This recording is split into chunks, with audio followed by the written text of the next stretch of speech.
And hello, everyone. Hello, and welcome to our Foxhole Fridays.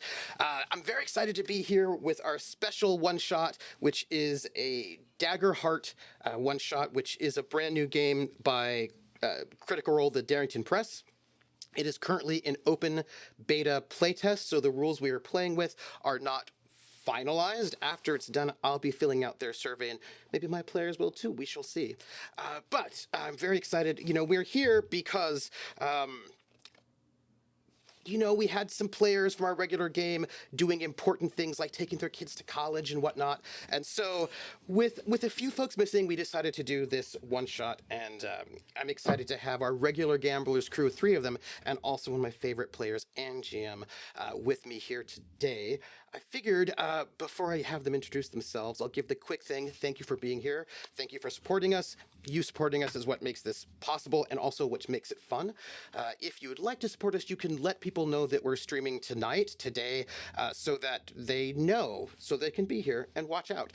If you're watching on YouTube, thanks. Give us a like and subscribe. Give a comment.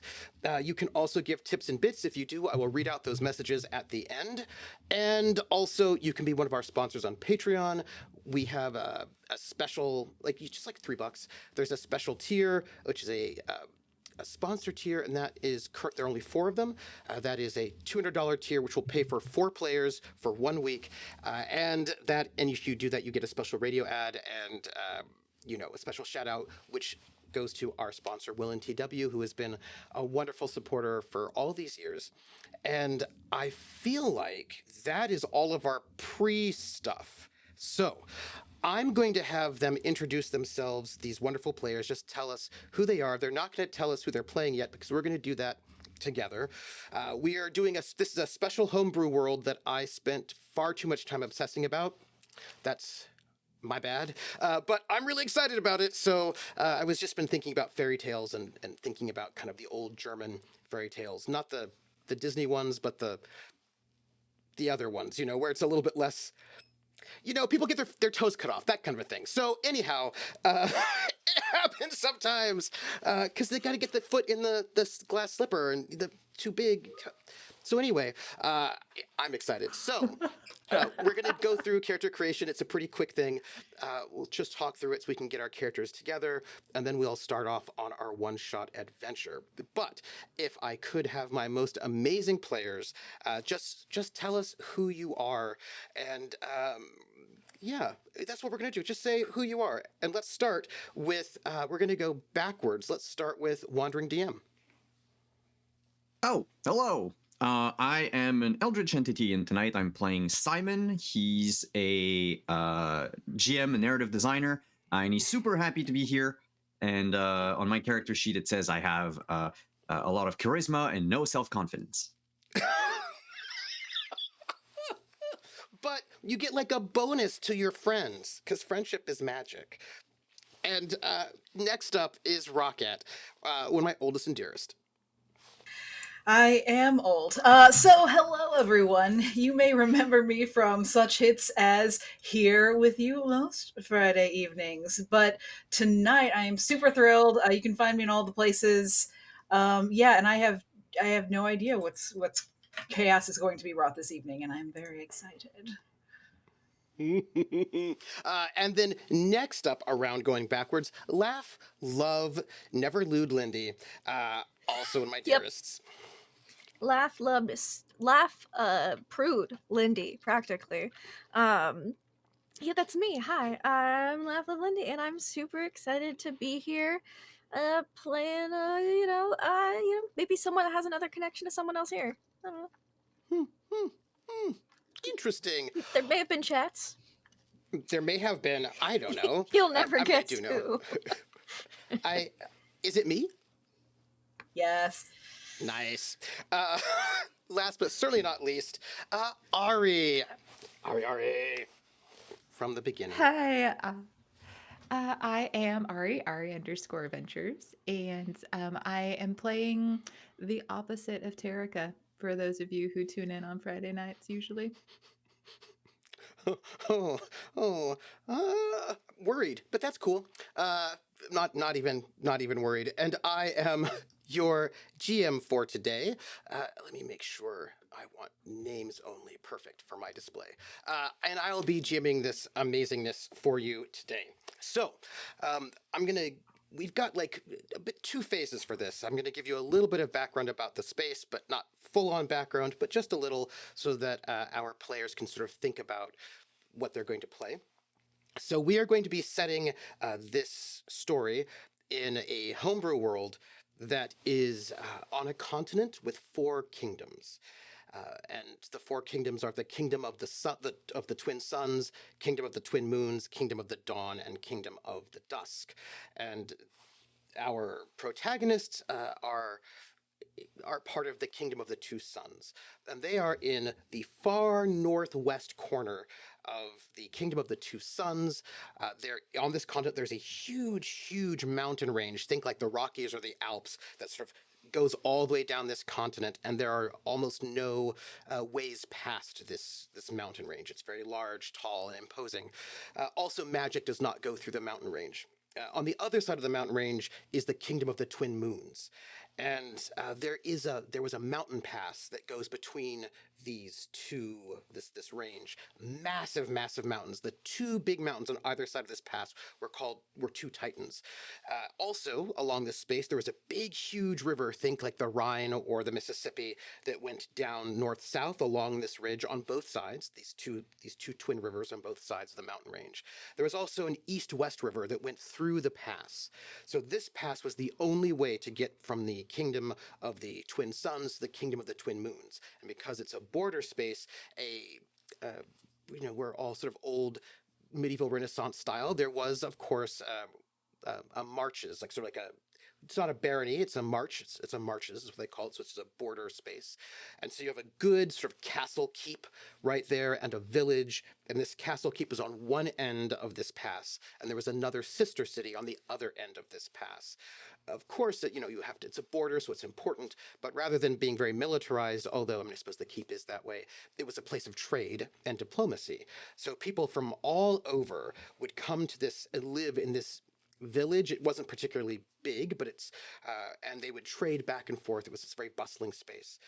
I will note again, it was a big town, but not a huge city. And most importantly, it's in the middle of this forested mountain range. Right there, there's some mines there, huge, massive rivers that go through, they join. And one thing you should know is that you shouldn't go into the woods. The woods are where wild and dangerous magic and magical beings and creatures live. So that's not really safe. There's not a lot of cultivation in this area. There's like this huge stretches of land where there's really nothing but deep forests. So there are not a lot of settlements in this area. And when there are settlements, it's along the mountain ridge and this river, because the mountain ridge keeps some of the creatures at bay. Roads also keep creatures at bay. But this is a very remote part of the kingdom. Very few people would come here if it were not for this important trade route, this important road, this important pass. Unfortunately, 100 years ago, there was the Great Collapse. There was an earthquake and an avalanche. And the avalanche just collapsed the pass completely, blocking it off and sealing it. And of course, when the collapse happened, the big river, the east-west river that went through that pass, was diverted. It flooded half of the village.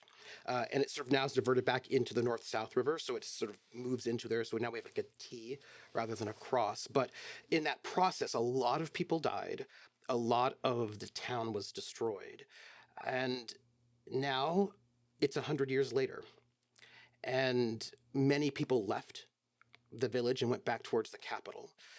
Many people stayed, but the town now has houses that are destroyed and empty. There are far more houses than there are people.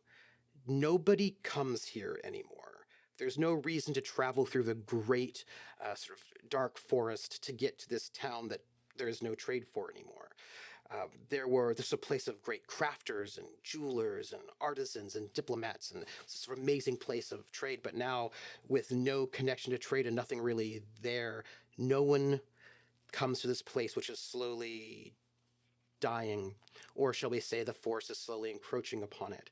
There is a Margrave, the place itself, which is called Old Crossroads of the Four Titans.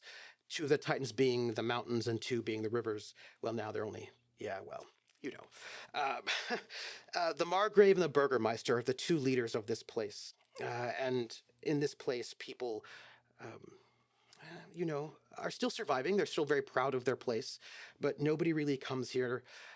They now survive mostly doing logging, sort of cutting down trees and sending the lumber down the river to some of the few communities down there and sort of back up. There's still some mines, but the mines have sort of gone dry. They're not particularly great at the moment. It is just what it is, but the place is still a community. And when communities have gone through dramatic disasters, sometimes they come through on the other end with a strong sense of pride and also rituals. And there is a ritual that happens in this village, Old Crossroads. And it's a coming of age ritual. On the vernal equinox, on the spring equinox, every year, all of those young people who turned 18 this year go through a rite of passage. It is the ceremony that turns you from a child to an adult and makes you a voting member of the community and like a serious member of the community. And teams of young people, groups of 4 or 5, will go out on this quest. Our protagonists today will be a group of these people going out on this quest. So, what they always tell the children is, you are never to leave the road. Ever. Because out there it's dangerous.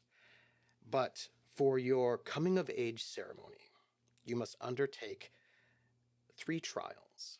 You are to go out on the day before the spring equinox, and you are to leave the road. Your quest is to undertake 3 trials. You go off into the woods, you find a place where it is safe to sleep, a clearing somewhere, and then you 4 spend the night in the woods together, telling stories, getting to know each other, telling each other your dreams, your hopes, and then you return. However, there's a little bit more to it than that. One thing is you must bring back a gift for the town, something that will symbolize your passage into adulthood. Whatever that thing is, we don't know. You have to find it yourself, whatever you think will be an appropriate gift. And that gift, giving this gift, comes with a ceremony. And in this ceremony, you must all tell a fairy tale of what you have done. You must explain your journey, your trials. Give the gift, and with this gift, you give an oath to the town, Old Crossroads.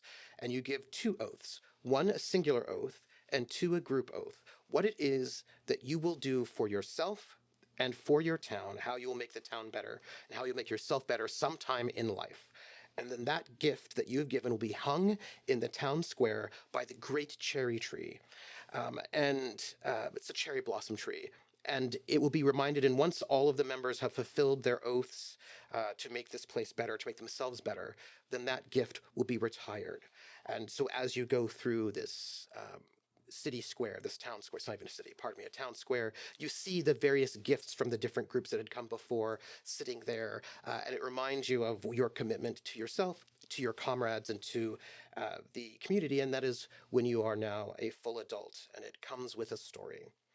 And that is a thing that all the young people do, and this is a thing that your characters will be doing today.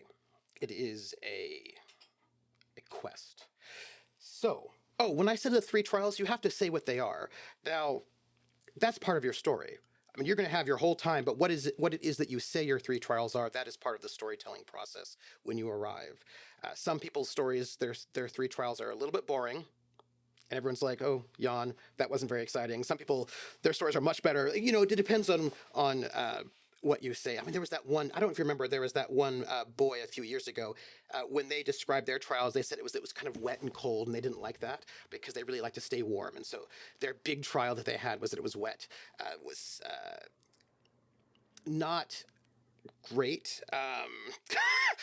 I will say, just between you and I, there is a bit of a competition between the various groups to have the best stories and the best gift, something that no one's done, and sort of go somewhere really interesting. But we'll see how you do. So we're going to make our characters, and let's find out who our young people are.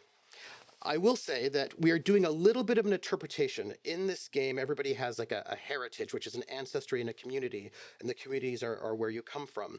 And the way that they're framed, you can be highborn, which means you're from the nobles, and you know all of the nobles, or you're slyborn, where you hang out with all the criminals. But this is a really small, decaying town with crumbling guard towers and empty houses. And so that kind of big, massive sort of space that you're thinking of is not necessarily the same thing as here. But what it means is it's where you, where your family might be from, or how you maneuver your space, what your sort of, what your clique is within this kind of small, tight-knit village. So we are going to be using Demiplane to make our characters, which has got a whole character creation process, and we're going to just do them together and see what we come up with. I'm going to bring up our window. So this is I've got the Demiplane up here, so we can just create a character together. It is a pretty fast character creation process. And let's, I'm going to just pull up so you can see what it looks like while our lovely players go through their process as well. And it has a whole getting started and how to do it sort of thing. So let's think about your characters, shall we? We should make a heritage. Oh, by the way, I'm going to choose a name, and this name, I'm going to make a character that you're going to meet. We're going to call this person, Miles.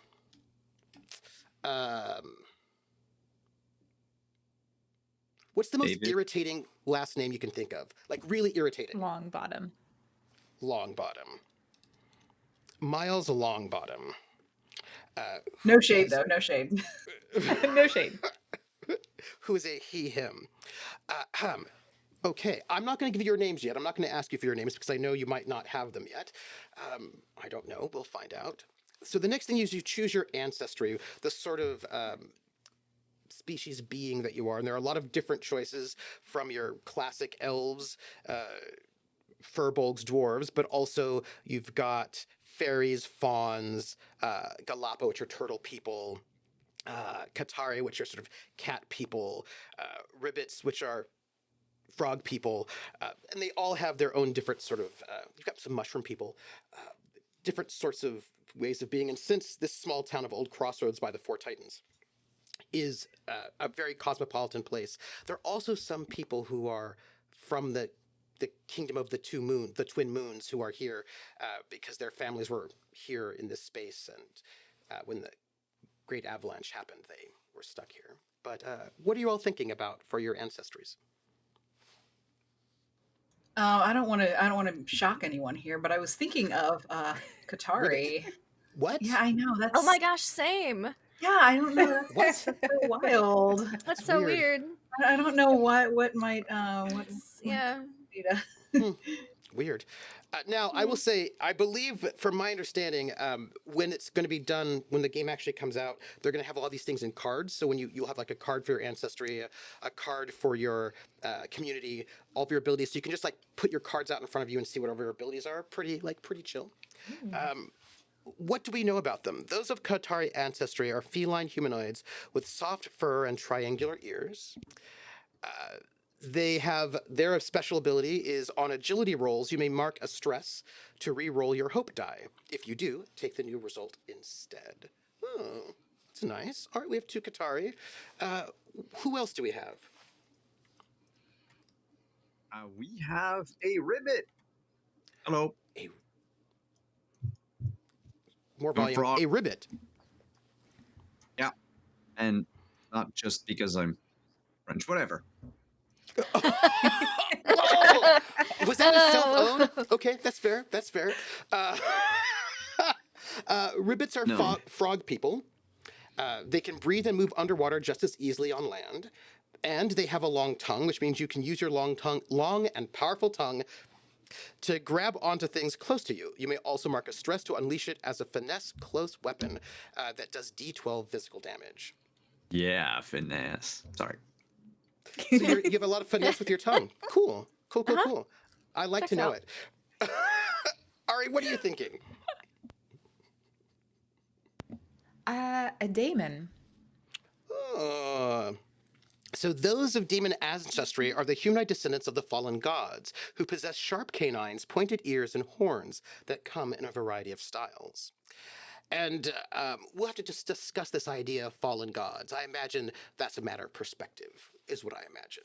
Like whether or not, Very. I mean, I imagine different places have different ideas about that. Some people say fallen, some people say hibernating. Hibernating, indeed. Or, they just went their own way, I suppose. Who knows? Precisely. Fallen seems so judgmental. Choice. So, fearless. When you roll with fear, you may choose to mark a stress instead of the GM gaining fear, which we'll talk about. And dread visage. You have advantage on rolls to intimidate other non-demon creatures. Ooh, I like it. So here we're going to go with Miles Longbottom is going to have to be an elf because he's better than you, and he will tell you so. In case you were Excuse him. wondering. Oh, absolutely. Elves have a celestial trance during a long rest. As one of your actions, you may choose to drop into a celestial trance. When you do, roll a number of D8 equal to the stress you have marked and clear all stress. If any of these dice have a matching value, also clear all hit points. All right. So the next step is community.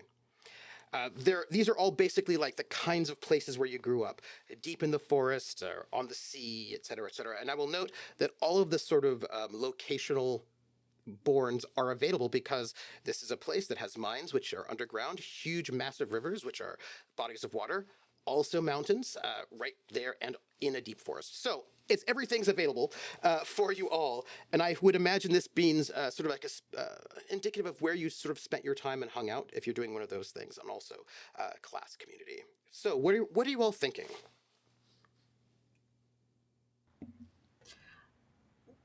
For no actual reason, I'm curious, Lindy, what do you think on that?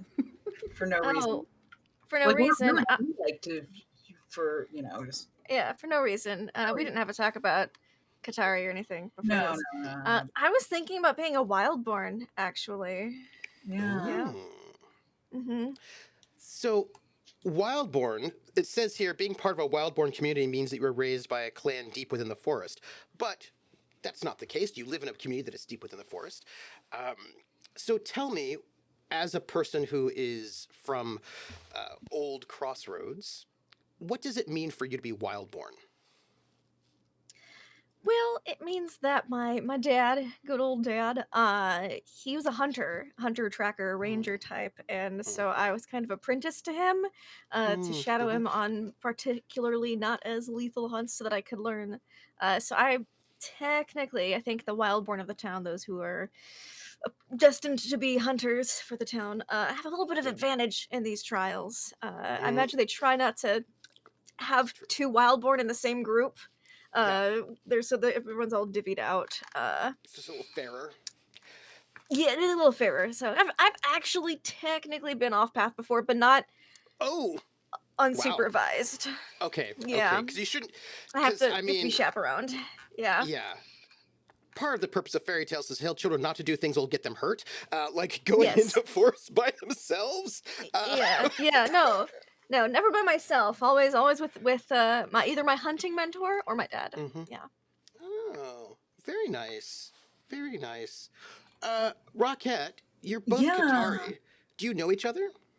Wow, oh my gosh, that's so funny. That's a funny story. You mentioned that. Ask that. Yeah. So I'm actually Slyborn. Just hanging out kind of in the darker recesses of the town, where there's a lot of them here, because it's kind of run down. In fact, the entire town is kind of dark recess. Yeah. But Mom was a little bit of the town stray, if I do say so myself. We're not ashamed of that.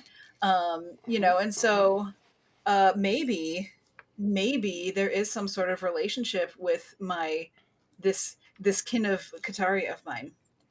Oh. Yeah, Huh. we might be sisters, but What? since there wasn't a ton of info on Katari Rocket, I decided to make our own lore. And Sure. looks like how a regular lady cats can have a litter with multiple fathers. We have different dads. It's true, but we are technically twins because we were born at the same time. So Yes, we're technically twins. I'm the older twin. Huh. So wait, only let by me a just little bit though. Just only like let me three think. 3.5 minutes. well, Yeah. It's a quick process. You're twins.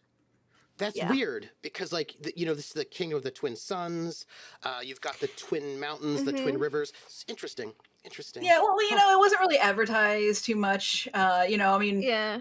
and even I think Mom probably brought it up a little bit here and there, but I mean, she got around a little bit, so We have a lot of siblings. yes, you're right. Probably not the only twins hanging out in our family tree, if you know what I'm saying. There's the twin gods. Those that were fallen, those were not. There's a lot of twins. It's fine. I wouldn't worry about it. So, Slyborn. The card says being part of a Slyborn community means growing up in the underbelly of society surrounded by criminals and con artists. But again, this is a small, small, decayed town. So what does being Filled Slyborn with mean criminals. here? So again, it's kind of that situation where when you go into a place where there's hardships, everyone Yes. kind of does what they have to make do.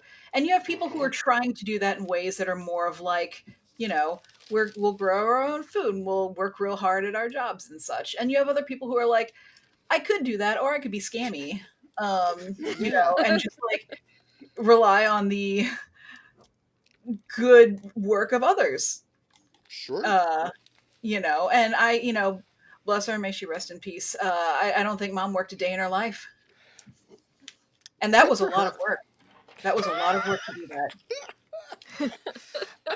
Now, I imagine you probably know, you may not personally know, but, and I'll be interested to ask you some questions about that, but there are people who left the community, and people who leave the community, they do various things. Some of them go to the capital city where there's everything, where there's like actual things, and not in the middle of the woods where monsters and fey creatures and such. Like, there's like all sorts of things out there. But some people, they don't go all the way to the capital city. They hang out on the roads and rob people, but they're not very nice. They're not very nice, those folks. I wouldn't know anything about that. Besides, I'm a bard. I'm an Yeah. artist Oh, okay, cool. who does very artistic things That's, for the people. oh, I'm here for the people, is what I'm here for. you're a bard? Seems like I imagine groups also try not to have more than one bard in a group because that's a little bit cheaty at the end when you have to tell the stories. So, try to mix it up a little bit. Yeah. Ari, what are you thinking? I was originally thinking Wildborn. I can't hear you. Wait, you can't hear me? Can you hear me now? I can hear you. You. Oh. I think it's I just can hear you. Rocket. Yeah. Oh no, Rocket. It was just me. I don't know what I'm doing. I was like, oh, maybe I need to speak louder. I could. So I was thinking Wildborn, but I might swap over to Highborn since we have a Wildborn in the crew. Like, Those were let's the not two I have was two. between, but I decided to go with Wildborn because I was between Slyborn and Wildborn, actually. Like, gotta jump up and speak fast. I do. I needed to go off mute like immediately and be like, just kidding, guys. I know exactly what I want. Chicken. So to just, get ahead of the next question. Oh, wait. I do have a question for you. There are three highborn clusters, shall we say. Mhm. Again, not the capital city, and the three sorts of highborn folks you could be would be either related to the Margrave, related to the Burgermeister, or related to the nobility from the kingdom of the Twin Moons that was probably a diplomatic family that were over here and, of course, got stranded once the avalanche happened. So, uh, what are you thinking? Twin moons. Twin Moons. I guessed you would say that, and I'm happy that you did. Uh, yeah. So you are from, well, your family, this happened 100 years ago, but your family Yes. is from the kingdom of the Twin Moons, and you were here as like sort of like a diplomatic, sort of noble person, and you are still here. Your family is still here. And so Miles Longbottom, by the way, is the eldest son of the Margrave, clearly. Also, Ah, better well, than that's telling, isn't it? you. Uh-huh. Yeah. I didn't know if you know this, but Miles Longbottom is also 18 this year, so he will also be going in his own group for the Well, rite of passage. that's Oh, good, he's not in our unfortunate. group. Oh, I was worried. Not me. That would have been handy. Yes. What? Oh. Yes? What? Oh, yes. Mm. You're highborn. You're of the nobility, but you're of a noble family whose lands are on the other side of the pass, and there has been no word.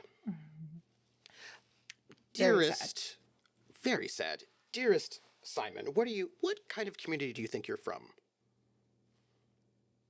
Well, I don't think I am. Oh, Wow, that doesn't work. No, I have to think if I am. But that's I true. chose. It's going to be a variant of the Seaborn. Let's call it a Mm-hmm. Marshborn. Mm-hmm. Because large body of water. And so I was thinking that I'm already thinking about character backstory stuff. But yeah, I think he lived alone with his mom for a long time before, going on this trial. And essentially we provide food, mostly algae based, to food and mushroom. Basically, we were like mushroom pickers, Mm-hmm. gatherers for the town. Mm-hmm. And I imagine since part of the town is somewhat submerged, right? Because after the big sort of the collapse in the East-West River sort of meshes, we've got like a quarter of the city that's a bit submerged. There's quite a bit of marshes around. You are close to the mouth of the river, so you're quite up, up there. Hmm. So I imagine there's quite a bit of marshy area around here as well after the flood uh, happened. Quick question: the section of the town that flooded, Mm-hmm. would there have been anything that looks remotely like fortifications? Absolutely, because That was it's my one of these favorite kind of spot. medieval marsh towns where you had a good city wall, right, with watchtowers. It was Mhm. it's very militarized, except that it ended up that you didn't need it because the relationship between the two kingdoms were actually quite good. But the building style is still that very medieval, keep fortified sort of vibe. Mm. Oh yeah, I would have enjoyed spending a little too much time in those fortifications. Hmm. Hmm. Miles is highboard, of course, just so you know. Uh, then you have to pick your class. There are a number of classes: Bard, Druid, Guardian, Ranger, Rogue, Seraph, Sorcerer, Warrior, and Wizard. Um, we're going to start with Simon. What are you thinking for your ribbit? I have chosen Guardian. Oh, Guardian Stalwart. oh, It plays into what I've always wanted to be when I would grow up. a frog? Um, and no, Oh, a knight. Um, And so I have basically saved all of the pennies essentially that we would make to eventually get enough scrap metal and ask the smith in town to make me a suit of armor. And Aw. I am very proud of what I have. That's amazing. Also, I need to change the armor I chose by default because it doesn't work. Okay, just change it. It's fine. It's good. That's wonderful. That's awesome. So, by the way, there are these different in the game. There are different areas: grace, sage, valor, blade, bone, midnight, and each class is a combination of two of those qualities, and each quality is also a deck of abilities that you can choose from. So it's like a mix and match. That's exciting. Oh, I love it. I love it. And after all, the town will need knights and guardians because with not as many people going through the roads, the wildness is encroaching. Ari, what are you thinking for your class? Sorcerer. Oh, oh my. Well, that's Mhm. Arcana and Midnight. That's a set of areas of interest. Is sorcery something that is common in the Kingdom of the Twin Moons? It's common among those in court. Hmm. Do you know what I've heard? What? I've heard that because of the mountain ranges, that mountain ranges block magic. I mean, if you travel Mm. through, then of course, right? That the style of magic in the Kingdom of the Twin Moons is different than the Kingdom of the Twin Suns. That you have sort of a different flair and style to the way you do magic. That's really interesting. Is that true? That's what I've heard. I've also heard that our style is better. Oh, do you know Miles Longbottom? Oh God, no. He is clearly a wizard. Now I know that he's a wizard, and also his style of magic is better than yours. In case you didn't know that, I just thought Oh, I'd just thought I'd share. I'd love for him to prove that at some point.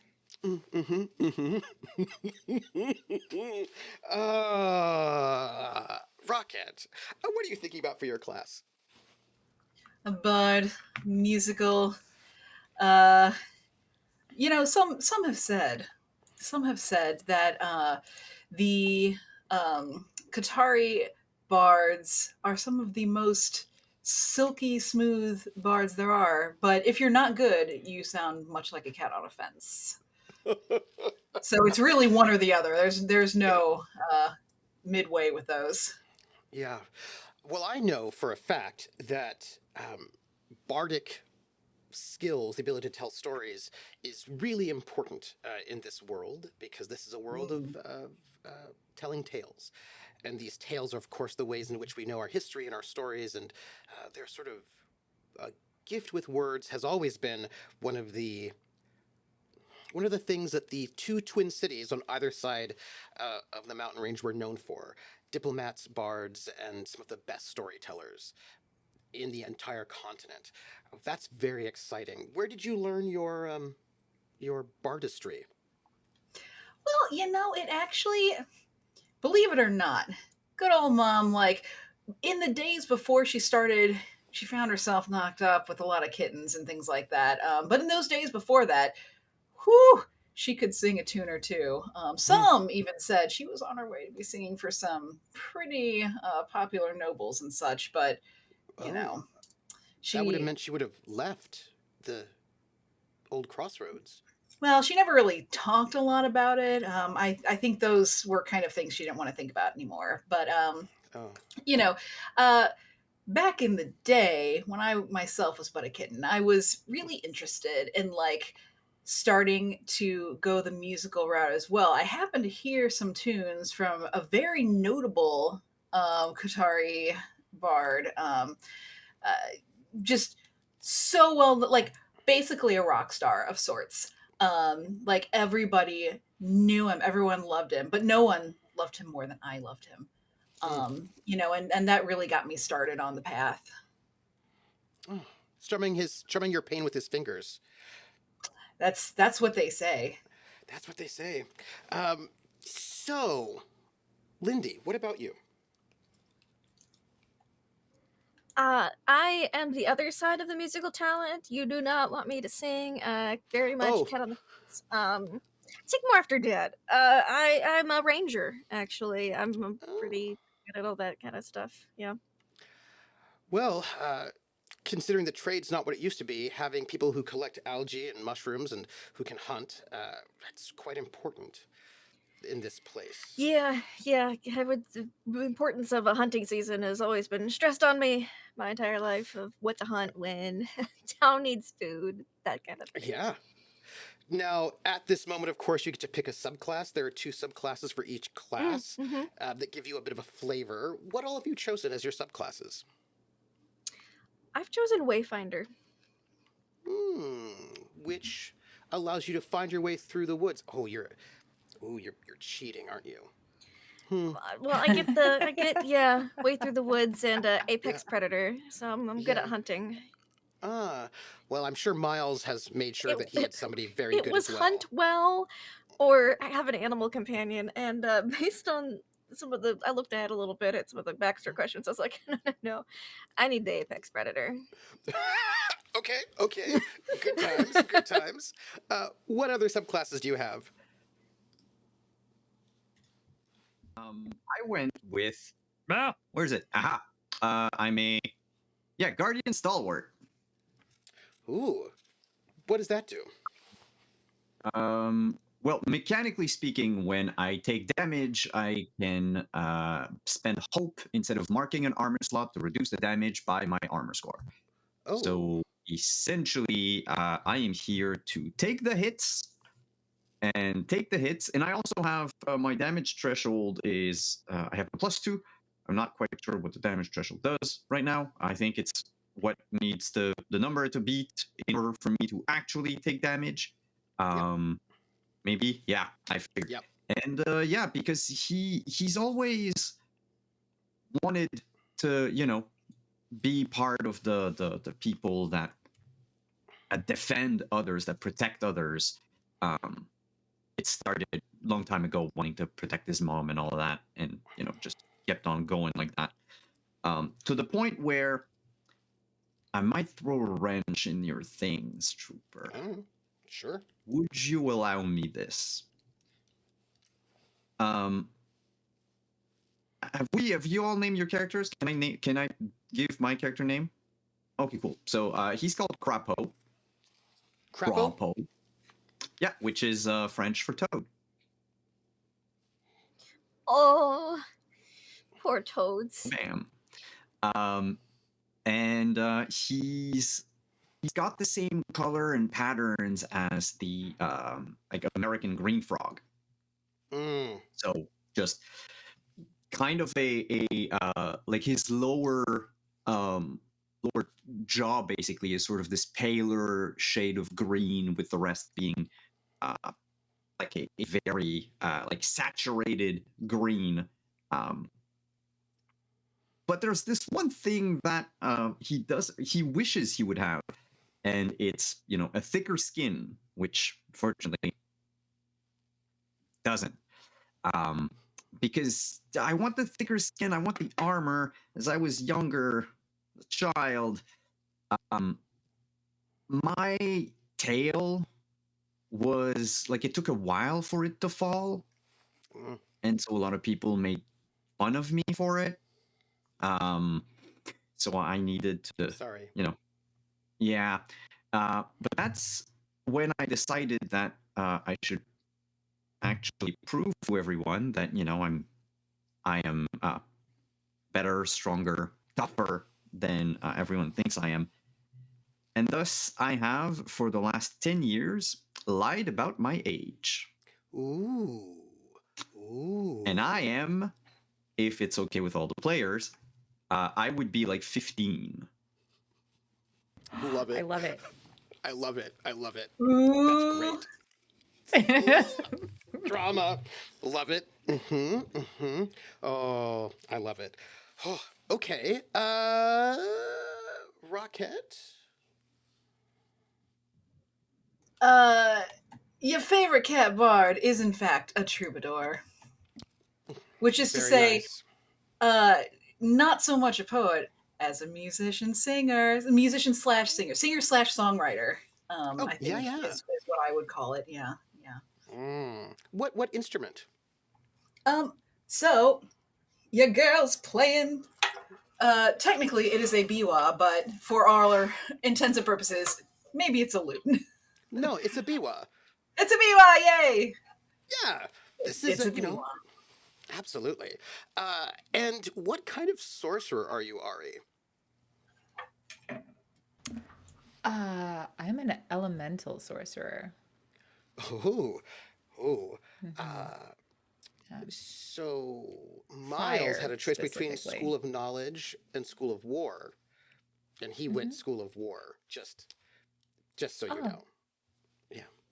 Well, must have felt safer for him than trying to learn a book. Oh, I'm so happy. I'm so happy right now. I am too. I have a nemesis. I mean, I know. I'm so yeah, excited. no, it's cool. What? It's cool. It's cool. It's cool. It's Yeah, cool. yeah. Yes. Cool. Cool. Cool. Yeah. At this point, you set your traits. Games will often have attributes. This one has agility, strength, finesse, instinct, presence, and knowledge. And you get to choose 1 minus 1, 2 plus zeros, 2 plus ones, and 1 plus 2. Our protagonists will have chosen that. I'm just going to take the suggested traits. You get to choose your starting weapons, which there's a wide variety of which to choose from, which I believe they have done, because we're just making characters right now in this moment, for real. That's what we're doing. And then you pick your starting armor, and then you have your starting inventory, and you pick 2 cards from your domains that will give you like your special abilities, what you'd like to do. And when you've done all of that, then we have to deal with our rounding up our characters, the sort of the lovely moments. You choose your description, what you want to look like. You answer some background questions.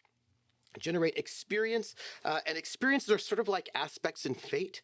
They're like 3 things about you that you can use. They could be, well, 2 of them. They could be sayings or phrases or some kind of descriptor that says something about what kind of life you've led, or something about you. And then we create our connections. So I would like to go through this because it's the part that I'm super excited about. Your description. Rocket, would you give your description? Yes. As soon as I can find it. Yes. Okay. So for our pronouns, we have she, her, hers. Chloe. So can I give my name now as well? Is that Yes, you can. If you have one, give it to me. her name is Osiris. And I love it. she does in fact wear clothes that are loud, boisterous, and attention seeking. Oh. Yes. Hey, if you're going to be on stage, you got to keep the eyes stimulated. Eyes that are like pools of mischief. A body that is lanky, more of a street cat than a lion. That sort of a deal. The color of charcoal, almost midnight black, but just not quite. And an attitude like she doesn't give a good goddamn. I love it. I love it. Simon, name, description? Yes. Well, I said it earlier. Crapo.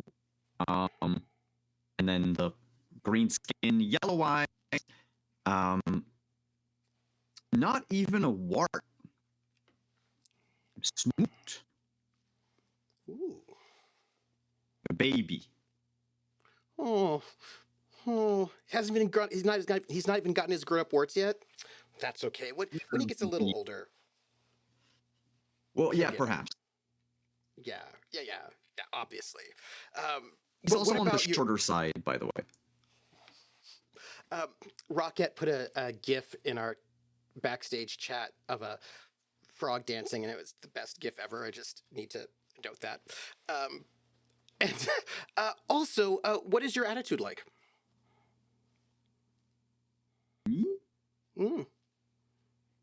My attitude,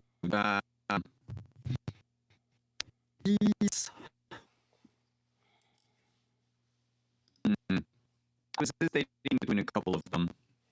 Yeah, because I'm still trying to Yeah, parse absolutely. Uh, and maybe reset your audio interface. You're cutting out a So, lot. yeah, you're getting super you crackly. all this thing. So I think my issue is everything on my side. I wanna have to restart my computer, but I'm gonna have to go. Restart. We'll be here.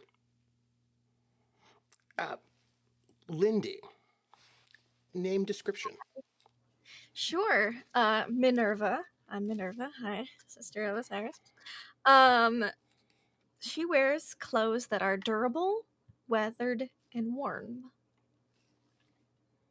You gotta stay warm. I don't want to be. I don't want to be the person who's like it was cold and wet. No, they're durable, weathered, and warm. That one I kid was ridiculous.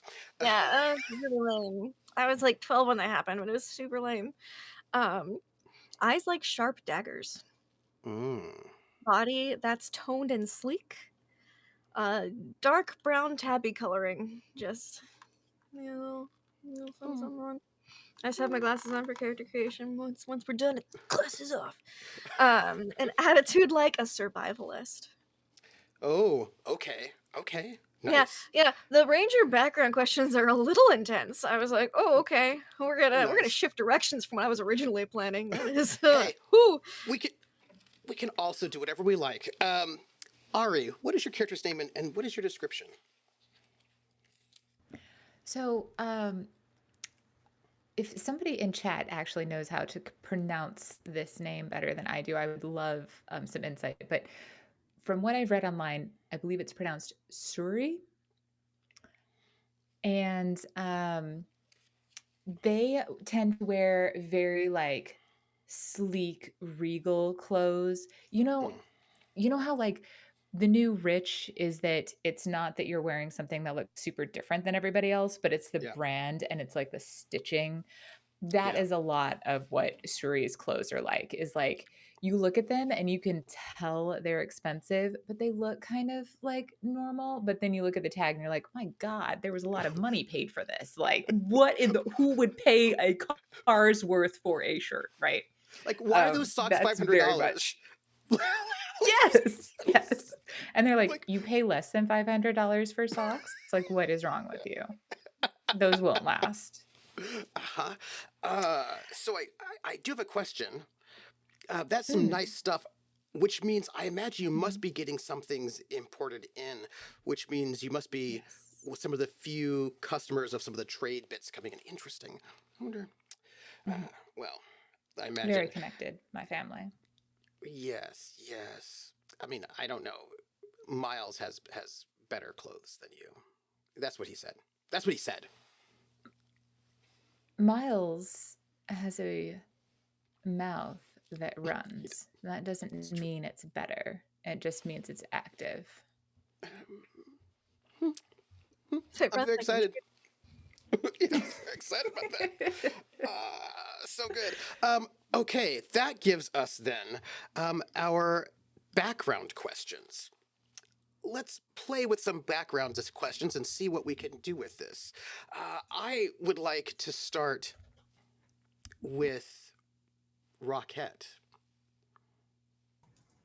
Oh, hello. That's me. Yeah, so who from your community taught you to have such confidence in yourself? And,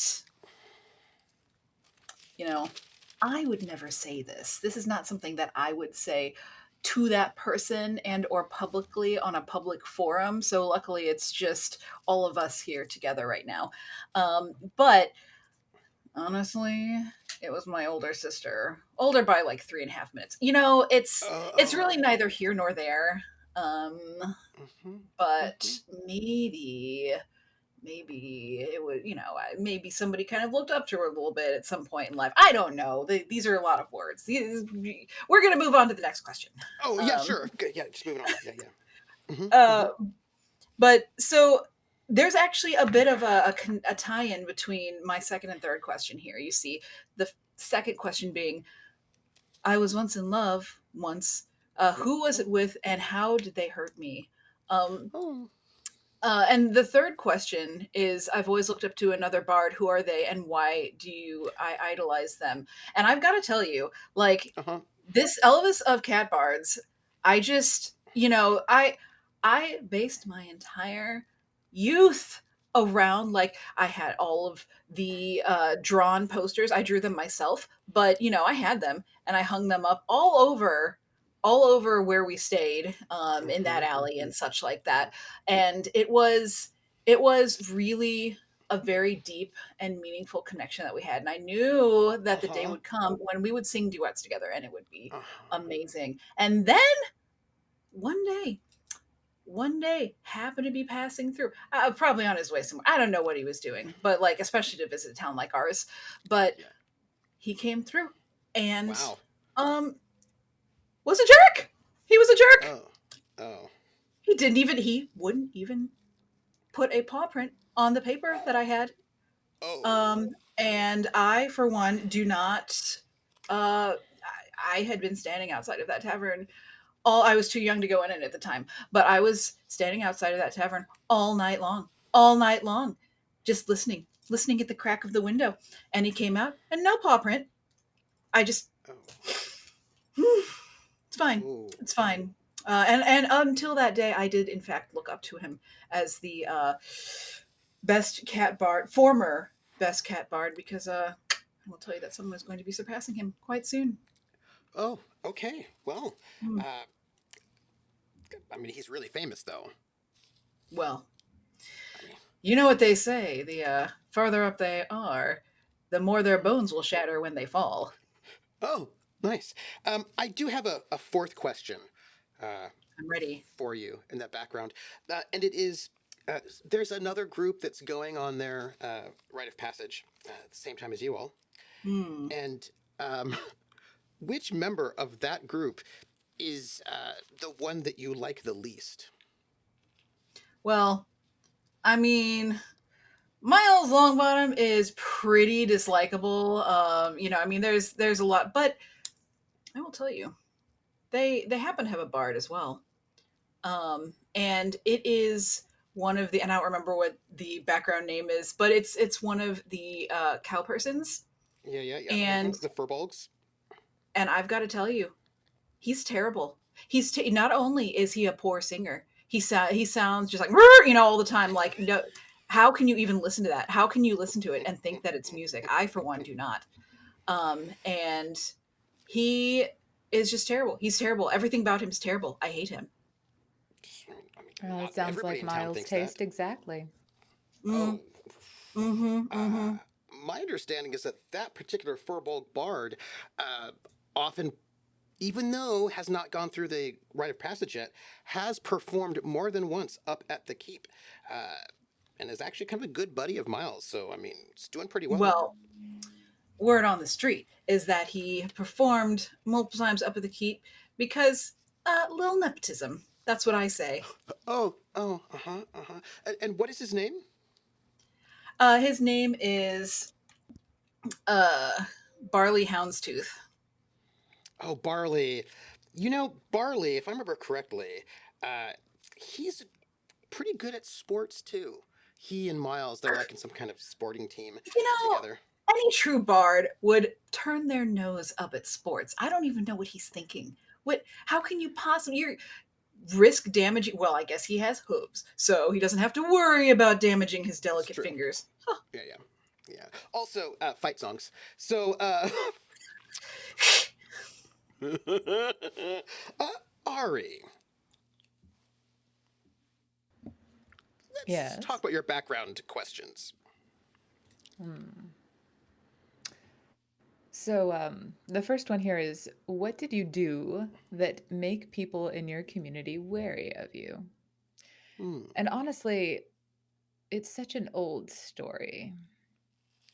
But when you're playing tag, you're not supposed to light the other people on fire. Technically. I learned. Yes, well, Mm, it's fun though. I don't think Miles thought so. Well, I don't particularly care what he thinks. He wears couture after all. That was last year's brand. Oh, well. Also known to be highly flammable, just saying. Sexy.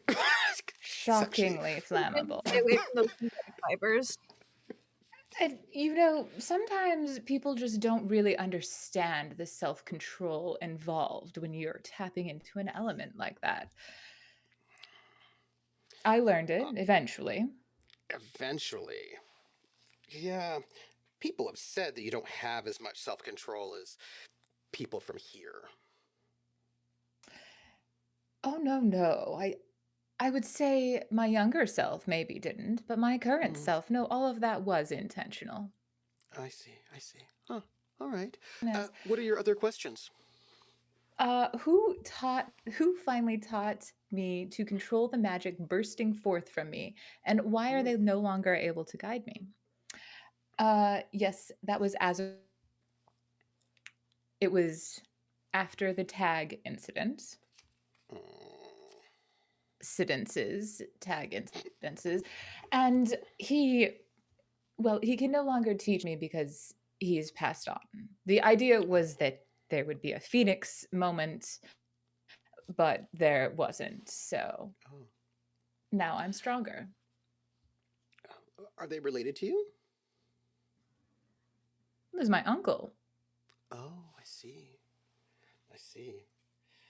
Um, how many people are left in this town from the village from the kingdom of the Twin Moons? Well, there's 5 of us: my grandmother, my parents, myself, and my aunt. Mm-hmm. Okay. That's not a lot, though. No, you don't need a lot when you have quality. Right. You don't have Right. to be like Miles's 10 siblings when you just need one good heir. Right. Right. Okay. I'm I'm sure it's fine. Did you have any other I do have one questions? other question.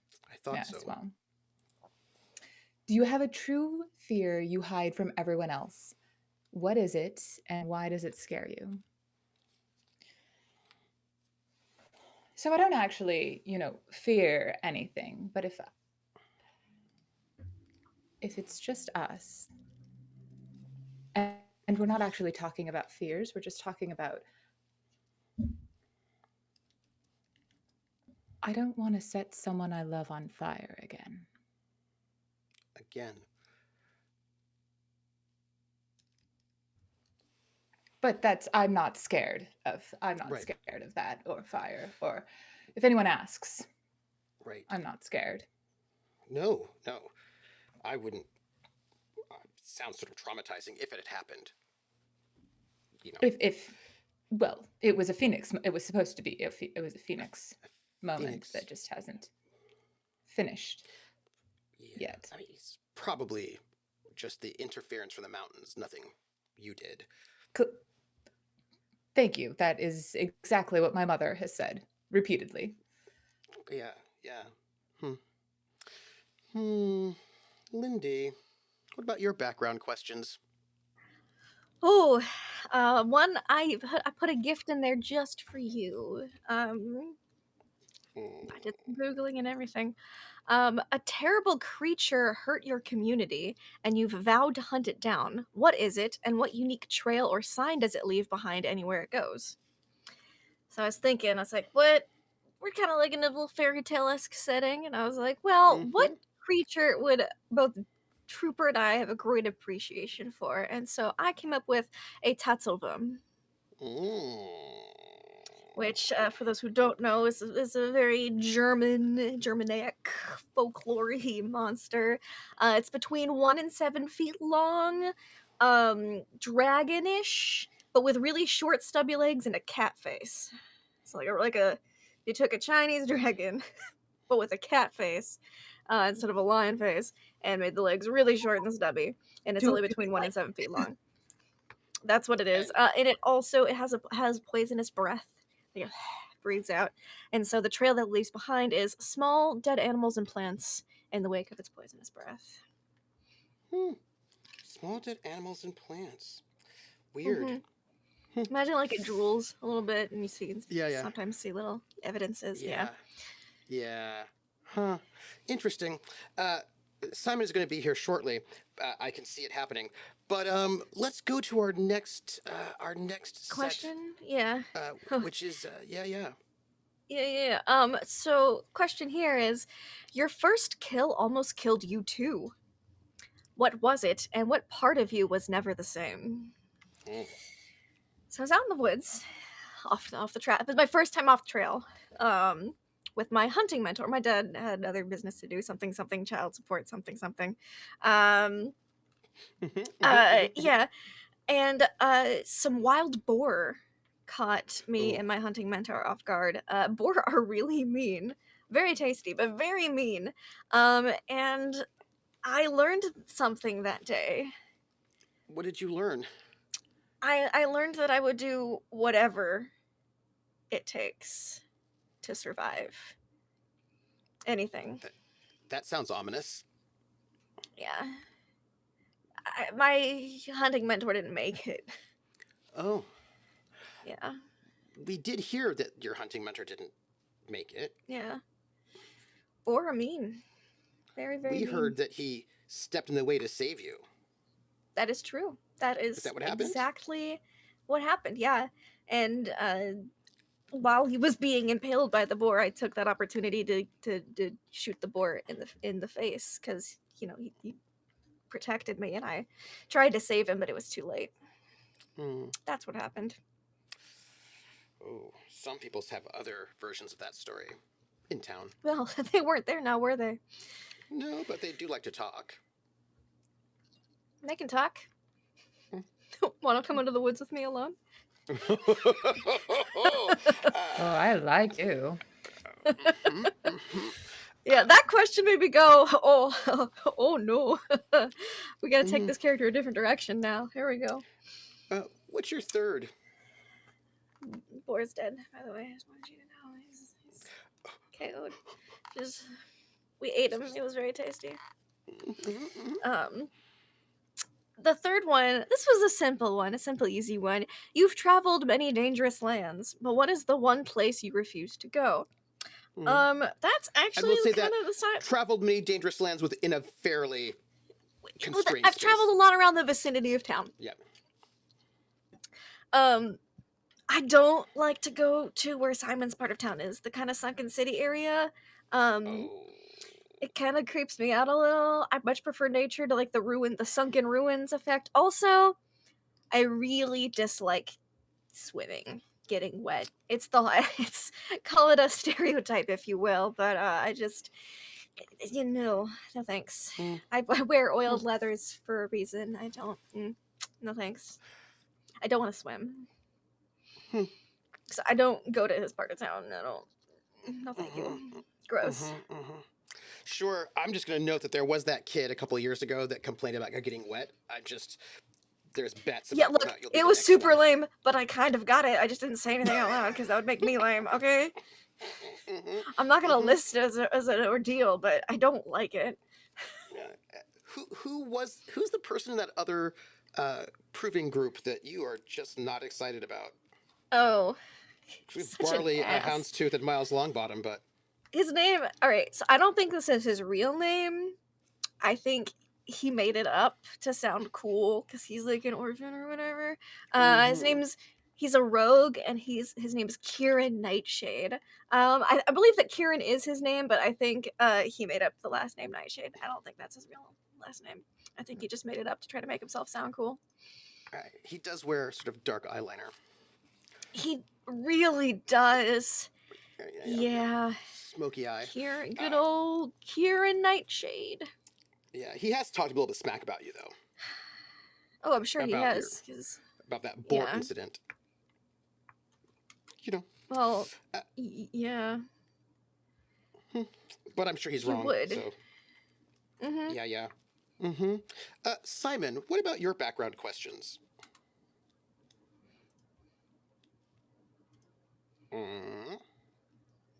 He's trying. Okay, He's trying. sorry. I'm still reopening all the Woo! windows. You sound lovely. Yes. Great. I found a bunch of settings and a bunch of stuff that weren't working. So great. I'm back. Background questions. You asked me something earlier. Do you want me to talk about my experiences? Well, we're not there yet. We're Or at there was background. another question. The one right before the okay. experiences. I need to get to it. Haven't answered those questions yet. Who in my community did I fail to protect? Yeah. Little kid. Oh. Yeah.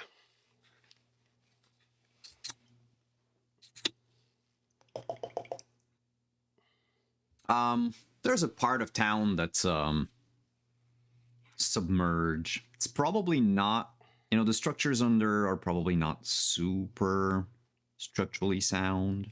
Yeah. I guess. So if someone was to, say, try to parkour on what's poking out of the water, they could easily slip and fall. Bad idea. And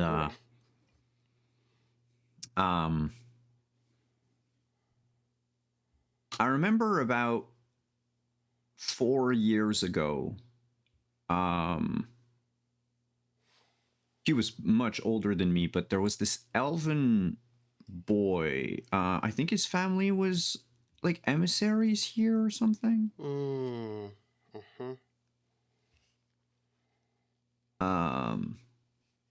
He slipped and fell.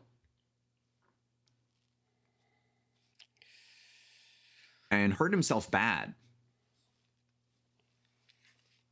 And, well, given that they are, highborn, basically. Yeah. I would fucking not be seen at the scene of the crime. So I hightailed it. Cousin of the Longbottoms, I assume. They're a sort of important elven. Yeah, I think that was the name. Yeah. I mean, Quite technically embarrassing. he was like an adult or like close to, like a lot older than me. Yeah. But a long bottom? Well done. I didn't do anything. The stone did the work. Yeah. Even better. Deniability is perfection. Oh my. I believe you have some other questions. Yes, I have recently been tasked with protecting something important. Can I tweak it a little bit? Absolutely. These questions These questions are there for tweaking. I've been recently deluded into protecting something important. I have found something in the ruins. And it's on my character sheet. It's this old rusted key that is clearly way too ornate to be just for a door. Unless it's like the royal latrines or some shit. Its design is completely unknown to me. I have never seen that in my life. And I have it tucked into my tunic, and I keep it secret. I keep it safe, and I am fairly certain that once I've passed the trial, that will be the quest I'm gonna go on. This key is important, and I think the Longbottom dude before might have also tried to look for it. Was given excuses, and that's why he was in that area, and he wanted me to follow, even though it was 10 years as cadet or something. Mm-hmm. Interesting. No, I don't think that's 10 years younger than him. Yeah, that's interesting. Interesting. I might have heard something about a key. I wouldn't worry about it. You had another question though, yeah? Oh yeah, I love the next one. Jesus fucking Christ, let's go. Come at me. You've always felt uncomfortable in your skin. What are you self-conscious of? Players, I need your help. Okay. What would you What's up? say is the average height of a ribbit Literally in gonna this say, world? you should be insecure about your height. I'm so Yes. we're on the same brainwave. I said earlier I was I was on the smaller side. Yeah. Mhm. Well, and also your tail fell off a little bit later, so I mean, you know, Yeah. you just haven't hit that spurt yet. I Yeah. feel like ribbits are like 5 foot. I feel like I was saying like between 4 or 5 feet. Yeah. Yeah, that's what I think. Yeah. Like 4 Yeah, foot's probably the and short maybe- end. Maybe I'm the 3'9". like color. Oh baby. Oh, so close. Oh, you short. Oh. I think the shield that I have, Yeah. it's a round shield. It mechanically will leave it at round shield, but it pretty much hides like 3/4 of me. Yeah. Yeah. Yeah. Could just look over it. Yeah. Oh. It's a good shield. It's yes. I do have one more question for you that's not on that list. In that sort of group that's also going on their rite of passage, their tale, who in that group are you really not a fan of? We have Barley, Houndstooth, Miles Longbottom, and Kieran Nightshade. And then I get to invent someone? Yes, you do. Mm-hmm. Oh boy. Who is your nemesis? Barley is a I bard. get a little Miles, too of course, is excited a about wizard. that, I think. It's just like better than a sorcerer. And Kieran is a rogue. Questionably better. Questionably. If you have to say It's you're okay, better, you can be you're wrong. probably better. He is wrong. I would say give me a 2 seconds. Of course. I hope he says it's one of the turtle people, the Galapagos. The Galapagos. The Galapagos, yeah. I was looking at either some sort of like seraph or warrior, Ooh. and I would go for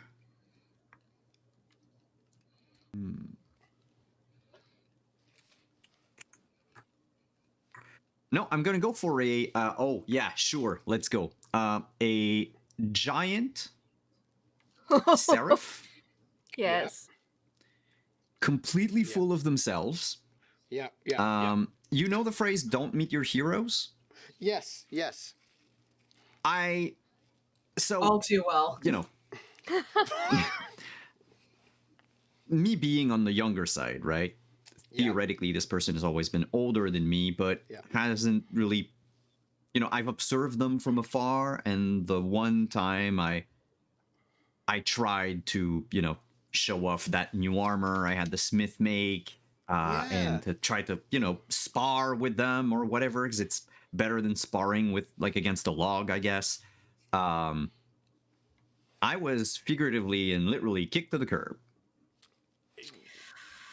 I'm not big enough to protect anyone. I don't have the reach. Yeah. Oh, buddy. Yeah. What's his name? You've reached into our hearts. Maybe in front of a giant boar, Imagine when my whatever, character dies. happens. What's their name? Yeah. Their name is going to be something horrible. Yes. I'm gonna spell it. It's gonna be easier probably because I'm gonna like string some letters together. It's T apostrophe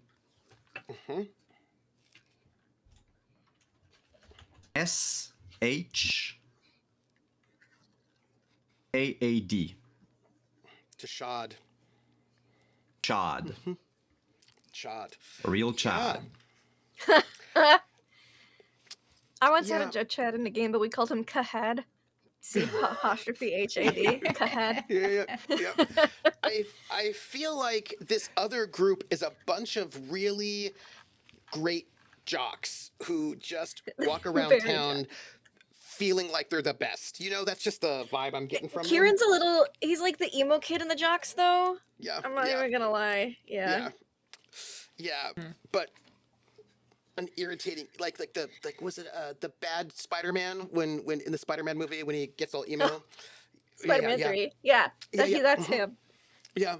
Uh, love it. So we have to generate our experiences. You have 2 experiences, one at a +2, one at a +1. And these are things that sort of say something about something important about your backstory, about who you are, what you've been. And you can think of them like fate aspects. So tell me something, y'all, about your experiences. And I want to start with Simon. All right. I am waiting for Demiplane to load. But I remember what they are. My +2, I'm gonna need to invert them. Oh, you can't see my sheet anyway for now. But I'll invert what I chose originally.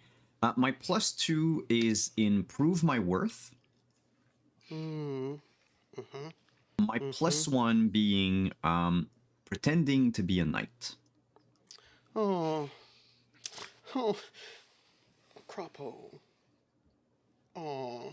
I am making the sweetest baby boy, and Yeah, he is you going are. to die horribly in the woods. Oh, yeah. Okay, I love Sorry, it. bud. Maybe turned into a stew. Ari, what experiences do you have for Suri? Can we come back to me because I think I'm gonna Yes. tweak these a little bit. Absolutely. In which case, we're gonna have to go to Lindy.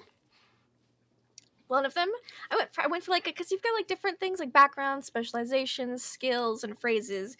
I decided to pick one specialization, expert tracker. Mm. And then my other one, I decided to go with a phrase, and you can tell me if I need to redo it. But I thought that survive at all costs I think that's great. was a fun one. I I thought that think was that's great too. And it does tie in to your experience. Absolutely. That's my +2 because I feel like that was a really formative memory of like, oh gosh, he totally jumped in front. Okay, can we just be real here for a minute?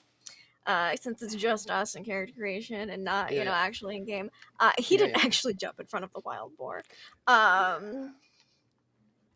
Yeah. I know. I may have like tripped, shoved, pushed in the way as we were running away from the wild boar. Because the boars are fast. Boars are scary. And I learned that day that my instinct is just hardcore survive, even if that means the people around me don't. So I did kill the boar, though. It was very distracted once my mentor The tripped. goring of your mentor. Yeah. Meant it all the dangerous bits were occupied, so I could dagger from the side. Yeah. So survive at all costs. That's my +2. Yep. Off the record. Kieran does talk a little bit of smack, but Rocket? He wasn't there. No, talk all the smack he wants. He'll be alone sometime. Rocket, what are your 2 experiences? So, my +1 experience is called Mama's Girl. You see, because there's the thing is that, it's out of all the kittens, like, I'm the only one who has stuck around and like been helping her out and stuff like this, and it's a complicated relationship because I have my own things I need to do. And, but I'm too much of a giver. I'm too much of, she used to say I was just like her, a little nurturer, and I, so help me, I'm not going to end up with all these kittens though. That's ridiculous. Yeah, sure. What's your +2? My +2 is think outside of the box, because you see, we grew up, and obviously I love boxes, all right, cardboard boxes. Boxes are great. Crates are great. But because we grew up like we did, when I decided that I wanted to be a bard, there weren't a lot of instruments just lying around. So I had to kind of figure out my own way Yeah. before I could afford this fine instrument here that I have lovingly named Skittles.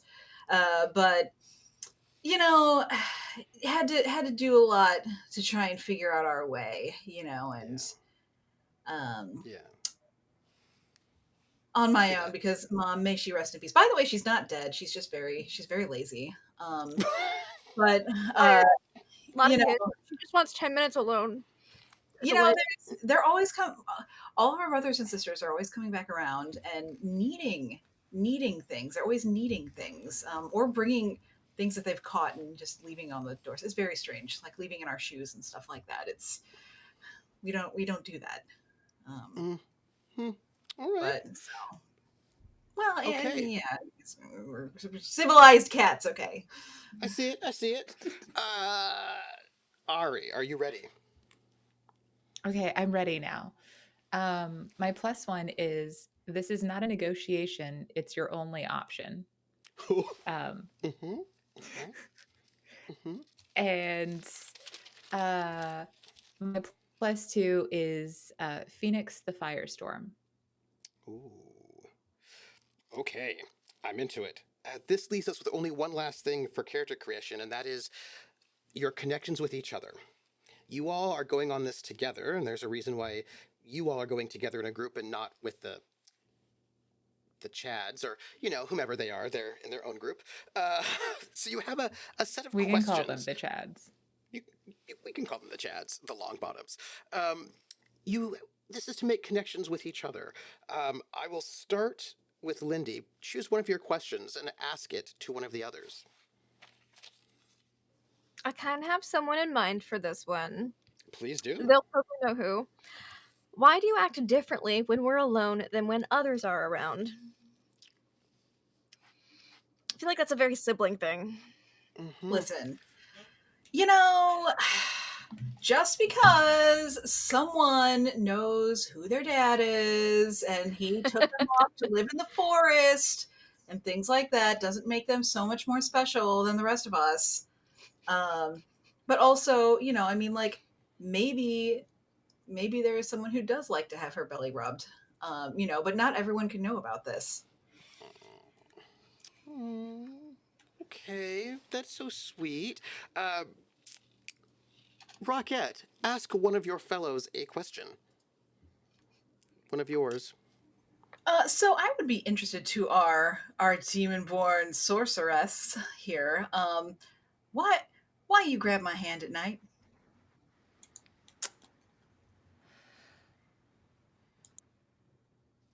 Because you have a very soft hand, and it reminds me of the ember in the fire and the way that it glows with heat without causing you harm. Oh, Don't tell anyone. You. Aria, I think you have a question to ask. I do. This is to our shoot. I forgot your name. The Croppo? frog. What? Croppo. Croppo. Bravo. This is to Croppo. Why do we keep our shared past a secret? Ooh.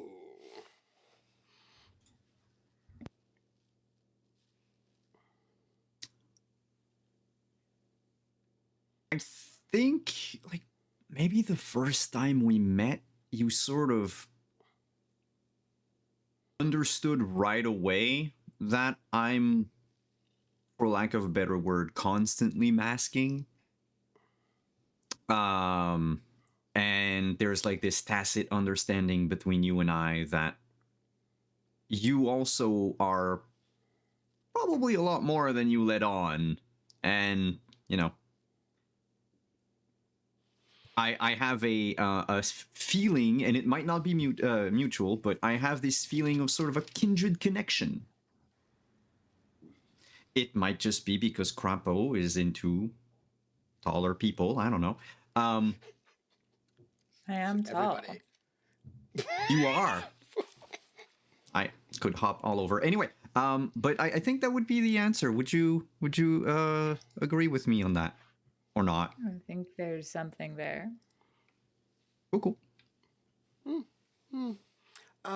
And I believe you have a question to ask. Yes.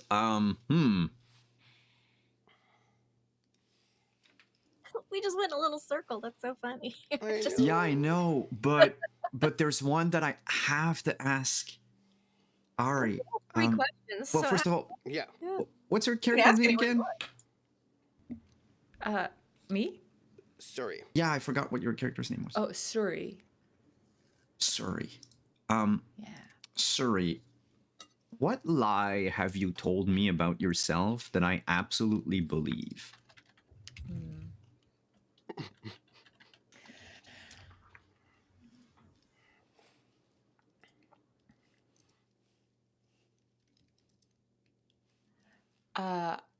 I told you that I had a sibling who I killed.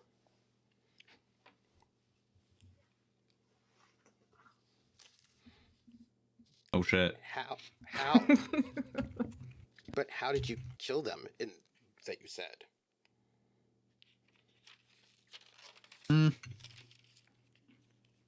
You're muted. I don't know if Crapo would have asked the question. Oh, then we don't know. Okay. All right. I believe we should do one more round of questions then. Lindy. Ooh.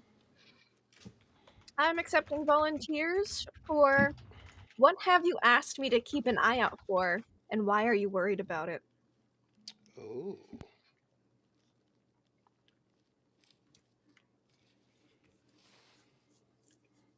Who wants it? I feel like that could be a sibling one again too, but I don't want to go twice. Yeah, we should have mix it other up a little bit. connections, okay? Like you can't just be all about me. I know. I don't have many friends, but I do need some other connections. Mm-hmm. What's the question again? What have you asked me to keep an eye out for, and why are you worried about it? So either Ari or Simon. I have an idea, but I don't like it that much. Ari, if you have something, I would say go ahead. You muted Ari. Oh, you're muted.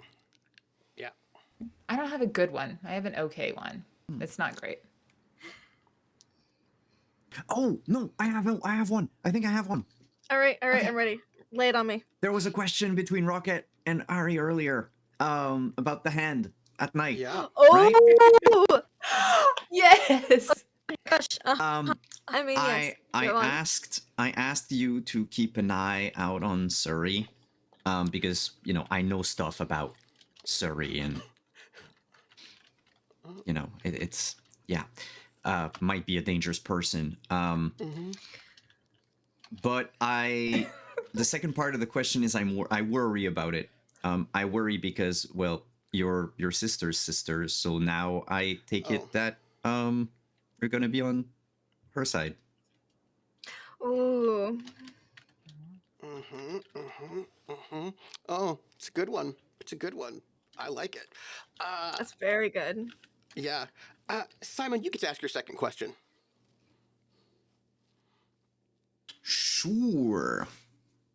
Which one do I choose? I'm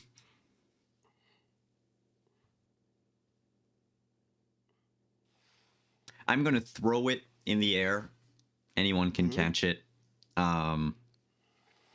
What small gift did you give me that you notice I still carry with me? Ooh, me.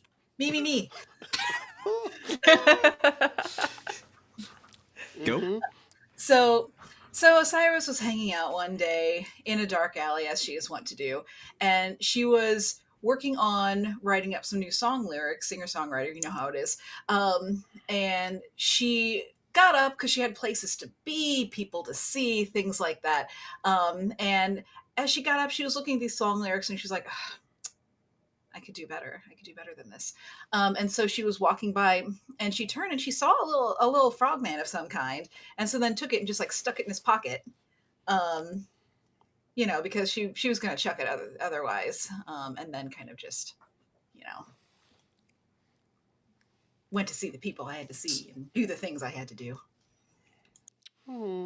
So I've kept a sheet of your lyrics. They were very, you know, once I got rid of them, I realized that they were actually pretty good. Hmm. I wonder what the story's about. The story and the song lyrics? Nice. Mm-hmm. So the story and the song lyric, you know, again, Osiris is for the people, not some haughty bard who's never going to give a paw print to anyone. And so it's a heartfelt ballad sort of a piece, talking about how, you know, sometimes you may feel like you're really not all that much, and you may feel like you're kind of in a rough spot, or you're not all that you want to be, but really there's a lot of people who probably think you're a lot greater than that. And if you believe it too, you will be a lot greater than that. And you just randomly gave it to Crawpo. He was standing right there. What do I say? Can I yes and? Please. I never noticed you putting it in there. And so it's kind of like divine providence that, you know, I have this paper. This is what's keeping me up. This is what's given me hope. Yeah. Honestly, I could imagine if he wears like a bag of some sort, probably just walking by and just like right in like a side pocket or something like that. Yeah,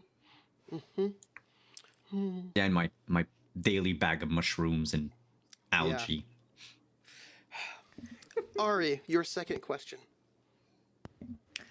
I'll also throw this into the air. We have lots of reasons to be terrified of Suri, but why do you trust Suri so deeply?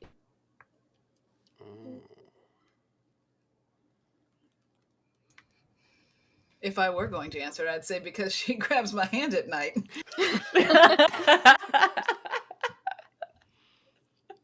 What was the question one more time? Why do you trust me so deeply? Interesting. Okay. I think I'm the only one who doesn't have a connection to you, so I think I'll take this and I'll come up with something as I'm talking about it right now. That's a valid tactic to stall for time. I think that I trust Suri deeply. I don't think we know each other particularly well. Yeah. So it's not you that I trust. It's the behaviors that I've noticed in you that I trust very deeply. I trust you to act a certain way because I've observed you a lot. I've kept an eye on you, so to speak, and I trust that you will act or react how I expect you to, given certain situations. You're not a wild card in my book. Fair. Suri is pretty direct, except when they're trying to tell tall tales. Mm-hmm. And Rocket, your second question. Since everyone's throwing it up in the air, I too will throw mine in the air. I would hate to be the only one.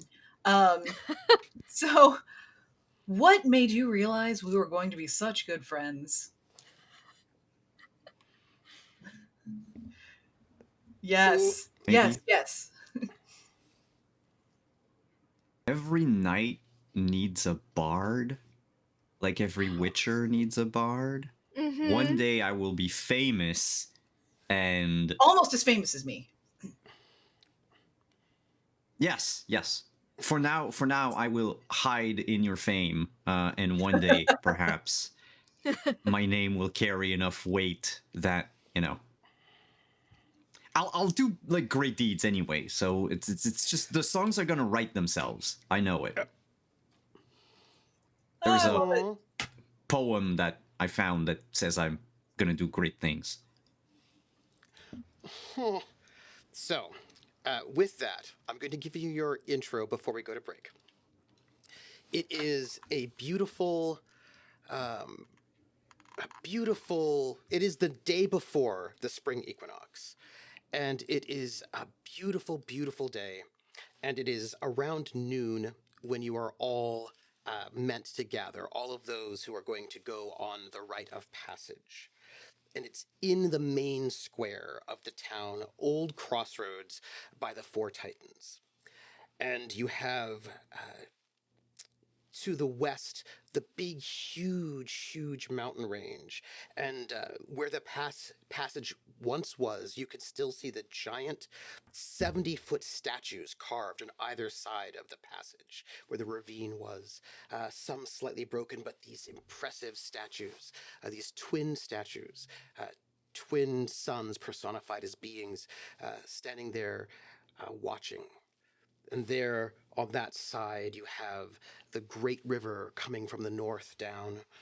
And you have this sort of submerged set of the city and some broken guard towers, some still working. And in the city center, off to the side, up on a hill, is where the keep is. But here in the city center is this giant cherry blossom tree. And the giant cherry blossom tree is on it's got like a sort of like a small wall around it, and surrounding this wall and hanging from the limbs of the tree in different sort of formations, or leaning up against the trunk, are all the different gifts from the different cohorts, the peers. And there are only about 7 or 8 there currently. Some are older because the cohort hasn't really fulfilled their oaths, and that's always a bit embarrassing. It becomes a reminder.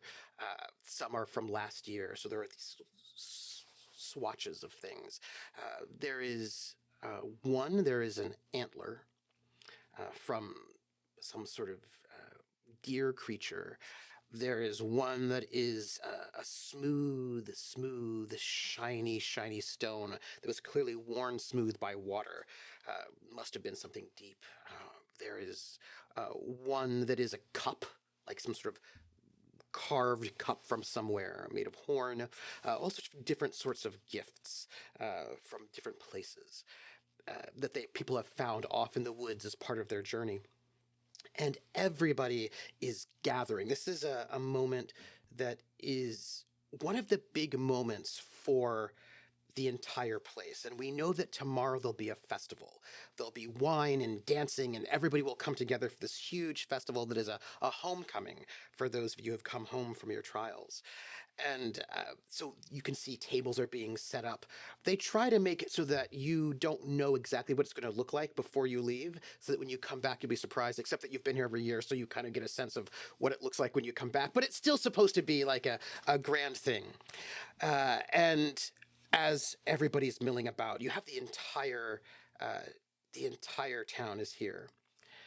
And you have this moment where the Margrave sort of marches in with her retinue, which is not that big. But there is the lead knight, the captain of the guard, the Burgermeister, the mayor who's elected. You have the representative of the Kingdom of the Twin Moons. You have, which I believe is your grandmother. You have also the head of the guilds, a jewel crafter.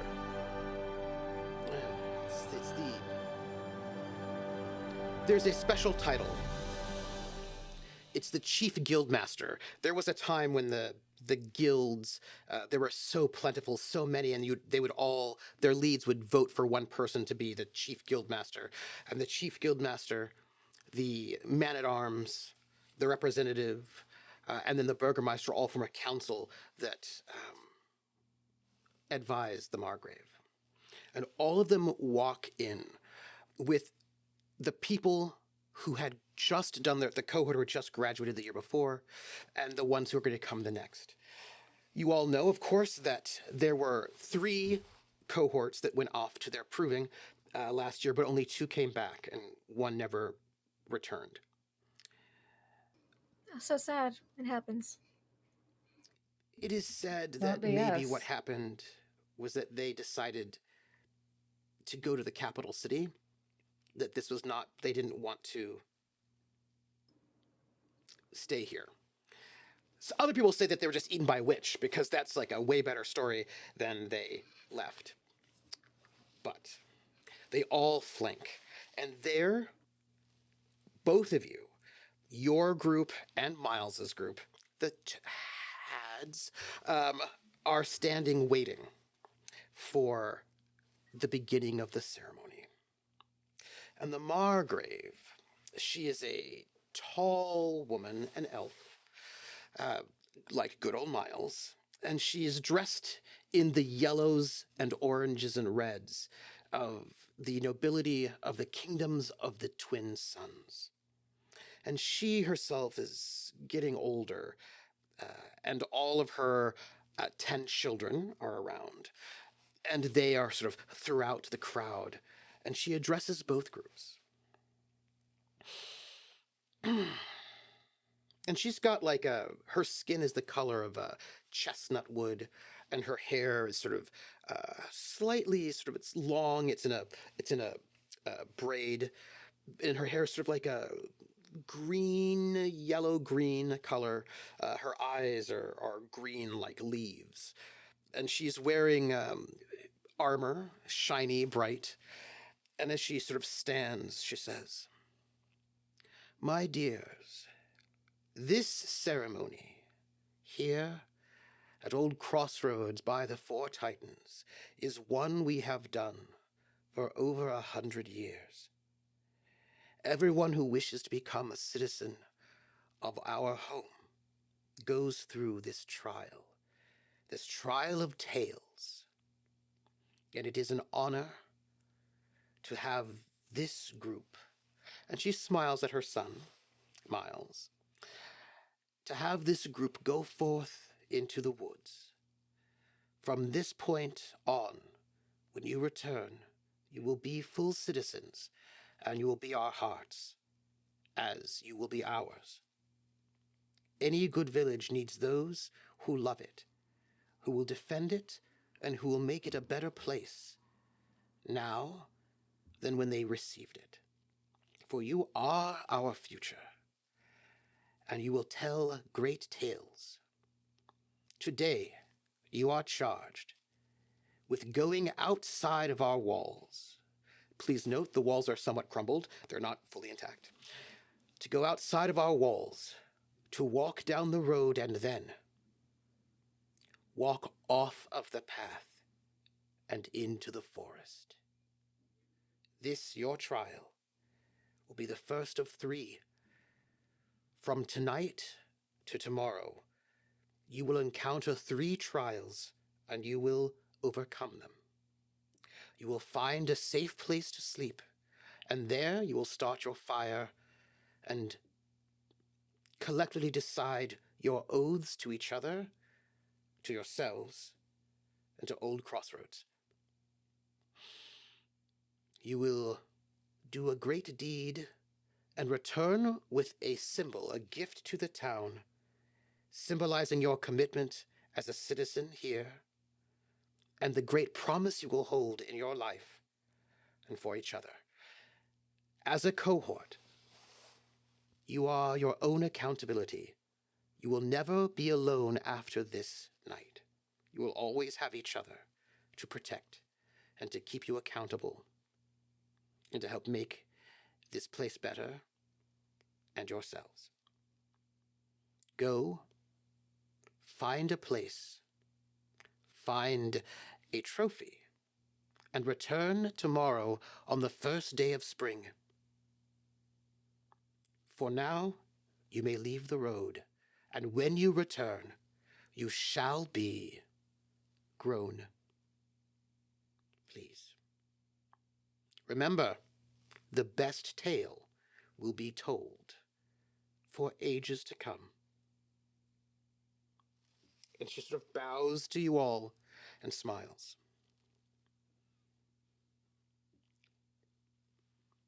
And the gates to the deep, dark forest are opened. and Miles and his crew immediately sort of like start booking it out because they want to get out there before you to get the best spots. You know, before you all can. It just makes them look desperate, I mean, honestly. yeah. They walk out like cool, confident people. Well, plus I the think monsters won't want to eat once they've had their fill. precisely. This is strategy. And I think Suri definitely mutters under their breath, "May you find the trophy you deserve." Like their direction.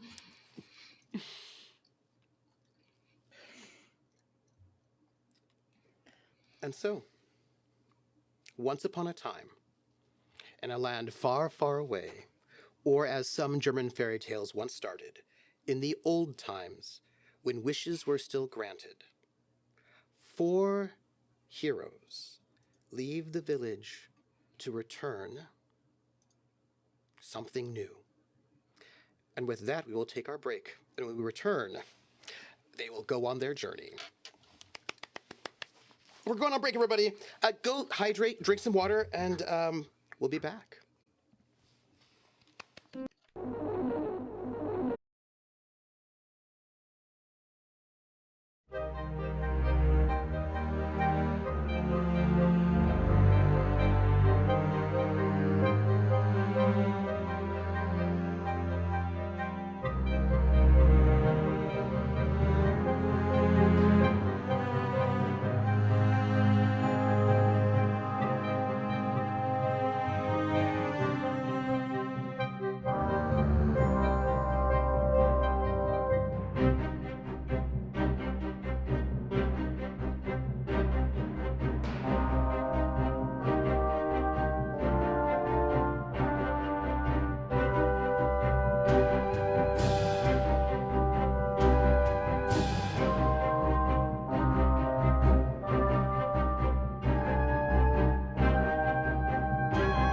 And welcome back, everyone. Welcome back to Coming of Age, a Daggerheart open beta playtest one-shot in a sort of a homebrew world that I got a little bit too excited about.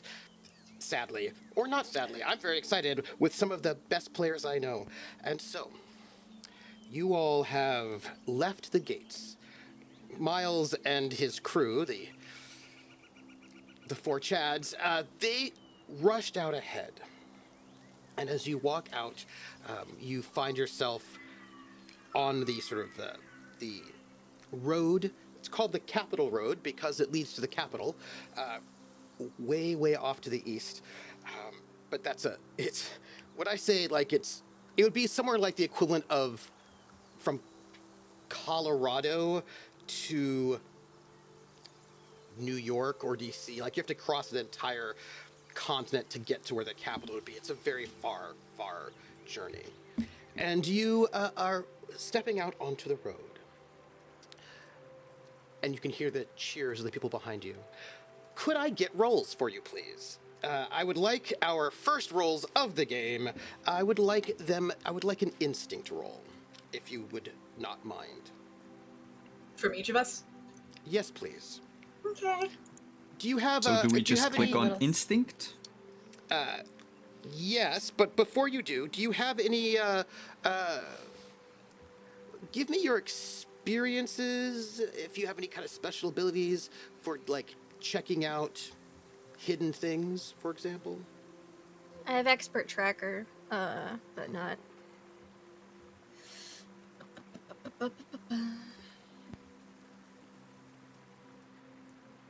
I have big eyes, so I can check out I feel like that's not your the wonders of the trait. swamp. I feel like that's not one of your traits. So, as a scoundrel, if I were to be trying to find a safe place to hide, or detecting lies or anything like that, negotiating with criminals, I would have an Yes, advantage. yes. So if this has to Okay. do with hiding, No. The wording is important. I was like, could be. Nope. Please, an instinct roll, which, you know, is the roll you would make for perceiving, sensing, and navigating. And so how it works in this game is that you roll 2d12. One is your hope die, one is your fear die. You add it together, and you get to add any bonuses you have for your instinct, for example, or if you had any special traits or experiences. So could I get some rolls, and could you announce them out if you don't mind? Um, I have a 19 with fear. Okay, pause. So, whichever die is higher, one is your hope, one is your fear die.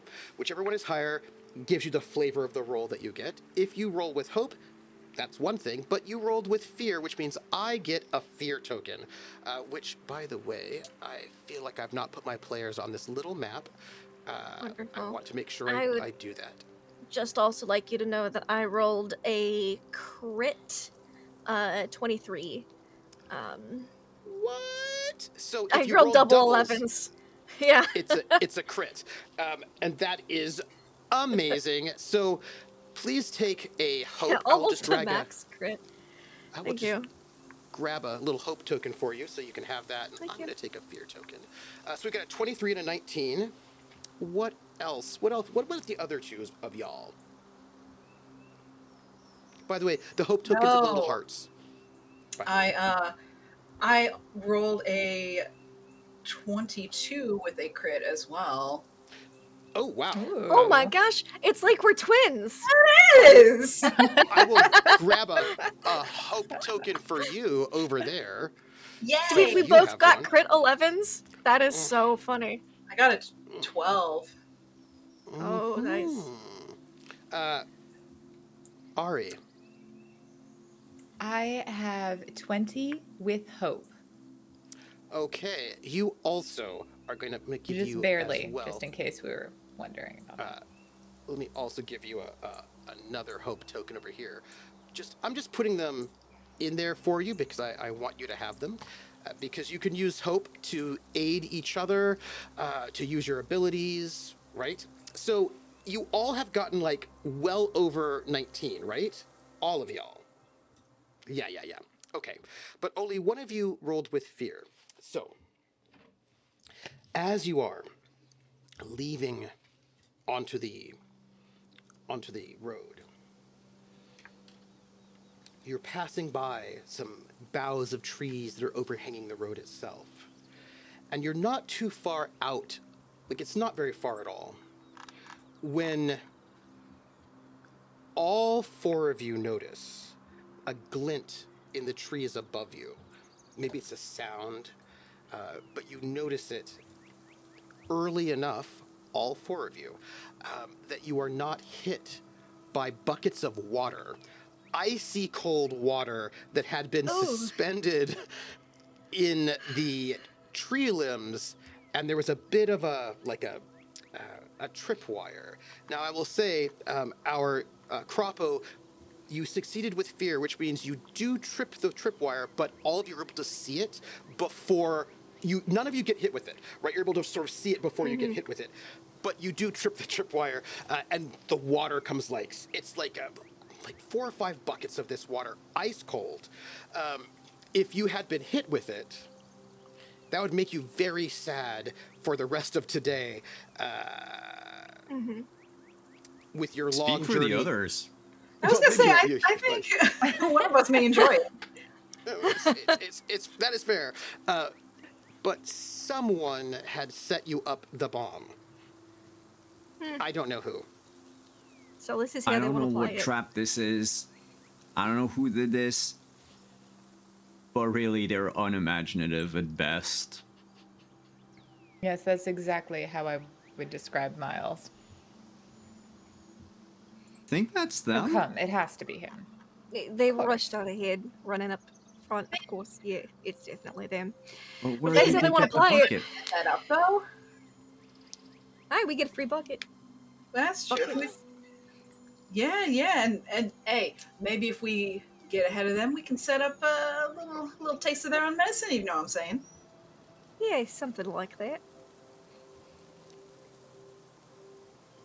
We could wait until they make camp and then terrify them tonight. Oh, see, I like your way of thinking. You know, the only thing worse than spending a day in ice cold breeches, spending a night in one.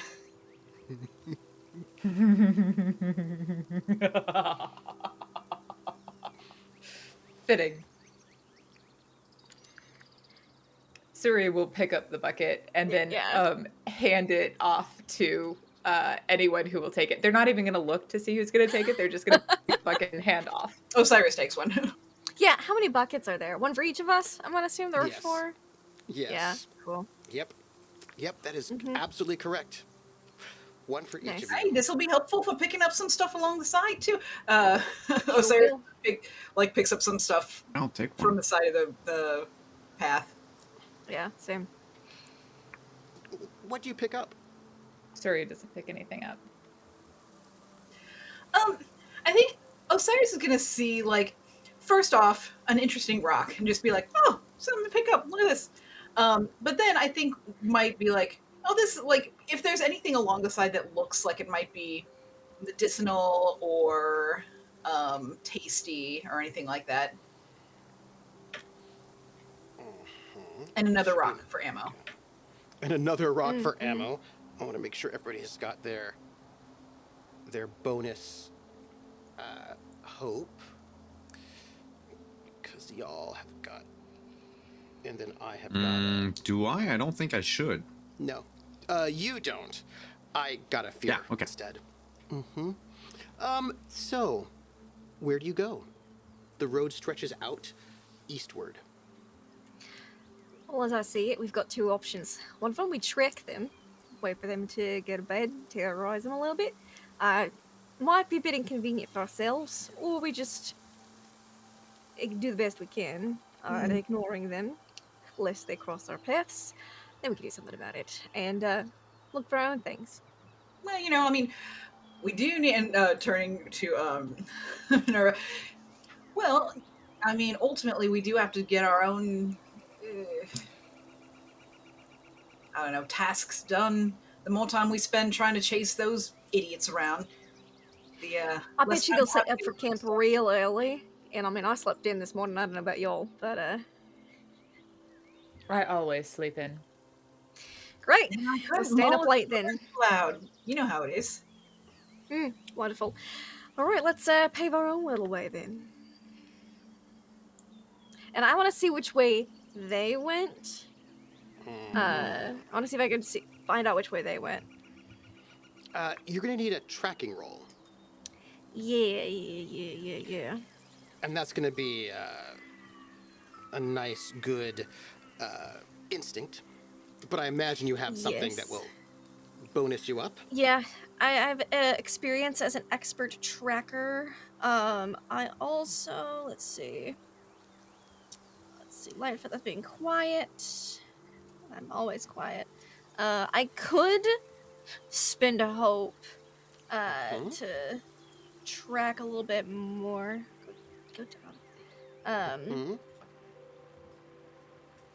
Oh no, I can double it to spend hope to double it. I don't have to spend hope to make a spellcast roll to track or ask the GM a question. I'd be able to learn about a specific creature or a group of creatures based on their signs of passage. So I'm just gonna use my agility with my expert tracker to try to track these fools using my gifted tracker ability as a ranger. Please do. All right, it's my agility, and then I get to add another one for my experience. 17 with hope. Okay. Now, by the way, when you say experience, not your experience aspect, but like your class ability. I have a class ability that lets me make that as a spellcast roll, but I do have the expert tracker as experience. To use Which that, you is have a to spend +1. hope. To use Do that. you have to spend hope to use that? Okay, Yep, well then it would be a 16 with hope.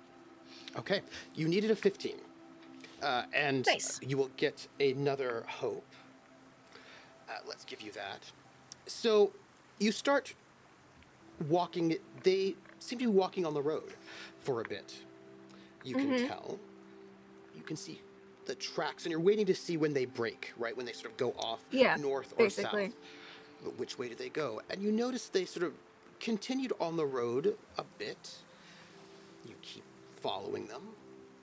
And they're not particularly, they're kind of beefy jocks, and it has been a little bit wet. Yeah. So their footsteps are easy to They do find. have a giant. They also have a giant, right? So like you can see them. Now, and yes, I will note that hope caps out at 5. So, and Oh, when you, okay. yes, hope, fear caps out at 10.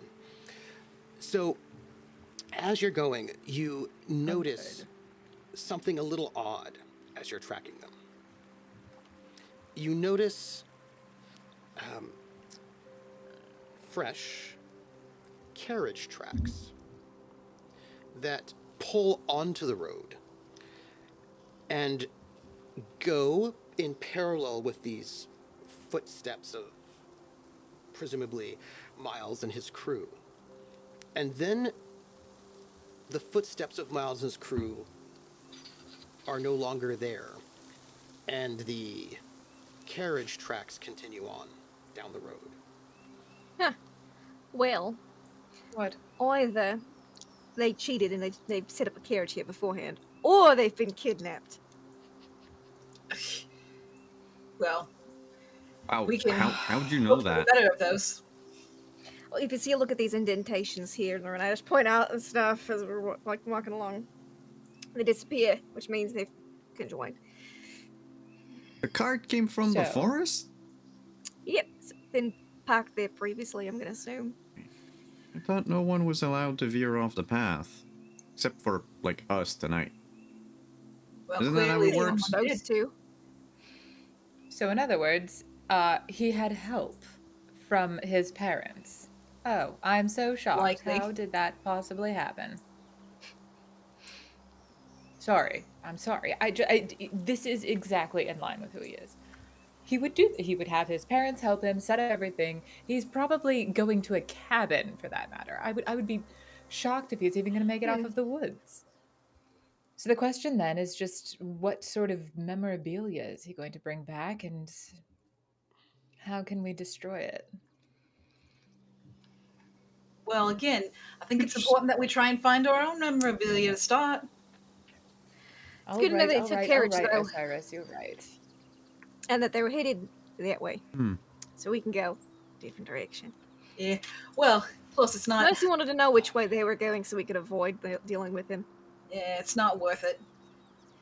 Let them be losers on I their own. mean... You think he has a signet ring? Of course he does. Why do you ask? Well, what if it's our token?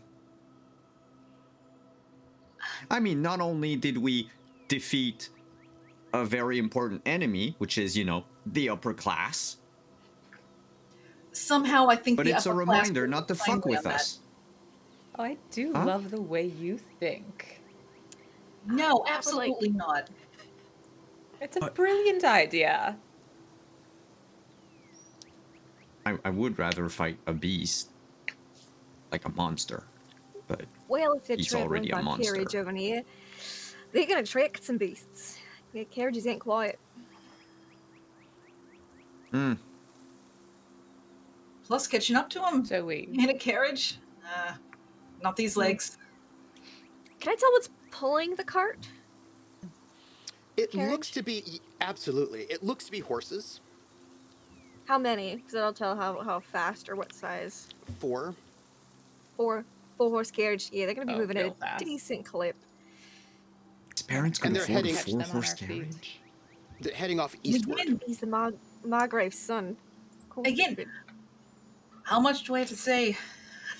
She's not going to love if we bring back her son's signet ring because we defeated him. I don't think she's going to be too fond of that idea. Well, defeated is a strong word, but if we frame it up properly, then we could have our own fighting Or- demons and things and whatnot they're overwhelmed with monsters, we bring back the signet ring saying that we'd vanquish the foes that defeated their darling son. That I like better Precisely. the sound of. But still, I unless we can conjure 4 horses. Yeah, we're gonna be a bit slower. Does the road go straight, or does it have like some curve? I imagine it's pretty curvy because we're up in the mountains. Mm-hmm.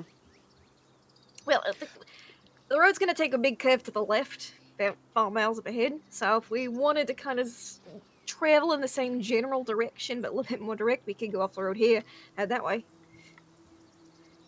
Well, And we could always just collect the signet ring on the way back, too. Yeah. They're going to have to come back this way at some point anyway to be able to get back to the village. So will we just camp out by the side of the road and wait? No. No. We go handle our own monster, and then we catch them on the way back. They'll be back here in the morning. We know which way they're coming. Well, Just and wake up early. Minerva's, like you said, if we do we? head off in that direction, we might be able to catch them, and put us in the forest anyway, so we can get done whatever it is we need to do. Yeah, more interesting things in the forest anyway than on the road. So they're lost, really. It is a bit cheaty to get into a carriage and go down the road. Just, you know. Mm-hmm. Also, it's not going to get you to a good spot to sleep in the woods. It'll make its way into the song. It'll make its way into a tale. I would not be surprised if they've got some beast already tied up for them at the other end. What if we found that first? Find their beast first, set it free. Yeah. Yeah. No. Shortcuts. Game trails this way. And Suri just starts walking off the trail in that direction. Osiris would actually grab her wrist before she gets too far away. Listen, I hate to be the party pooper here, but you're going. Really, we're supposed to be doing this, and I've just turned from Brooklyn for some reason. We're supposed to be doing this. This is our thing. We're gonna do. We're supposed to be doing this for ourselves. Oh, it's immense doing personal this for satisfaction. myself. Yeah. Exactly. I mean, so much personal satisfaction. Yeah, but it's not about them. It's supposed to be about us. We're supposed to figure it out. So? We're supposed to have our own thing. Forget what they're doing. It's not about them anyway. It shouldn't be about them. Besides, if they're going to be cheaters, it'll come back on them anyway. We need to get buckets out of it. Well, let's go. Into the woods. And I pull up my compass. And it's just spinning around that way. Osiris does not let go, but kind of like lets her hand slide down into Suri's hand, and then kind of like starts to go follow Minerva, but like kind of leading her in there. And I want it Suri to be will, known pause.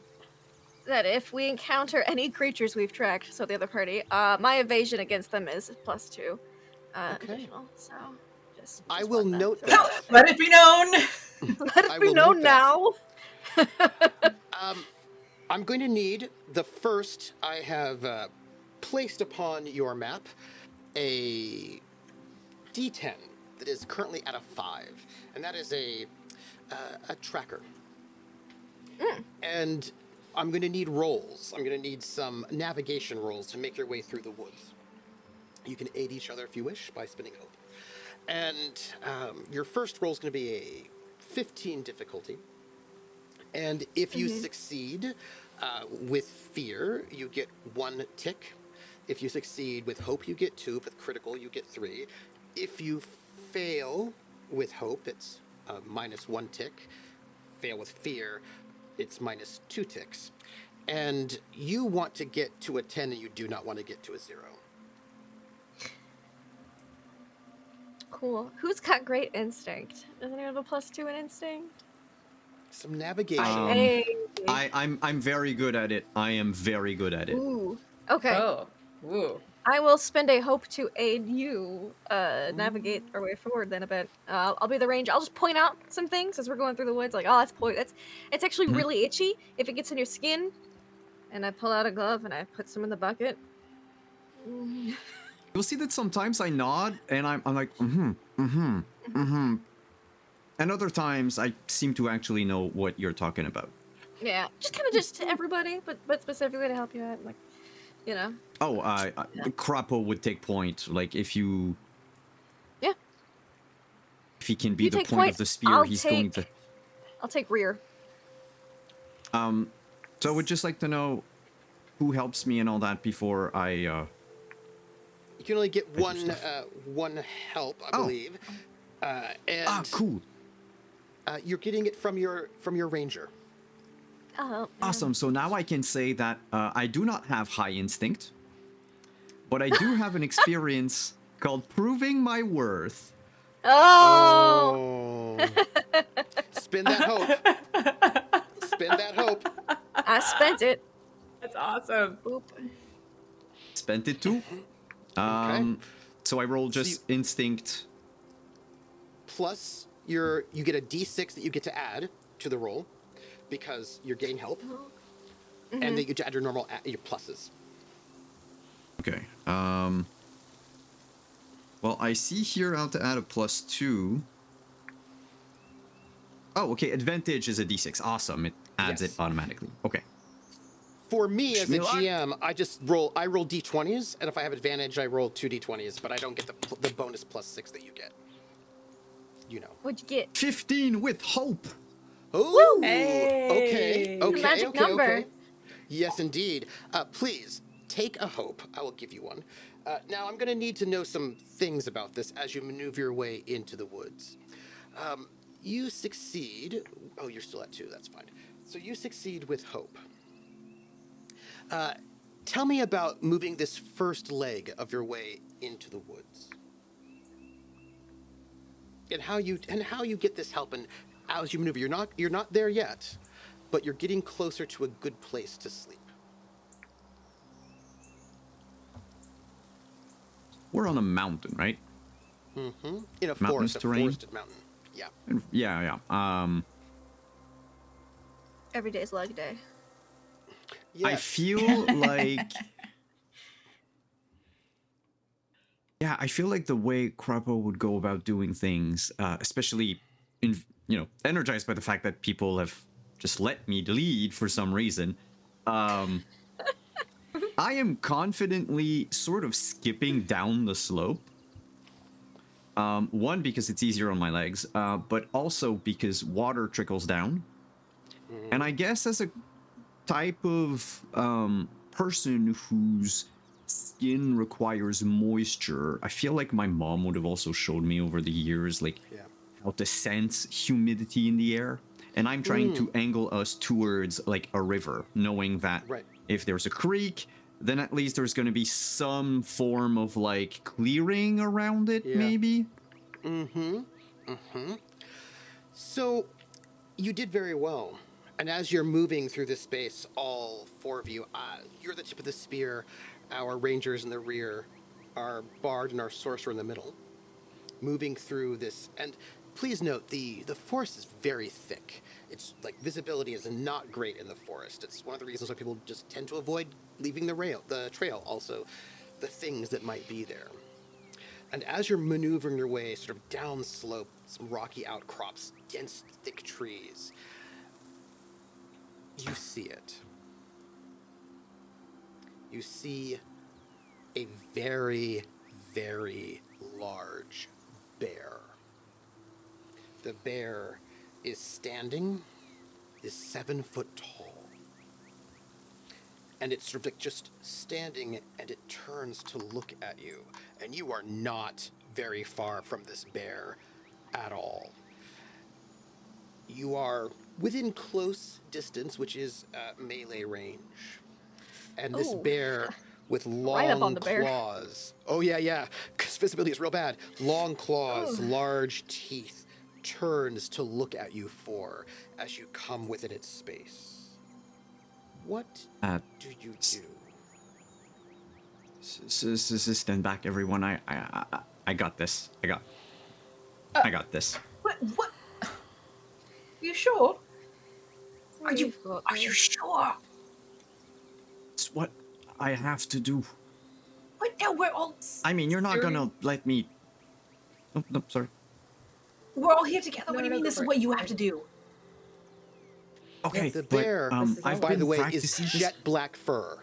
Jet black fur with a tuft of white right on its over its Sun heart. bear. Those are notoriously Siri angry. has like a little flame like flickering on their fingertips right now. Like they just like they saw the bear and then they just sort of snapped their fingers and um I've, that's what's happening. I've learned how to protect people with the shield, so just if you stay close to me, I can. Well, if I remember the drills, I can protect you. I know what I'm doing. Great. Don't worry. And I'm gonna draw a sword that's slightly too big for me. Buddy. And the bear watches you as you do so, standing on hind legs, quite a lot taller than you. Does this real quick? Does this bear look angry, or is it just kind of standing there, being like, "What are y'all doing here?" That would be a presence roll. I would like to do that, if I may. Yeah, Yes, please. That's like your forte. Yeah. As it happens. What kind of mood is the bear in? Is he like Yeah. What are we happy, furious honey drunk or, bear, like- or is he like this? You're my next lunch bear. Yeah, like what? Let's find Let's out. take you to brunch bear. Mhm. Like that's. Let's see. So that is an 11 with hope. Oh wait, With no, hope. that's because I have a thing in presence.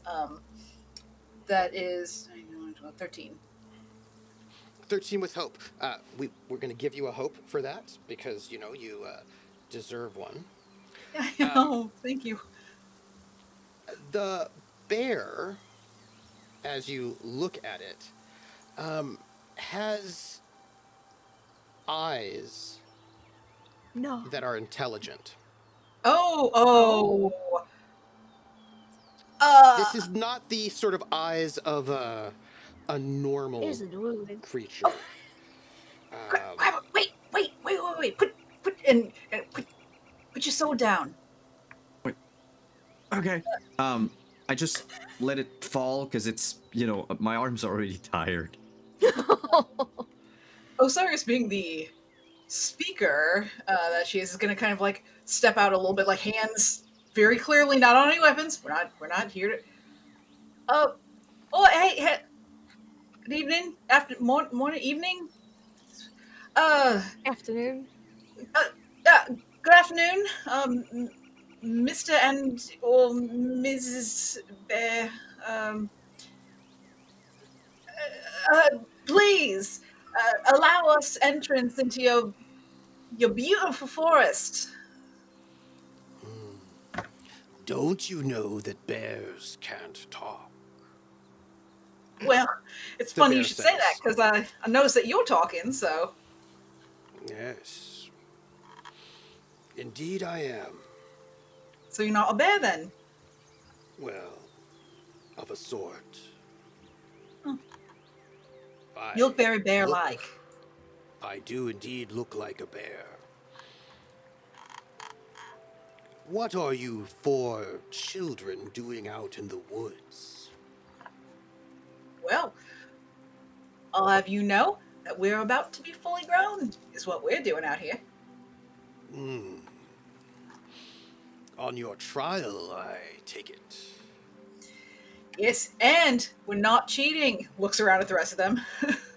You know, like the other lots. Suri's Yeah, no, Suri's we're not. still We're got not the children. fire.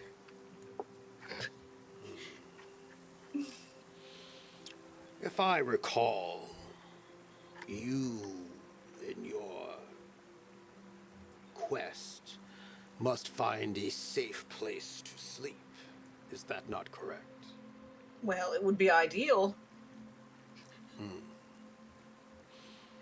I can aid you in this if you can pass my 3 tasks. Oh, well, That shouldn't be that hard, right? Yeah, you should. Yeah, of course. Yeah, we'd love Sounds to. like 3 trials to me. I'll just whisper to Croppo. Magic bear. I've never seen a bear in a village. But like, if the forest is Exactly. dangerous. This would No, be a but if great the forest is trial. dangerous, why is it? It seems very friendly. It's very dangerous. We just found a maybe friendly bit. What are your 3 tasks, my bear? I wish you to bring me a chicken without bones, a cherry without a stone, and Cherry. a memory. Memory. Yeah. Okay. From- Sure. Just any Yeah. memory? Sure. That we can do that, right, gang? The memory, one from each of you. When you give me your memory, you will forget it. No, I've So got you may plenty of give those. me any memory you wish, but the memory you give me will be one that I use to judge your character. So choose wisely. So, The question. fire like goes out on their fingertips. Do you have a name, or should I just keep calling you? You Bear? may call me Ursa. Arsa. Okay.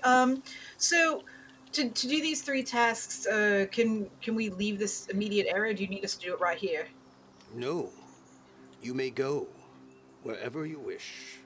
Back to your We'll. homes, anywhere indeed. I shall be waiting in this forest. Ah. And if you are successful in my tasks, simple tasks indeed, then I will lead you to a place where you may sleep. And if your memories please me, I will give you a gift. Guys, gift. This could be the stuff we're supposed to take Well, back. the first one. It's The perfect. first one's very easy. We just need to get an egg. Oh, see, Same page. I like you. Look at this. Well, cherry with no stone. And Pie. the stone is a pit. Yeah. Anyone a virgin? What about a pie? Pies don't I'm have not. pits. I'm not. I've had plenty of. Well, are you a virgin? Suri will turn to oh shoot, I forgot your name, Lindy. I'm gonna put you all here. Minerva. Minerva. Yeah. I mean, yes, if you must know. Yeah. I knew it. I knew it. You always gave me All trouble right, over then. my dating life, and look at you. Because you have a dating life. Well, now you Lovely make me feel dating bad for life. laughing. Well, I think the point is we can answer all of we can handle his riddles. We just have to find You have the to egg fuck the bear. first. Is that what they? Maybe, but it's I don't to be an know. You adult. figure it out. I've Alright, made fine. half of the answers so far. We need an egg. Where are we gonna find You're an egg? super intelligent. Thank you. I know. Alright. Well, we gotta find chickens. It could Back be in the any egg though. village. Oh no, it has to be a chicken. Yeah, Chicken you're egg. right. Chicken without bones. Chickens. Yeah. Now, I will say some people do call alligators swamp chickens, and there are some swamps here. Oh. I will But note there's you do probably have not. chickens Yeah, in but town. they have bones. I know they have bones. Not the gator eggs.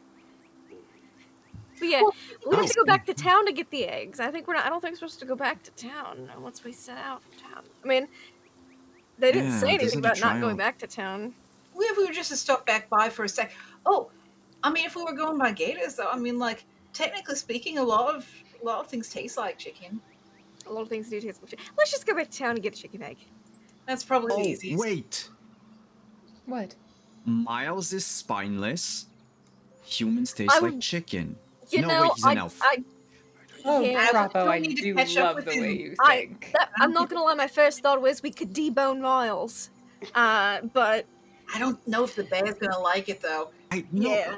I don't want to kill. No, it's just I would just like bring him to the bear. He's not going to do anything. He's a It has to be a boneless gentle chicken. Oh, we're bear. not killing him? Well, he is kind of Oh, what a boneless shame. in terms of his He's characteristics. spineless, but there's a lot of other bones, like Yeah, it's true. 100 What I something. understand, they've got like what 200 some odd bones. That's a lot of bones. 207.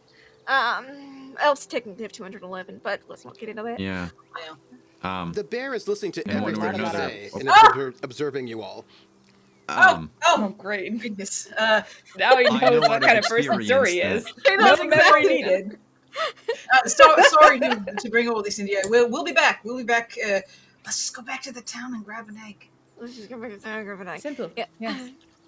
There's a little farm we're just right dealing with outside of chickens. town. You can go Oh, grab that'd eggs be there. perfect. Yeah. Yeah. Perfect. If we go to the farmer outside of town, they're not going to know we came back. Not that they didn't specifically say we couldn't, but I feel like We it'd be technically wouldn't have to go into the town walls. cool. There we go. Yeah, let's Right. do Perfect. that. That sounds good. Excuse me, my bear. Will you be right here when we come back with these things for you? Or will you be I elsewhere? will know when you enter the woods. Oh, and I will great. find Cool. you. Love that. Magic bear, I told you. Yeah, thank you, my bear. My bear. I'm Suri imagining does these it two now. cat twins They just like just walk away. Yeah, and I do a very poor rendition of I'm my just sister's real mouth. speechless. Bye, Mr. Ursa, sir. You don't I know do that. not use appellations like that. Ursa Oh. is fine. Oh, bye, Ursa. Feels like I know you already. Should we? Well, we already bowed. We can't take it back, but we'll be back shortly. They just kind of start Yeah, all right. backing away. Yeah. And the Suri bear is just no headed back in the longer direction there. Ooh, that's a little Magic bear. spooky. Not gonna lie. This will make a great story. Yeah. Absolutely. A A talking bear. who asked for chicken. Yeah, Yeah, for an riddles, egg. basically. Egg. Should we prepare the egg or just give him the regular egg? I don't Like, know. do How do you think- bears usually like eggs? This is not Do you my think he wants a forte. scrambled egg though? Shell's But- not a bone. I think we can just bring him an egg. Okay, that's fair. But we I'm- should each take an egg because we don't want to put all the eggs in one biscuit. You know what I'm saying? Bucket. Excellent Bucket. point. My my mother, when I come over, because you know I live on the other edge of the swamp. I don't live with my mom, but she Odd thing to she say. removes Sure. the bones from chickens sometimes. Like, you can have boneless chicken. Like, maybe he just wants like boneless wings. We could get both. We could get both. Just I mean, the worst thing is we're called overachievers. We Oh, are boo-boo. overcomplicating Ah, this that's good. significantly. well, We you know, I like to be on the safe Let's just side. go get some eggs, and I will backtrack us. Oh, I to- imagine we've been walking this whole time because Yeah, oh, Suri yeah, didn't yeah, bow. yeah. They just turned and walked back toward the road. They were just like, Yeah. they've just been walking. Minerva, Yes. as you make your way out of the forest, you Totally not notice thinking about the cherry without a pit way too hard. Yeah. you notice the tracks of the carriage. They seem to be fresh carriage tracks, fresher than when you went into the forest. They've already passed back through this way. It's going the opposite direction, yeah? Or is it same direction? It looks like it went back and then forth again. They've gone back Wait, and they've forth gone- twice. You think they're What? looking for us? A bunch of idiots. Yeah, they're probably looking Oh, for I their hope own they are. prizes. I See if I can find anything from maybe the they got road. scared. Genius. Maybe Obviously. they got scared and ran. Look, if they didn't have I, bones, they'd be our chickens. That's all I'm saying. Spineless and boneless. two Agreed. different things. Absolutely spineless. I'm a bit fuzzy on the. I might have not been listening when the Margrave was talking, but this isn't a race, is it? No. So We had like, to you stay out all Competition, not a night. Go- race. There's a difference. No, but And we're going to if win. we stay out longer than one night, We do now have to be they'll back by appear like tomorrow, though. cowards. Oh no, crap! Yeah, festival and whatnot. I don't want to miss Look, the Combo, do festival. you There's a lot of want good We things could be a happening. little fashionably late to the festival, though. Just saying. I do Oh, love a and good then- late entry. Well, and then they'd think something bad happened to us. And then, when we show up, they'd be even more excited to see us. Yeah. I think it's a fantastic idea. Croppo, why do you want to spend 2 nights out here? And Suri just looks around at all of the like mossy, wet, like the fact that their robes are now a little dirty, and they're just like with that kind of like Yeah. here. Oh, well, because one, this is lovely, but also because, yeah, if they think we're dead and then we come back from the dead, like by default, that's an awesome story.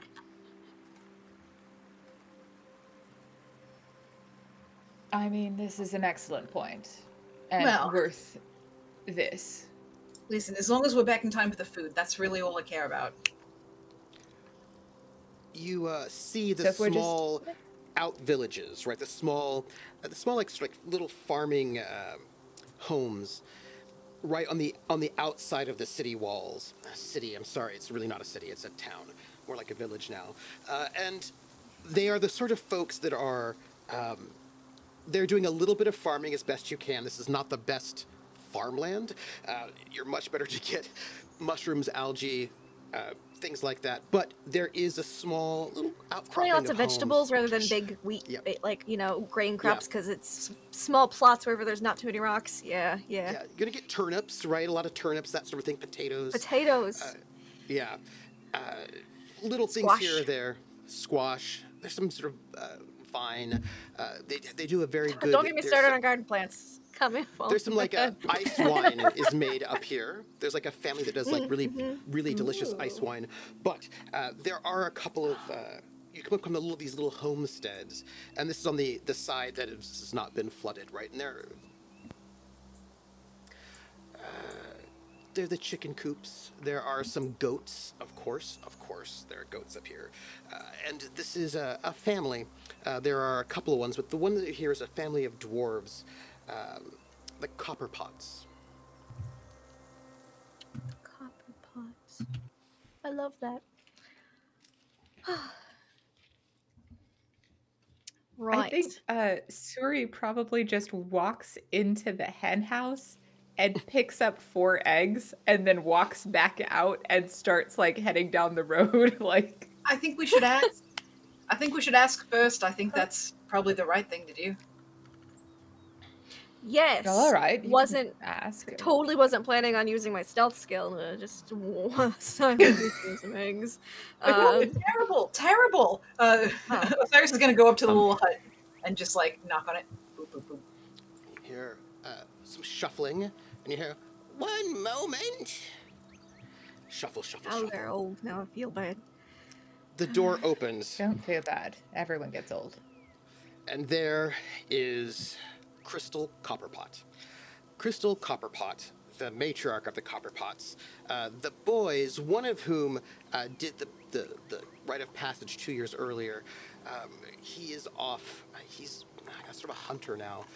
And they've got like a young girl who's probably around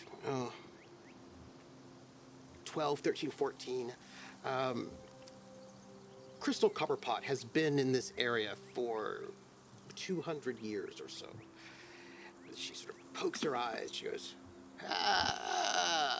rite of passage. You're going to tell good tales, I hope. Only good the tales. best. And What can will I do help. for you? Yes. So you already know that we're doing some very important things, and as a part of this incredible tale we're going to spin, we would love to include you as an integral part of our story. Me?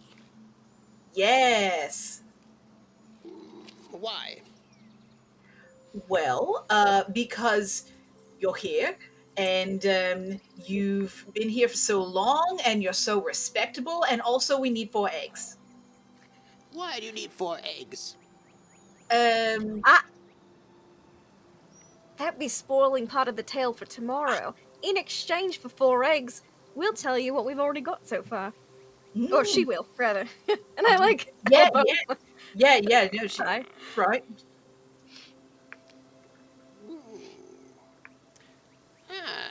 Make me a presence roll. I would be happy to. But you roll with advantage because Croppo's there with you. Oh. Hi. What's up? He's What have I so done? cute. He's just a cutie patootie. Croppo is. For giving us Oh, that yeah. Grandmas love him. Oh, Yeah, it's a thing. so rolled a 12 on hope and a 10 on fear, so that's a 22 hope forward crit. Plus Not a any crit, but it is a. charisma or presence. Yeah. Yeah. Oh, for presence, that's 24. Yes, I see. Let's And just then a make sure you d6, get but I it. don't think we even need to roll that. You know, I just, yeah. Yeah, you roll the d6. You know what? I At least will. you know. Oh, anyway. That's a 6. Oh, well 30. done. Oh. 30. You know She what? says, Your girl's feeling lucky tonight. This never you happens. roll with hope. You're feeling like this is going to go well. And you see her look at Croppo with a bit of a twinkle in her eye. And she says, well, I can give you 4 eggs. And maybe something else. Oh, well, what?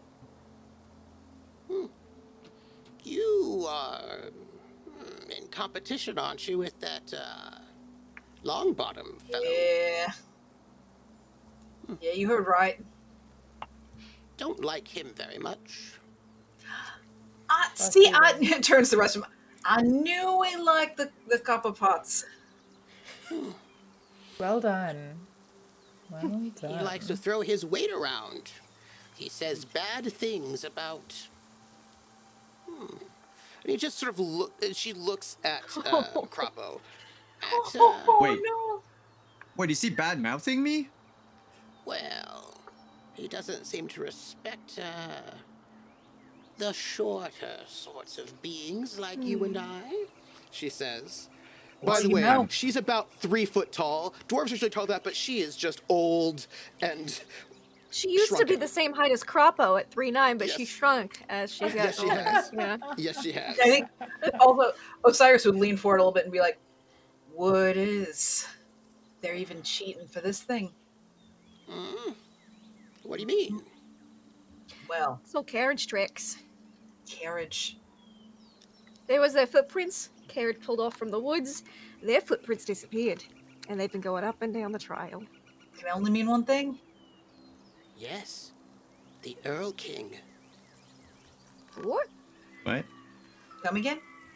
The Earl King. The Earl King goes up and down these roads looking for people to marry his children.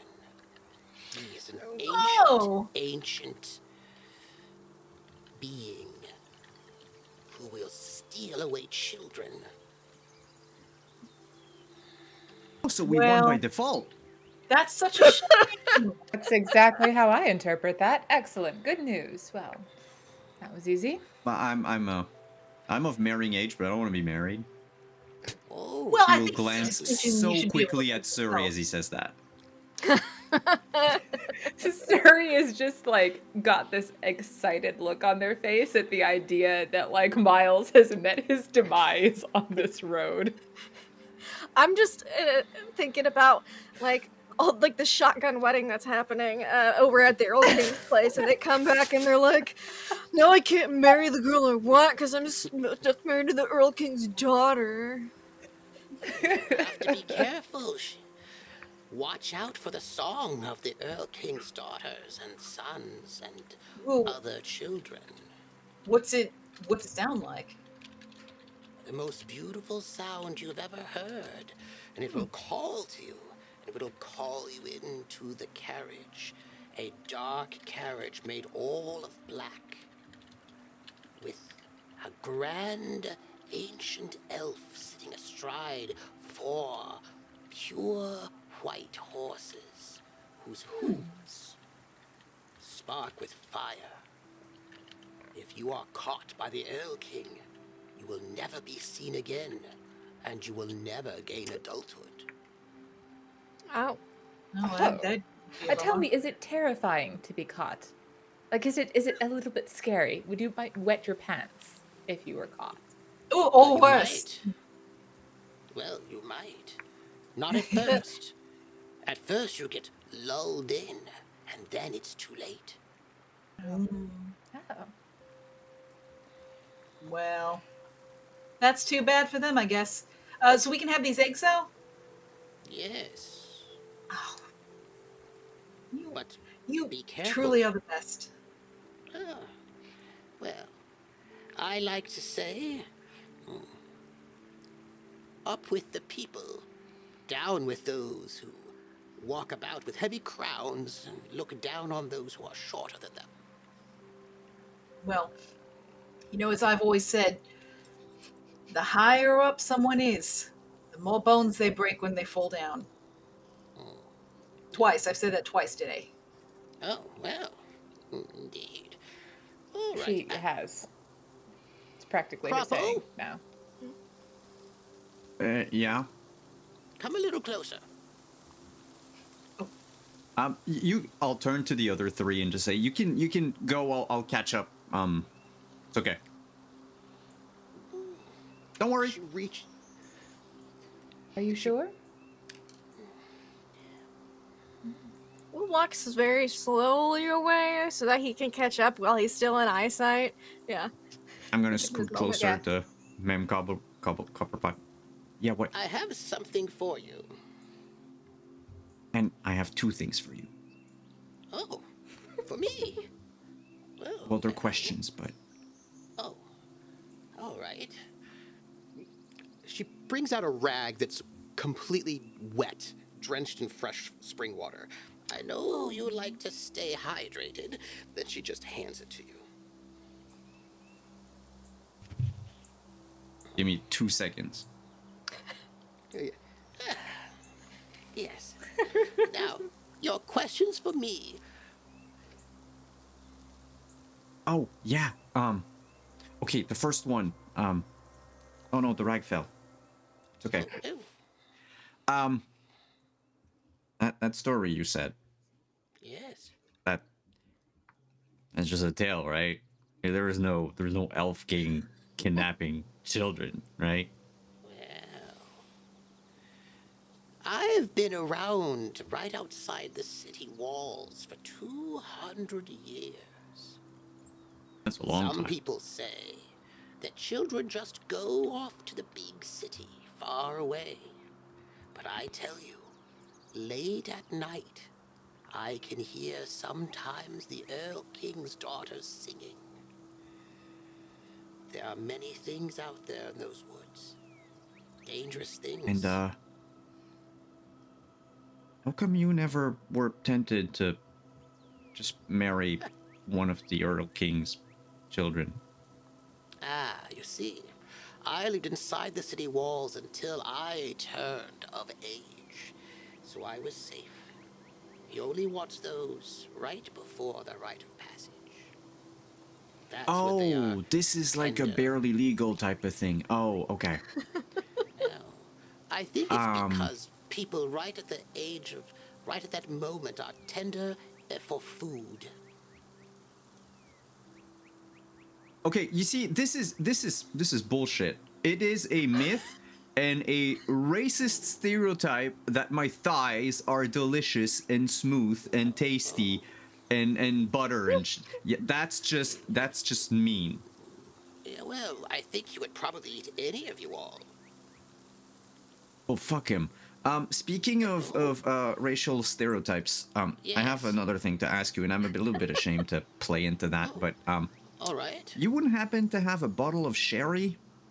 I have money with me. It's just we need like sherry with no stone, and I figure I don't think it's what the others said it is, because it would be kind of an elf king situation, but with a bear. I'm trying to protect my friend. You're getting married to a bear's daughter? I don't. Well, Oh no, not me. No. Minerva. Minerva is. Yeah, it's a whole thing. I'm just checking because Are I you don't know, soft sweet on C. Minerva? Oh, I see. No, I have plenty Well, of suitors at home. well, all right. Since I have a sherry indeed. I try to make cordials as well. If you're interested. I Cherry can cordial? I can. I'll take one. But I will compensate you for it because my mom. I mean, my pay came in, and I have these coins. And I'll just drop a bunch of coins in like A her handful of coins. apron or something. All right. Oh, it's gonna be my entire handful because why not? Like I know they said in the rules, like if it's just a few coins, don't worry Yeah. about it. What's wealth anyway? She picks My it up and allowance. she's like, I know your mother. And she goes off into her house. And you wait a little bit and she comes back and she says, now, I know you young people like to go off into the woods drinking and carrying about. Just be careful with your songs. And she hands you a small bottle of mead and a small bottle of sherry. Oh, nice. Now, don't tell anyone where you got it. No, I won't. Anyway, it's not like I've never drank alcohol before. Which one's the sherry? Oh, if you've had alcohol before, I think you'll know. Yeah, no, I'm teasing you, Miss Coverbot. All right, I gotta go. Bye. Farewell. Could we And she's walk sort of like- any slower? As we're like walking very slowly away to get him to catch up. And you can Oh, hear the little gosh. armor as he Oh, comes. there he comes. And he's got 2 bottles of alcohol with him. Yeah, I never placed you as a Look big what I drinker. scored. You really butted up it's, Miss Copperpot without us there. Nice. She gave me this. Oh, That's very thoughtful. that's nice. The Yeah. cold rack. Yeah, yeah. Refrains from saying adorable. That's hard. Yeah, if What you anyone's hot, I can give you the. Oh, Oh, I good. got a bottle of sherry and a bottle of mead, and he's gonna show the wrong ones as he says Yeah, that. that one's the mead and that one's the sherry. Have you ever drank before? Huh? It's not. All the time. I'm gonna open up the bottle of mead. I'm gonna take a sip. Maybe we should wait till we're at camp Yeah, before that's. we start drinking. It's not time for that right now. I'll spit it back out immediately before I swallow it. And I'll It's burning. You're right. We're gonna wait for camp. Good idea.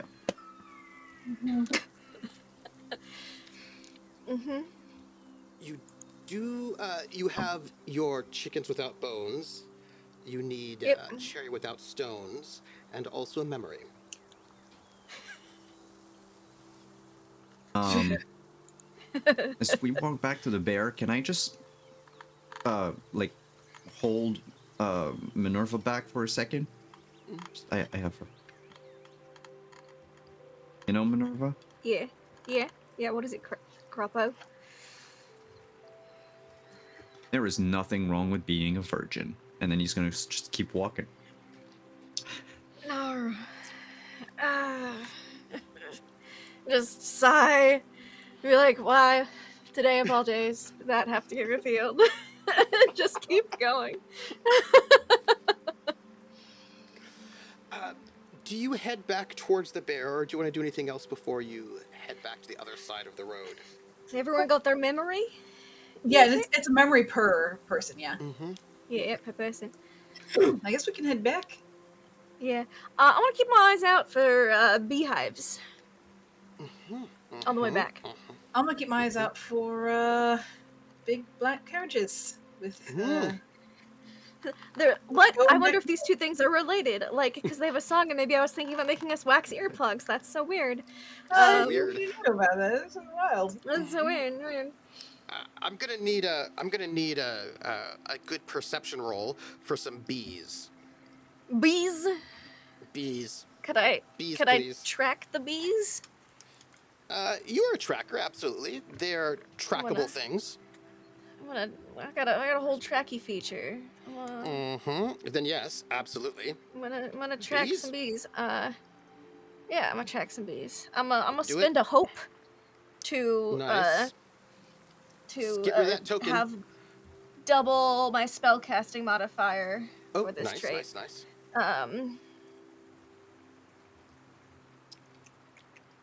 Yes. Because I put tokens up there for you. I got a 22, Oh. which Okay. is a crit. Oh. Yeah. So. Yeah. Yeah. That hope you spent. Good. You, I'm you from get a it back. surprising amount of doubles tonight, and I'm not mad I about feel it. like it's the system. The system likes you. As you're sort of moving back across Or the it's just forest, waiting to bite me in the ass later. One of the two. you're moving through the forest towards where you last saw the bear. You have 2 bottles of alcohol. You each have an egg. And as you're moving, you're listening. And up a very tall tree, you see a beehive. Maybe 20 feet upwards. Right. So I'm not entirely sure how much credence each of us put into the spooky black carriage with white horses, but just as a little precautionary measure, couldn't hurt. I was thinking about making us some earplugs with some wicks. Beehive right up there. Just need a little smoke to calm the bees, and I believe that's your speciality. I mean, you I think barely get the words smoke out before Surrey is already lighting shit on fire. Cool. like- Crapo, can I borrow that wet rag? Yeah, you're too hot. I'm gonna filter smoke. Oh, I'm gonna okay. smoke the bees. Yeah. Just give. She'll give it back. Yeah, Crapo doesn't enjoy hearing the word smoke, and he's just going to step back. Cool. I'm gonna tie the damp rag around the face. It's like a little kerchief, so I can climb the tree with the smoke coming from underneath. And I'm gonna try to. He's just smoke under the beehive. Okay. Surrey's just blowing. They picked up a thing of moss from the floor, and that's what they've lit with a smoldering fire, and they're just holding it and blowing the smoke up toward the beehive. So it's you could just imagine a sorcerer just standing there, and this black thick cloud of smoke coming up toward the beehive. Absolutely. Spend a hope. I'm going to need an agility roll, my dear climber, but you get an advantage. Oh, sweet. I will take an advantage. But you get the advantage because of the dear sorceress giving you smoke. The smoke. So we need to calm these bees. Love it, love it. I will also say that because I am a wildborn, my movement is naturally silent. So I gain advantage on any action rolls to be without hurt. So I'm gonna be quietly calming the trees, also so I don't freak out the bees. So I'm just. All right. And as the dark smoke wafts up. With advantage. Roll. I got a 16 with hope. Please take that hope. I will give you one. As the smoke from Surrey sort of wafts up the 20 feet, and you are quite high off the ground now. If you fell, that would be terrible. But you didn't. And the bees are sort of pacified. And you may take what you wish. Yeah, I'm gonna take a little segment of what's the word I'm looking for? A honeycomb, because that'll have honey and wax, so we can have some honey for snacks because we do need to have food while we're out here. So we'll eat the honey, and then I'll use I'll malleable make us all little wax earplugs with the wax. So I'll get a nice little chunk of honeycomb, and I'll come out with it. As you come down, you Snack have time. the wax. You have snacks. And before you can eat the honey, you hear, honey. And there's Ursa, Ursa. stepping from Get- behind a tree. Give the magic bear some honey. You're just in time for snack time, and I'll pull out like a little, blade and just kind of scrape off some honey onto probably some leaves for us to, for each of us to have a little bit of honey. But I'll give most of it to Ursa. But we do need some energy, so yeah. And then I'll start malleabling the honeycomb while Ursa enjoys Have it. you brought for me what I've asked? All of it darts an eye over at Minerva. Yep. A chicken without bones. Mm-hmm. And Osiris will pull out an egg and kind of very grandly just like, My bear. Takes it. my bear. And, like, pulls open like a pocket of fur and puts the egg inside I a like pocket that. of fur. As if it were like a vest. Oh, okay. I have several questions. Yeah, we'll get to I'm that gonna later. ask him. Yeah, so and a cherry without a stone, and kind of Yes. grandly. She's a virgin. I'm slowly bringing the bottle out.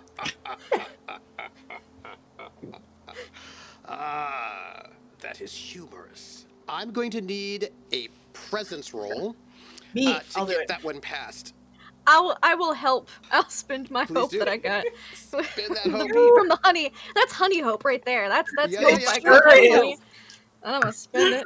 It sure is. Oh wow, that's a 2, or that's a 4. No, 4, 6, 6. So a 6. Wait, with the hope, how much does that add? A D6. A D6. Oh my gosh. Okay. So right now we're at a 6, split even. With fear or with hope? What's your Even. higher die? Oh, that's a crit right now. It's a double crit sixes success? crit. So I rolled 2 2s, and then, but I have presence. That's it? So Oh, That's all you two- need to know. That would have been a failing roll, but if you roll doubles, it's a critical success, no matter how low it is. oh, It is always a okay. critical success. no, yeah. That would have been a failure, which would have been no good for your magical bear. But Wait, it so is can a I roll critical my hope? success. Can I roll the hope? You can Just to certainly, absolutely. Just to see how was we at it. That's how hope. 6. So it would have been 12. Yeah. It would have been 12, which would That's not kinda have been funny. enough. But Oh, Doubles. that is Which funny. would not have It been would have been enough. 6 and then the 6. Yeah. the I am critical so success- charming. I am the most charming. All right, here we go. And the bear says, "This, by the way, you are now at 5 hope, Rocket. This is Nice. not I'll use them. exactly what I asked for." Yeah, no, that's we thought you'd find it funny. Because we're about to turn into adults, so we're this adult humor. Well, I cannot just take this one forever, or that one, or any of the ones here. Well, Yeah, of course. That would be silly. any of the ones here who, well, that is all your secrets. I appreciate a good wordplay. I will not devour you for this. Appreciate that. Neat. Good. What memories do you give me?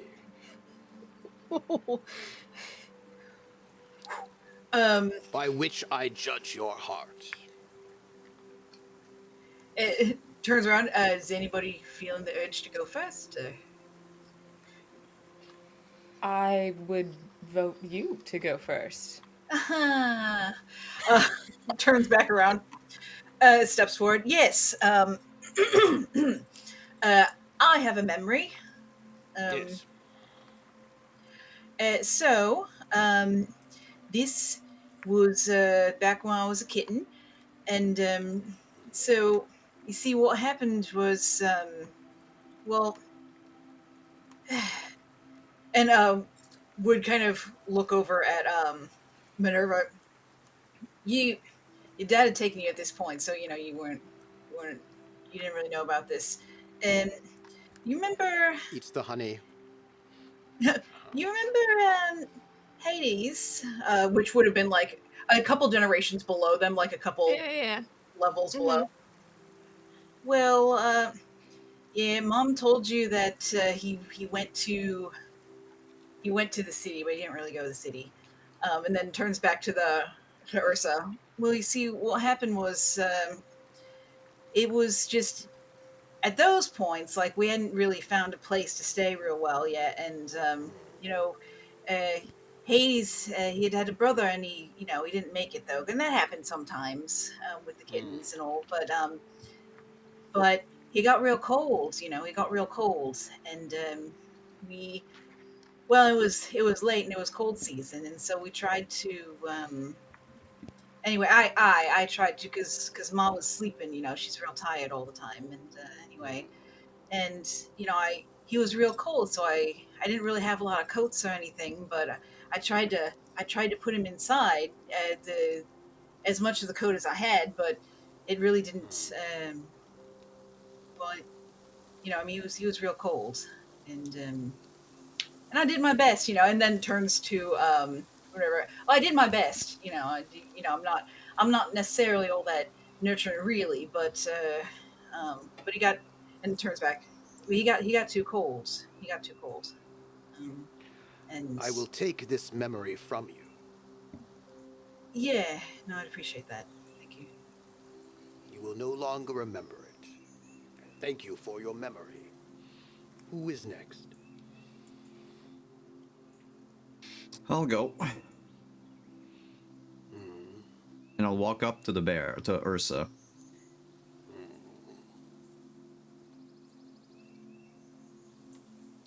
Do you mind?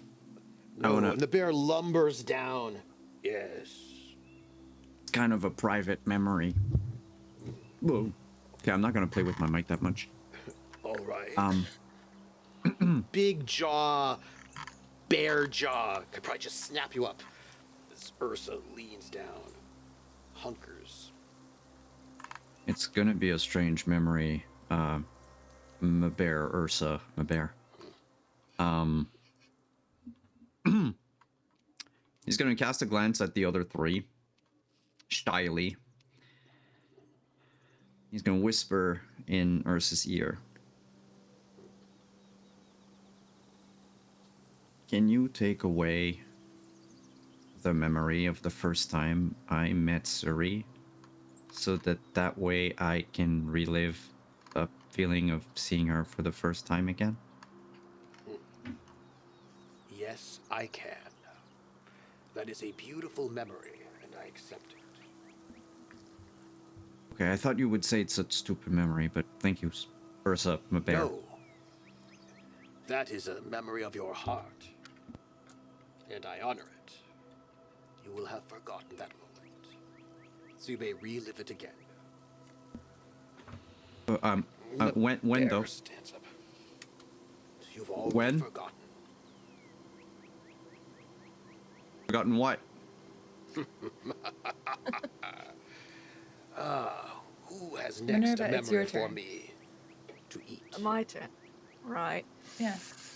Kind of does a glance over at Sai, like, oh man. Oh well. Like, that was a rough memory you shared, so here we go. I don't remember. So, alright, come on, goes on up and goes, well, this one's also a bit family related. You might have heard Sai mention that my dad took me at least, when we were, past the toddling about age, to teach me to become a ranger, hunter. He said that in order to become a proper ranger, hunter, we had to shift my mindset a little bit. I was very fond of little furry things, you know, pets and the like. I was always trying to smuggle them home. Mum didn't allow it, but yeah. Pa did. Pa let me have a little pet wolpertinger. Cute little rabbity thing, horns and wings. Had it for a couple years, and then he said it was time to start training to become a hunter, and he told me that we had to eat Fluffy for dinner that I've so lovingly raised, cuddled with it at night. I refused because I really was fond of Fluffy, but he told me that the village would go hungry if we didn't hunt, and so in order to learn the meaning of that, I wasn't going to eat until I was ready to eat Fluffy. And so I lasted about 3.5, 4 days, and then, well, we had a dinner that night. And I learned the lesson he wanted me to, that it's more important to feed the hungry than it is to care about your own emotions sometimes. You will unlearn this lesson as I take this memory, and I honor it.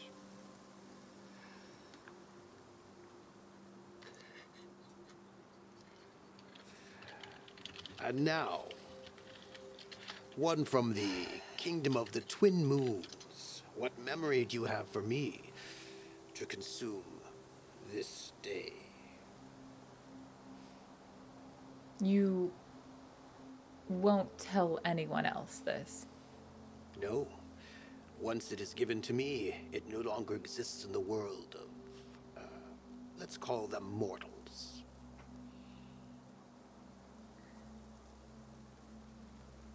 Good.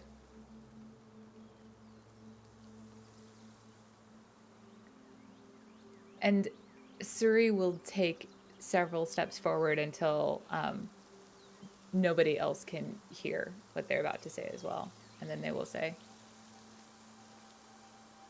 "The night my uncle died,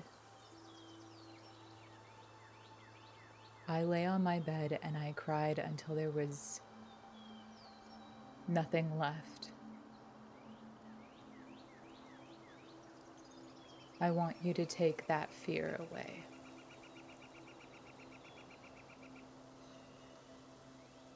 I can take away the memory.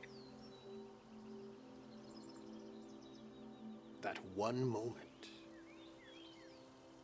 But fear may linger in other ways. But I will take away the memory.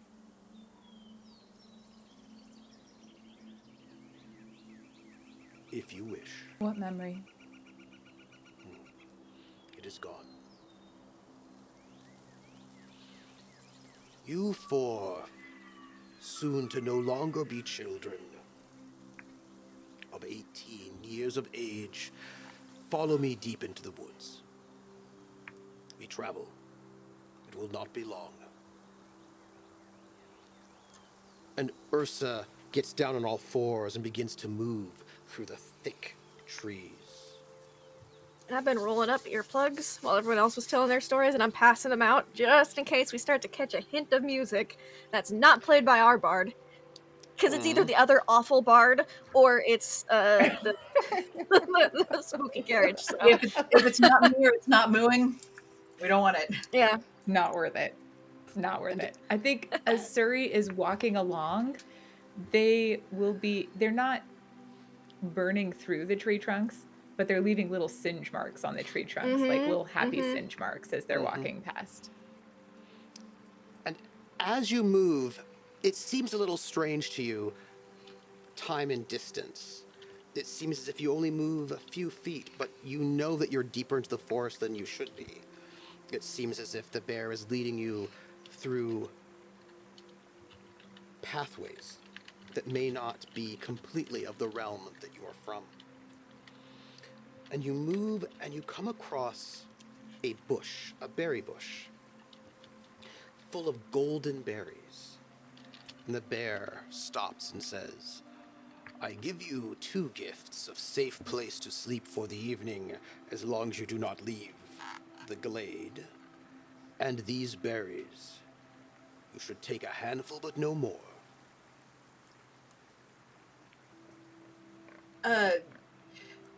Mabel, I have a question. Yes, Um, so if you've been around for a long time, which I'm assuming you have, you seem very knowledgeable.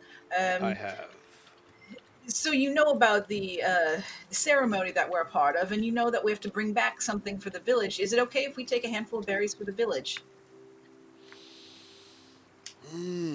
Or if I take a handful of berries, can I, split it into 2 half handfuls and give one of them to the village?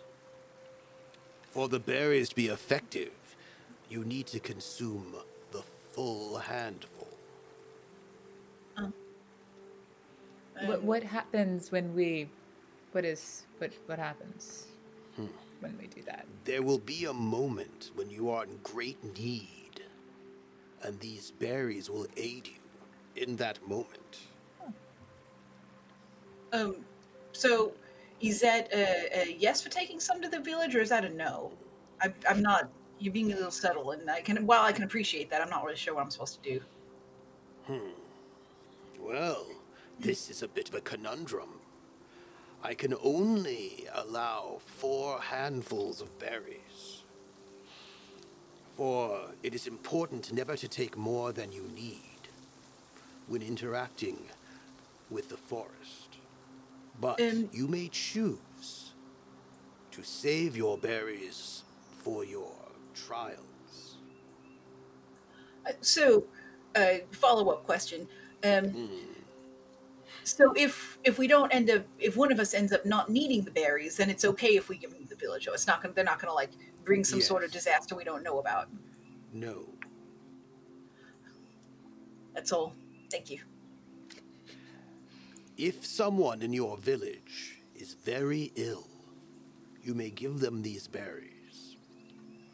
Remember, only one person may take them. It's good to know. I think immediately as I grab a handful of berries and put them in the bucket. What's the dosage on this? Like, is it like 1 per day, or it's like a handful at like You all have to the take them all at just? the same time. All at the Oh, same One okay. time. handful all at once. Um, follow-up question. Yes. I raise my hand up. Yes. It's just handful is very relative, Maber, Ursa. Yes. Um, what? How does it work? Is it like a bare handful, or like? Because I feel like I'm getting the short end on the stick on this Can I? somehow. Ursa just, like, bends over very low. My dear, dear Croppo, these are magic berries. A handful that you take will be a handful for you. Not if I give it to someone else, though. No, it will work. If Okay. you give it to someone else. Crap. I just had to check. You know, it's No, it is fine. So, come, It's better take safe your than sorry. handfuls, and then follow me to the glade. Whoop. I'll put mine in my bucket too. And the bear moves you through the forest, and it gets darker and darker. And then there is a clearing. And the clearing is a perfect circle. And around the edges of the circle are small little mushrooms. This place is safe for you to sleep. But heed my warning. Do not leave the circle when it is night out. No matter what you hear out there, you are not to leave the circle if you wish to be safe.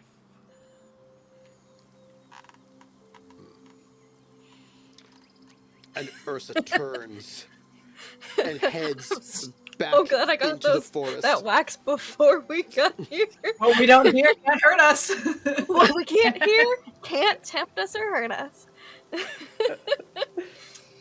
Whew. And it is Well, it's a a long day. beautiful, slightly unnaturally perfect circle, Yeah, surrounded yeah. by these little small mushrooms. Oh. That No, you can say Croppo toadstool. It's okay. you have never seen before. They are like Oh. toadstools, perhaps, but they do not seem to have. You've never seen a mushroom like this before at all in your life. They're not. Croppo, put in your earplugs.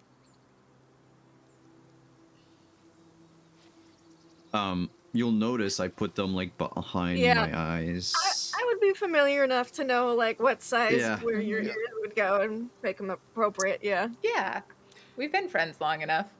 I think Yeah. I figured out Yeah, where your ears are. Yeah. I can't hear shit. No. And you are in this circle. The circle where your task is to tell each other stories and what you plan on your oath being. To spend the nights together, Oh, right. bonding. Is there a stick in the circle? Yes. Some sticks? Also, Wonderful. someone does have a romance novel that we can write on. I was just thinking we can write in the dirt or we can write Nice. stories. We don't have to As- verbalize it. We can write it all down. As a singer-songwriter and producer, would of course have something to write with as well. Before the sun sets, though, Suri would like point to like gathering wood so that they could start Yeah, a fire make a before fire. everything. And then as soon as enough, after they pick up a couple How are you gonna sticks and start drop the it in, they'd fire? like leave it to everybody.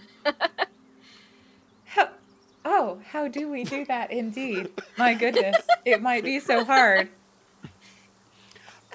I would like to know if anyone tries to start a fire non-magically. No. Why would we? Croppo is just staring at Suri for some reason.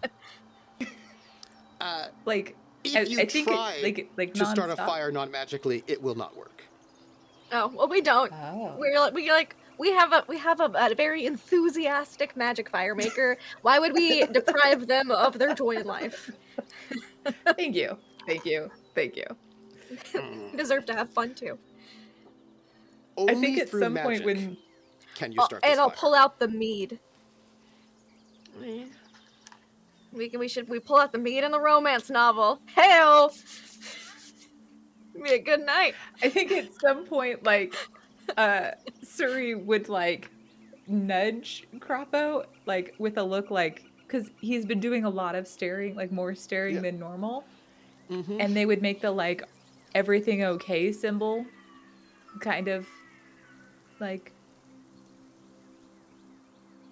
It was very cool how you lit that fire. what? It was very cool how you lit that fire. Put it I'm back going to be using in! my fear. I'm using my fear now. I'm going Oh, to. no. Yep. On me? Yeah. Yes. Perfect. Shit. Yeah. I'm going to need you to make a roll at this point in Cool. time. I'm using my fear to instigate some business. That's what my fear is for. I'm It's for sorry. instigation. It's okay. I don't think you could pay the twins to take out their earplugs at this point. We're like, Y'all are dead to me. yeah. Could I What kind get... of roll do I need to make? It's a good question. I feel like you need something like finesse Ooh. or knowledge. One of those two, I think, could work. Either one. We'll do finesse. Because finesse is about control, hiding, tinkering. It's like, fine skills. So, yes. And what are your experiences? Suri is about control. Control of fire. A lot of control of fire. Mm. If you want help, I can probably do something. You might want to spend If a you want hope the for that D6. help. Yeah. I But would take that.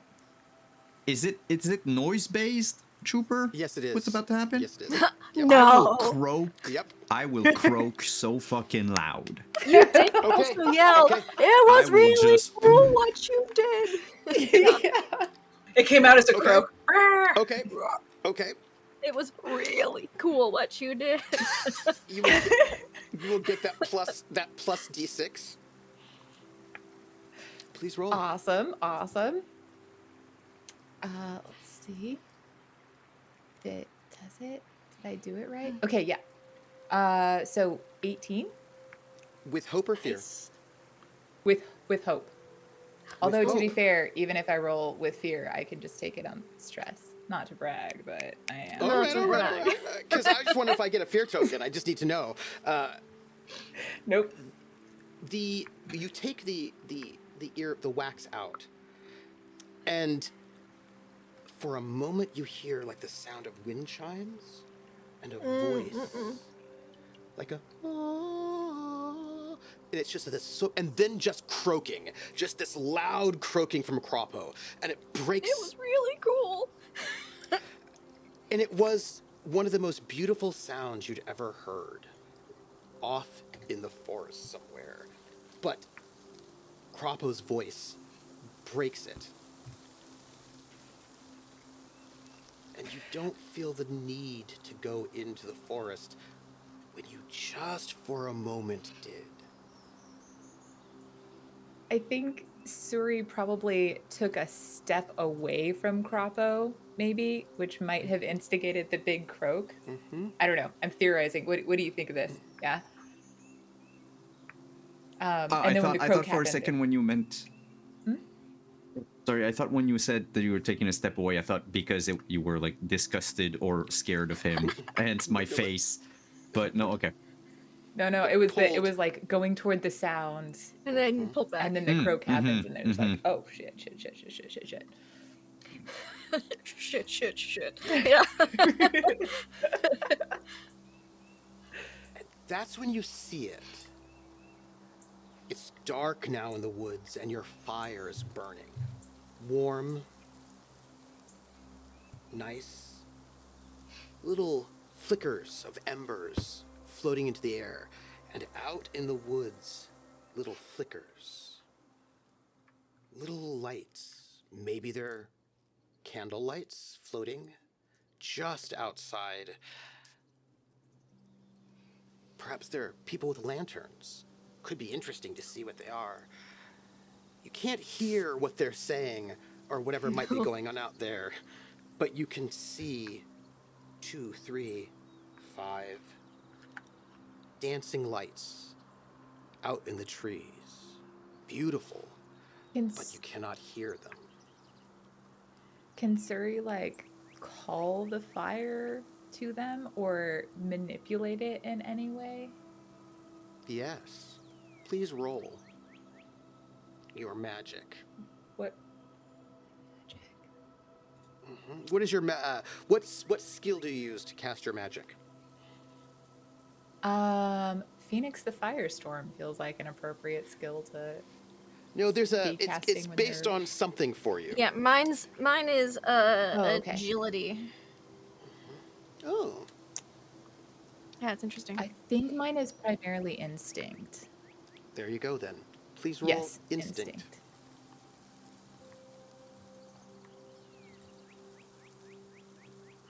That's a 12, and it is fear-based, but I'm gonna take a Excellent. stress instead. You're not going to give I'm me a giving fear you token. a fear. I I'm not see. giving. No, I'm not gonna give you a fear. That's fine. That's fine. Take a stress. You call to the fire. And the fire, the little flickering thing out there, begins to move closer. Closer to the edge of this circle. It stops when it gets to the edge, but you call it into the circle, breaking it. And in into the circle comes a light, a figure. I believe I have music for this, actually. We had a safe place. You did have a We safe did. place. Yeah, and then there was fire. Sorry, And guys. then they could not get in. Like because the it was twins were just warded. sitting here, like completely ignoring everything, using the cat ability of not giving a fuck. And then we see this, and we're just like, But you call the creatures you break the ward and allow them in. And there, these little lights, as they sort of make their way into the safe space, no longer safe, they elongate, and you can see spectral creatures that turn into skeletons. Skeletons with swords and shields. And I'm gonna have to take you over to our glade, is what I'm gonna need. Let me just do that map-wise, since you were hanging out and now you are less hanging out. Yeah. Let me just take care of that. Why don't I? Yeah. And let me bring you over there. Oh, good, you're in the glade. Awesome. Let's put you there. Why don't we? Yeah. Yeah. Awesome. So you are here in the glade. Let's throw you your tokens there. And each one of you, I've just placed 2 action tokens in your. Let me make sure you all have 2 action tokens. You can always get more. You can have as many tokens as you like,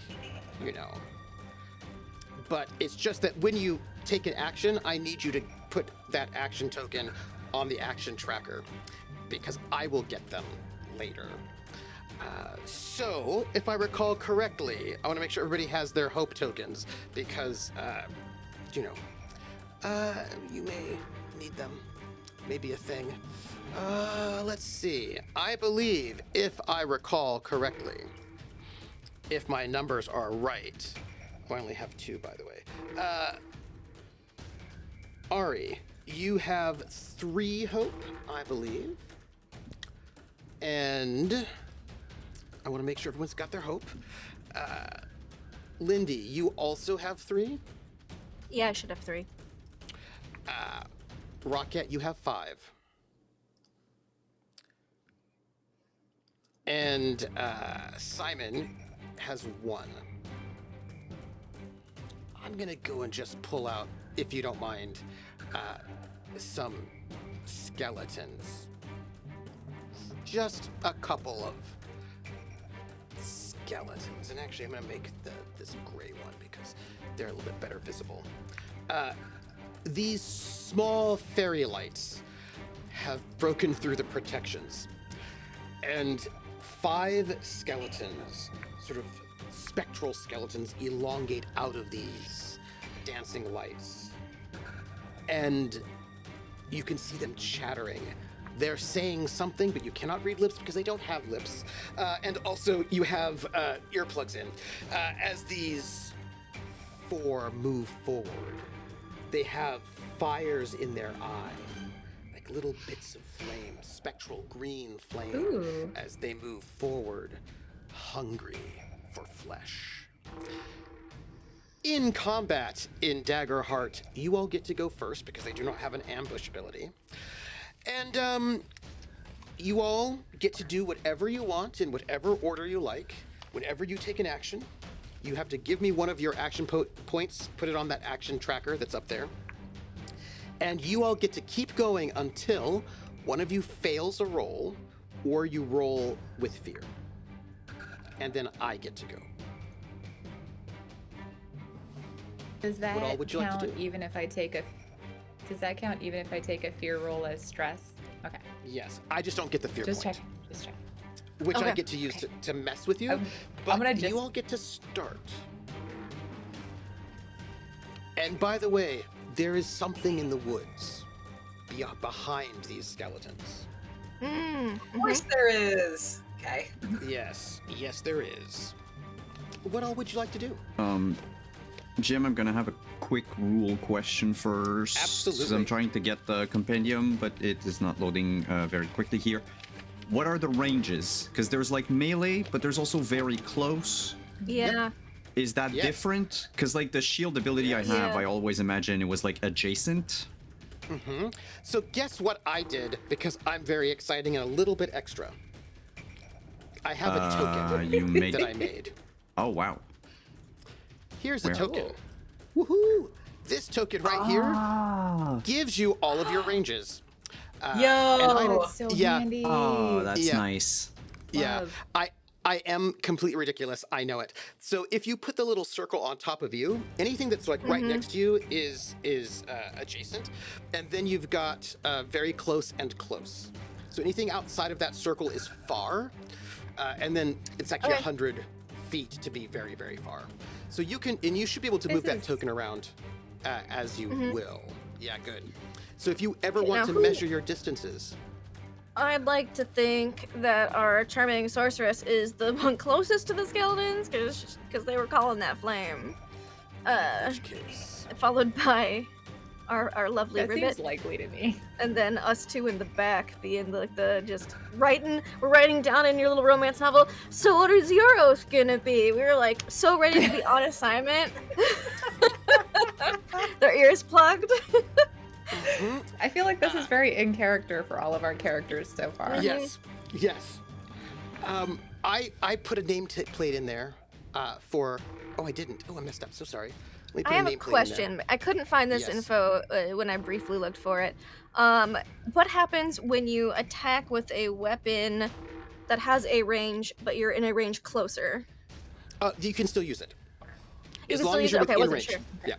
Yeah. Okay, just be within range. Cool, love it. Thank you. Let's put some names in there. Let's see. Let's put Kraupo there. Save settings, and let's put Minerva here. We don't see them. we if can't you're see if you're them. yeah, because we Yeah. don't have access to those tokens. The meeples. That's ridiculous. That is completely ridiculous. Yeah. Yeah, you're telling me. I know, right? I'm gonna give you. It's We okay. agree access. with Let's you. make sure. For what it's worth. Yeah, I do not even appreciate. Let's see. Name, token bars, tooltip show, location standard. They've changed things around. I just want this to be. I want you all to have access. It's At you can turn. say like controlled by everyone. Yeah, but it's Think. not there right now. Controlled by. Here we go. All players. Save settings. I'm giving it to you all. All of y'all have got all of it. Cool. And I now have to ask. Sweet. I know there's very far melee and close. Which is melee farther than close, or is melee closer? than Melee is just close? adjacent, like Okay. right up. Thank you. I And just by I the have way, weapons, and I was like, for so what's the movement. difference between melee and very close? So melee is adjacent to you, and very close is in that darker circle. Okay. So and then close is the larger circle, and you can move anywhere within close as part of your action. If you want to get outside of close, Okay. you have The to. middle circle is close, and then very close is the center. Okay. No. Very close is where the center is where you are. Anybody that's actually in a square right next to you is in melee. Okay. The middle circle is very close, and then the larger circle is close. Oh, so we can move anywhere within the larger circle from our character. Absolutely. Okay. Yep. Love it. Thank you. Anywhere within the larger circle is free to you. Love it. Sorry, another. I'm trying to figure out where my spellcast trait is. And how much I have of it. I think you said it was. Did you say it was instinct? If you look at your spells, it'll Oh, okay. have like the spellcast roll, and it'll match up to whatever stat that is. Okay, perfect. There we go. Thank you. Yes, welcome. so that means excellent. I've got. I can do 2 of those. So Okay. your choices. It's all y'all first. You get to keep going until one of you fails or rolls with fear. Unless I interrupt. But I think I'll go first. I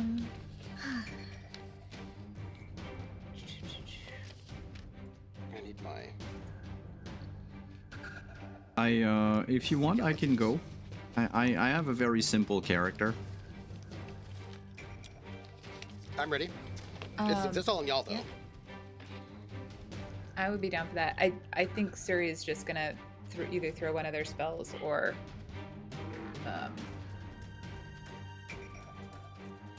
probably one of my spells. Or my dual staff. It's gonna be one of the two.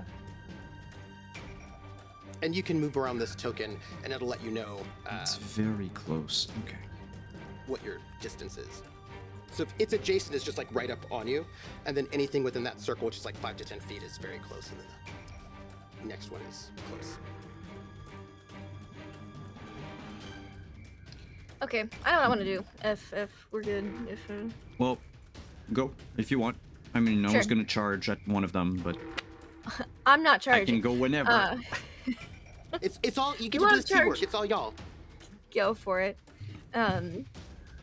I just want to move back a little bit. I'm gonna use my bow and I'm gonna shoot at the furthest one. Because my range is far. Very nice. Put the little square on you, and then just tell me where you want to move. You can move anywhere within the. I want to move. I'll ping it. Like I want to move like right here. Do it. Say, like be able to right move there. your- I can't move the Why not? the meatball. Oh wait, no, I can. Okay. Oop, Yeah, I sorry. give you access. I give you access. You're moving all the meeples. I'm trying to move just me. I'm gonna put you all. Big square. There you I'll move go. like right there. There we go. Mhm. And then I'm Please. going to spend a hope to use my ranger's focus. I'm making an attack with my weapon. On a success, I temporarily have focus on the target along with doing damage from the attack. While focused, I know exactly what direction they're in. All damage rolls make them, I add a 1d6. On missed attack roll I make against them, I may end ranger's focus to re-roll my duality dice and take the new result. So basically I focus until I miss, and I can choose to re-roll if I want. Or I can just keep it and use it next round. So here we go. It's pretty cool. Here. So give me your action though. Your action token, Yep. please. Just put it up there. Make me happy. Boop. Put it on the right little there. card. Yeah, thank you. Boop. There you go. Nice and neat for you. Your difficulty is a 12. Well, that's a 19 with hope. So, Oh. Ooh. let me, Please take a hope. Right. Grab a hope. There's a hope token for you. Sure, And thank you. roll damage. And I will roll damage for you. And which one are you targeting? The farthest one, so probably this yeah. one. Yeah. Just because I can hit the far away ones, and I know we've got a frontliner, so I'm gonna distract the ones in the back, or try to, or whatnot. All right. 7 plus 2 is 9 plus my 1d6. So 9 plus 5 is 14 damage. I see. Describe to me how you destroy this ancient skeleton. Oh, cool.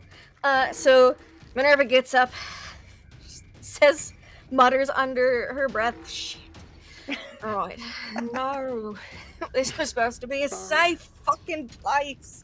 And pulls out the bow, and then draws it, and holds it out, and just looks at there. They have a hip quiver, and she's gonna look at her hip quiver and pick an arrow. She has a few different types depending on the situation. This one's kind of more of a, is it a bodkin, more of a bit blunt arrow? Because that'll deal a bit more against fragile things, or if you're not trying to pierce something, it's good for non-lethal sometimes. But with skeletons, you just want to hit it really hard, and it just pulls back, lets go, and it hits right in the skull. And much like most undead, you hit it in the headshot, and it just crumbles. Crumples into dust. And it's wearing very ancient armor, by the way, like an ancient helm. Like, it's Hey. not gonna. As long as the armor doesn't crumple, that might be a good trophy to bring back.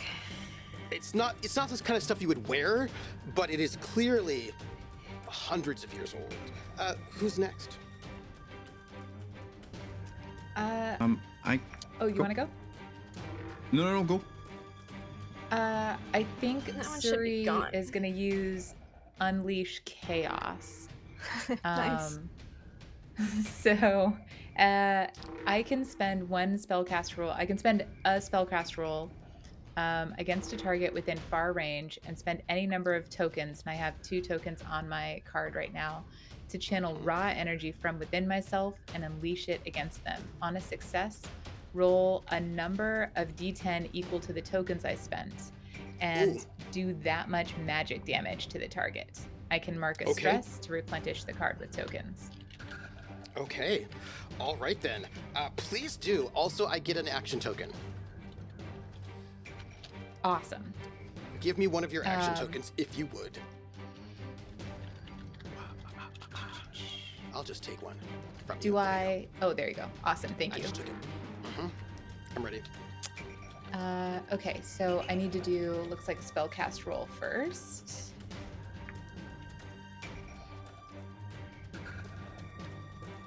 And that's a Yes, 19 with hope. Oh, nice. That's great. Please take that hope from you. 19 is good enough. Which one are you targeting, by the way? I'm targeting this one that's closest to me. Oh, was it not? Why is it not letting me do the little? one. Yeah, that one. Thank you. Let's see. Perfect. Yep. Please roll your damage because 19 is well good enough. Roll your damage. What, 2d10? Is that right? 1d10. I only did one token. I've just got another token for later. And it's a 6. It's a 6. All right. You send out. What does this look like? So from Suri, I think it just looks like a volcano sort of explosion, but it's all flames that come out of them and then descend into this skeleton. And I assume consume it in its entirety and leave nothing but dust just sort of floating to the ground in little All like of its snow. rags of cloth sort of go up in flame, but then the skeleton continues to start moving forward towards you. You have knocked off one of its arms, and it is on fire, but it is still moving. Still moving. Okay. It is excellent. still moving, and it is unhappy with you. Let's say that. Oh, good. Let's say that. Feelings mutual. I don't get to go yet. It's still y'all's go. I think with that, which was that this skeleton, the second to the top skeleton that you went for? Yes. Yeah, I'll give it a little symbol. Yeah. I'll give it a little symbol. That is on fire. Yeah, The let's on give it a fire little one? fire symbol. Yeah, let's. I feel like there's a nice There's fire. a skeleton that's. Does Yeah, it? Just think of it like a beacon, you know? Yeah. Aim yeah, your let's- arrows this way. Boom. On So fire. does that skeleton get any closer since it's still walking toward? It's not its turn yet, so that it cannot get any closer at the moment. Okay. It's not its turn. Um, Sadly for me. It's like a JRPG. We all pause for a second and we're like Yeah, doing yeah, this. Yeah. Oh man, so if I were to get to the edge of, like, would that put me in the square next to, and would that be close enough for a melee? Where are you? I put the circle on Yeah, myself. I see think. you. If you want to do that, you're going to have to roll agility to get close enough to it to do. Agility, you say? I do. That is correct. I would be happy to. Yes, I will do that. And also, I'm going to get an action token from you because you're taking an action. I'm just going to take it. Thank you. Those are for me. All right. So That for was, like, that, very cool. I'm going to take a stress to do my feline instinct so I can reroll my hope die. Okay. Katari. Oh, and I rolled a 12 on it.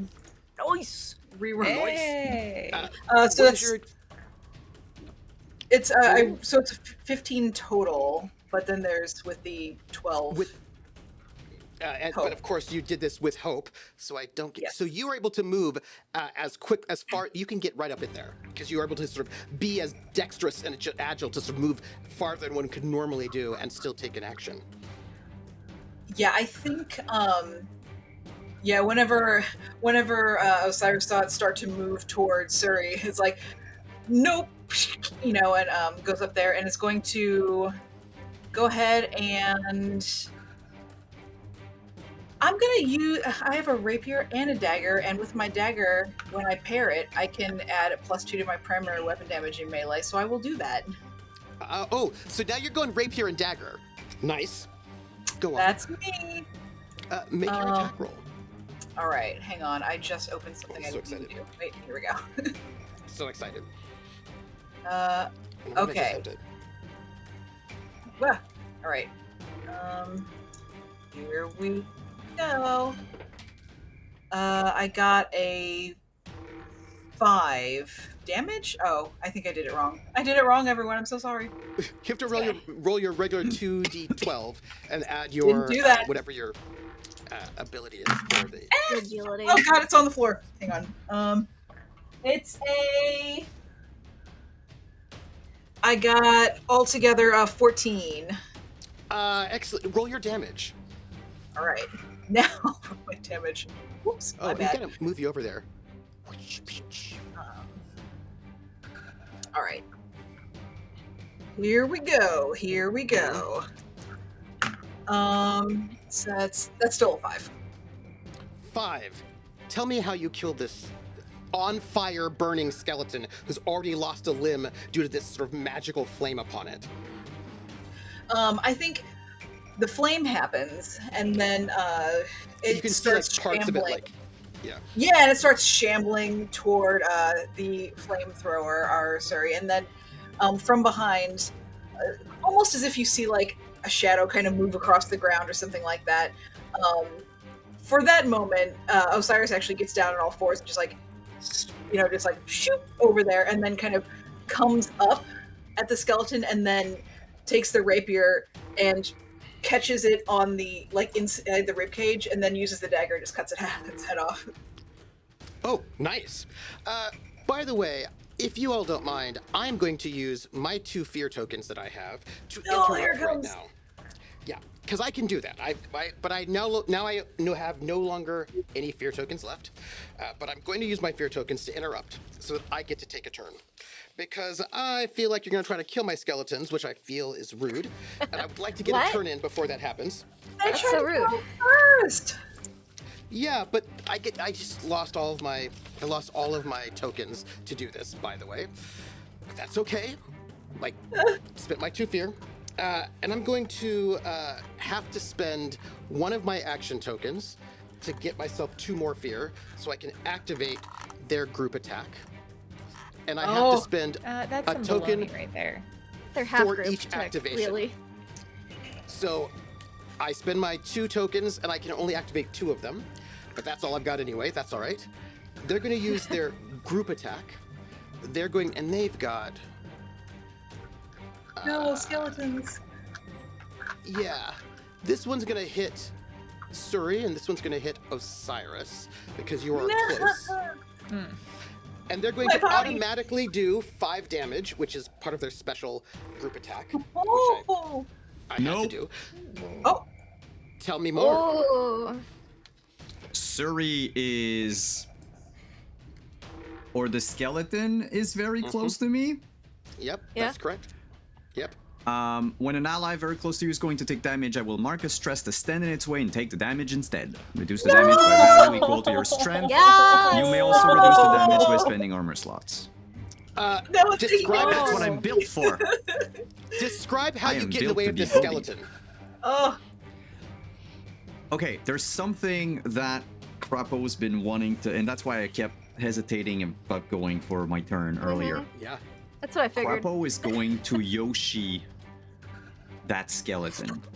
Oh. I'm just gonna, bring the tongue out, wrap it against the skeleton, and instead of bringing them to me, I will bring myself to it.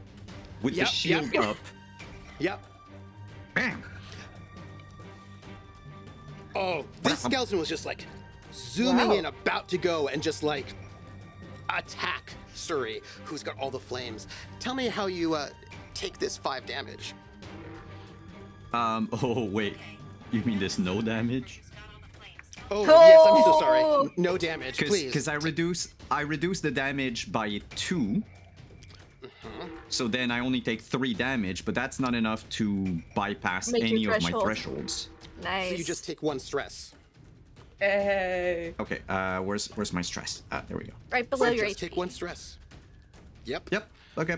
I am slightly nervous. Okay. That was Osiris, close. 5 damage. By the way, they're also going to make an attack. This is just their. Which I think their that's move. only 1 HP for you.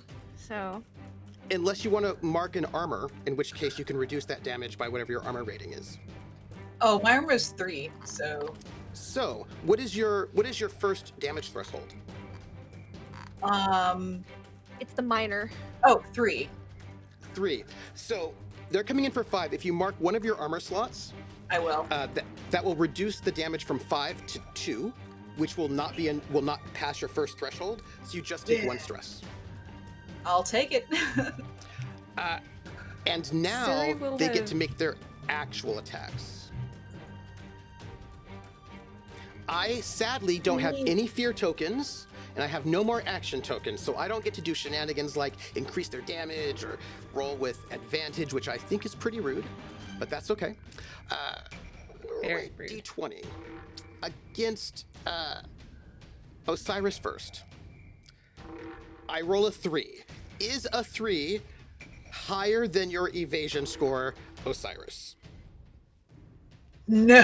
Are you sure? Not even a little bit. Are you, My are you evasion is- sure? My Okay. evasion is 10. I see. So this I'm skeleton, slipping and sliding all over the place. tell me how it happens. This skeleton comes in to now to destroy you. This ancient skeleton with these green glowing flamey eyes. It's gonna come at you with this old ragged sword. Well, as a skeleton with no real tendons or muscles, it's not moving all that fast. And as we saw, Osiris does have pretty high agility, so it just kind of slips back out of its grasp. Fair. Suri, does a 1 beat your evasion score? I have a very good evasion score too. I see. It does not. I see. It's okay. I think Suri just maybe sort of they step to the side Step to the and side. watch this skeleton go by. That's the end of my turn. I pass it back to y'all. I believe Croppo is not I gone. think I'm gonna charge now. Yeah, go ahead. Yeah, do it. I'm gonna take one of your tokens. though. Actually, it's gonna be. I'm gonna become unstoppable because why not? Oh, Nice. Wait, no, I don't. I can't. I don't have to remove it for now. So I now have resistance to physical damage. I add a d6 to damage rolls I make, and I can spend Nice. stress to re-roll any single die I've rolled. And then every time I'll roll, Nice. this is gonna go down until it disappears, right? okay. And into it. so what I'll do is I'll rush up. I just need to check. Yeah, right here. Uh-huh. I'm into it. I would like to rolled so badly. go all out and use the tongue on one to do damage and the sword on the other to do damage. Okay. Is that possible? Because I haven't seen anything for 2-weapon fighting, I believe I'm and I gonna don't need a know if my token from tongue you. counts as a. Because here's the You'll thing, need a you token just get from to, you guys get to go as much as you like. It's just that when you fail a Oh, is roll, everyone okay with that? or you win with Yeah. 6 fear, then I get to go. That's all. Yeah, no, you go to town. Right. Okay. I'll take that second Yeah, token. do I it. would really. Simon really wants to try the tongue first, so we're gonna Please. go for. Of course you do. As is expected from you. Yeah. I expect nothing less, Simon. Cool. Highly recommend was starting there too. It's excellent. Gotta use your tongue before okay, you can use your sword. You know what I'm saying?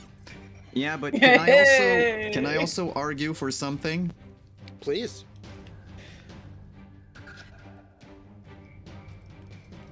I don't know how knights work in this world. Like, is chivalry dead? Is You chivalry get to dead? decide. I mean, I imagine there's a form of chivalry, but what it looks like, I bet you get to decide as well. Because it's its own world. Yeah, I guess in this case, I want to prove my worth as a protector of others. And Osiris, both Osiris and Suri, they don't really have armor or like light armor. Mm-hmm. Oh, Suri has armor. Osiris has How much leather armor. It's pretty light. It's pretty light. Leather. yeah. Yeah. Yeah, it's not great armor. I only have 5. But Okay. it's armor. Yeah. It's something. Okay. Yeah, I'll just jump, like, interpose between the two, but I would like to use my pretend to be a knight experience. Love it. Love He's a it. plus Spend one. that hope. Spend that hope. Spend my last hope, you mean? Yep. Oh. How fitting. Yeah. And, yeah, tongue.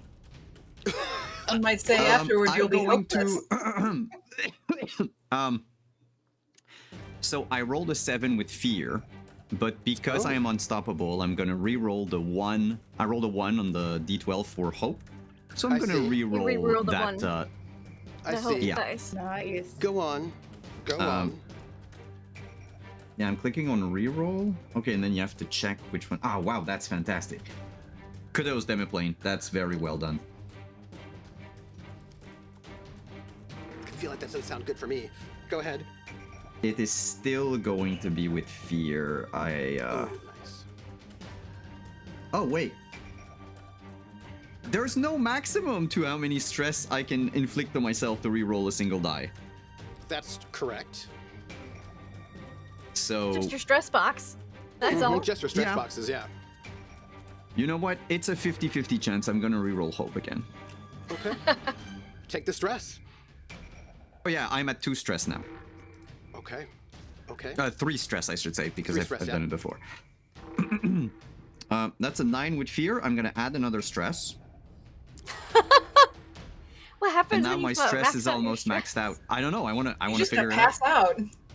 If you So if that's you a- have to take more stress, you take hit point damage instead. Oh, okay. Ooh. Fucking hell, that is a 10 with fear. I can't roll higher than a 4 That's on okay. that fucking D12. Man. okay. So- Hey, I'm going to give you back that other action point that you have because now it's my turn. You have failed with fear. no. I get to go, and I also get a fear out of that. By the way, using my tongue was stressful, so I'm 5 out of 5 stress right now. Okay. So describe to me Performance anxiety. No It happens to better way everyone. to say that. your It's tongue so- whips yeah. out, and the skeleton that was about to attack Suri. You've never turns licked a bone. That's just the Right. problem, you know? and is like pulled away from Suri towards you, and looks at you and chatters, and it's saying something, but you all have earwax in, so you cannot hear what it's saying. It's probably threatening. Maybe it's something like brains. I don't know, but it's bad. And I'm going to use that the only one. I'm just gonna action token I imagine have. it's like singing, raindrops keep falling on my head, and it's but it's Sure. arrows. Sure. Arrows And keep it falling takes, on my head. it's like curved saber, right? Sort of ancient saber, and it is going to attack you. And I have been rolling very, very well with my attacks so far. So I'm going to use the 1 fear token that I got from you to roll with advantage. So I get to roll 2d20 and take the best one. A 19 and a 10. Ooh, are Does you a rolling? 19 beat your evasion? Is that against me? No, it's against Simon. Oh, my bad. I was.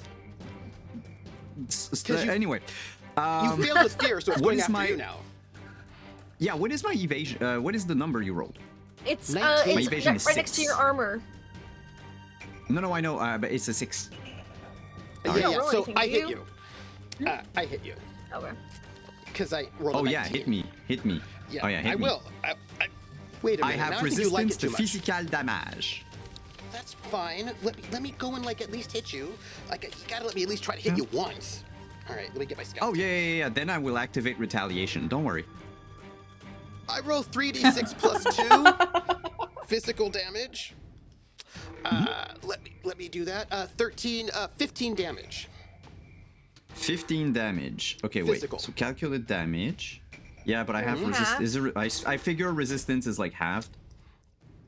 Yeah, let me. You said double check 15? it. 15. Yeah, we You gotta rolled make very well. Okay, 15. Apply resistance.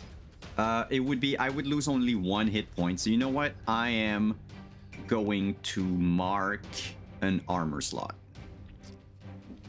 So this skeleton Which comes means you with still this take a hit point because your stress is full. So you might want to Yeah, save that's your true. armor slot resource. Yeah. Oh wait, armor slot is oh, you have to use Yeah. hope for armor. Oh, I didn't know. Oh, No, my you bad. use No, I'm stress. gonna take the 1. Yeah. Yeah. Mhm. Bam. So- Well, yeah, in this case it's the same. This is like a massive sword, and this skeleton comes in strong, dangerous, like really like it's gonna be bad, right? Comes in, and this huge, massive blow comes right at you, and you can feel that armor that you had made, that you were so proud of, absorbing almost all of that damage. And there's only you get hit, but only a small bit goes through.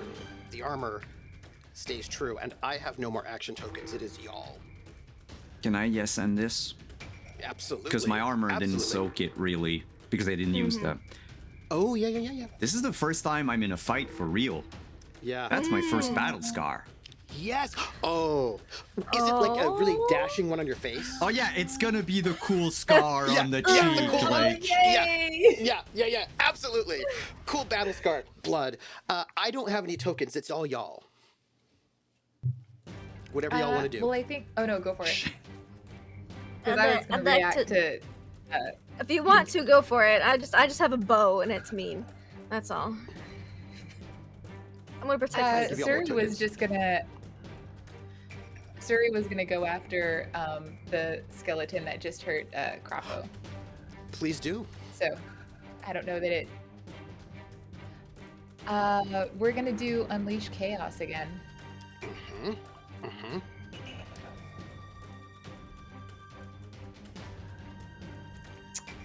Here we go. It's there. It's dangerous. It is.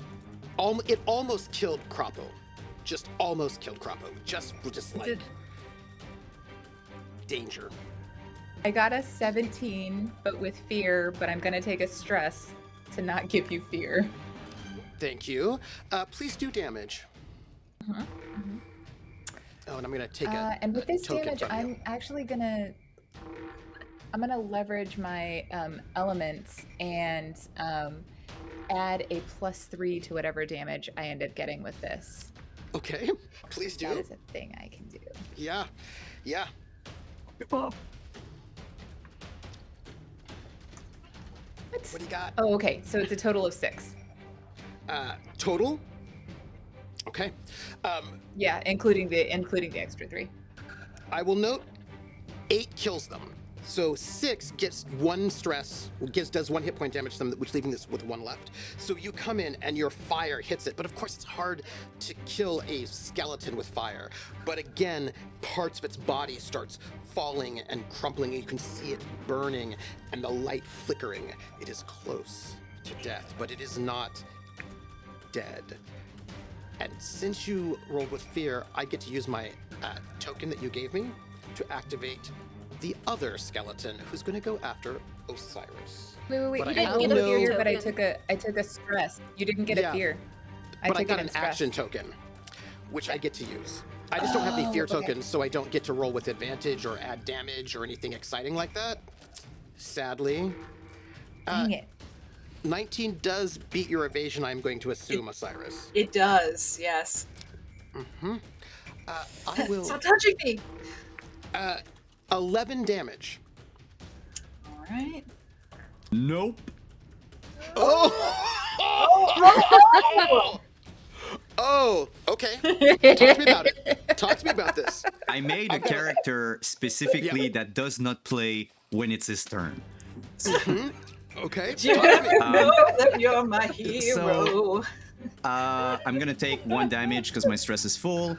And Yeah. what was the hit? What's the 11. damage? 11. 11 minus my strength, so that's 9. 9 would be a minor wound, so just 1 damage to me. So 1 damage to me. So this skeleton is like comes up on Osiris. It's got its big sword, and it comes to stab right down. It's gonna get you. Oh, blood. Poor Croppo has been injured. I can no longer go. I have no action tokens. I think immediately after Osiris would go after it with like while it's the sword is being blocked. There's an opening, so we're gonna go for it. Give me that token. Go ahead, please do. Yeah, It's a. we'll see what 12. happens. All right, here we go. Here we go. It's gonna go well. So we are hope forward at 10. Please take that hope, but 10 will not succeed. You need a 12. You come at it, but it misses, and because that is a fail, I get to activate my 1 token that you just dang it. gave me. I get to go. The other one, who's burning, is going to go after Croppo, because Croppo, is in the way. But I have no fear, sadly. 15? You mean against my evasion? Yeah. Yeah, well, yeah. 14 damage.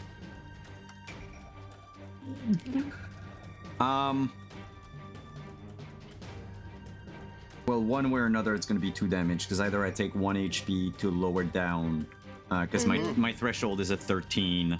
Yeah. Let me just check. No, I have resistance. I have resistance to damage. You do. You do. So it's that goes to a it's 7? just the 1.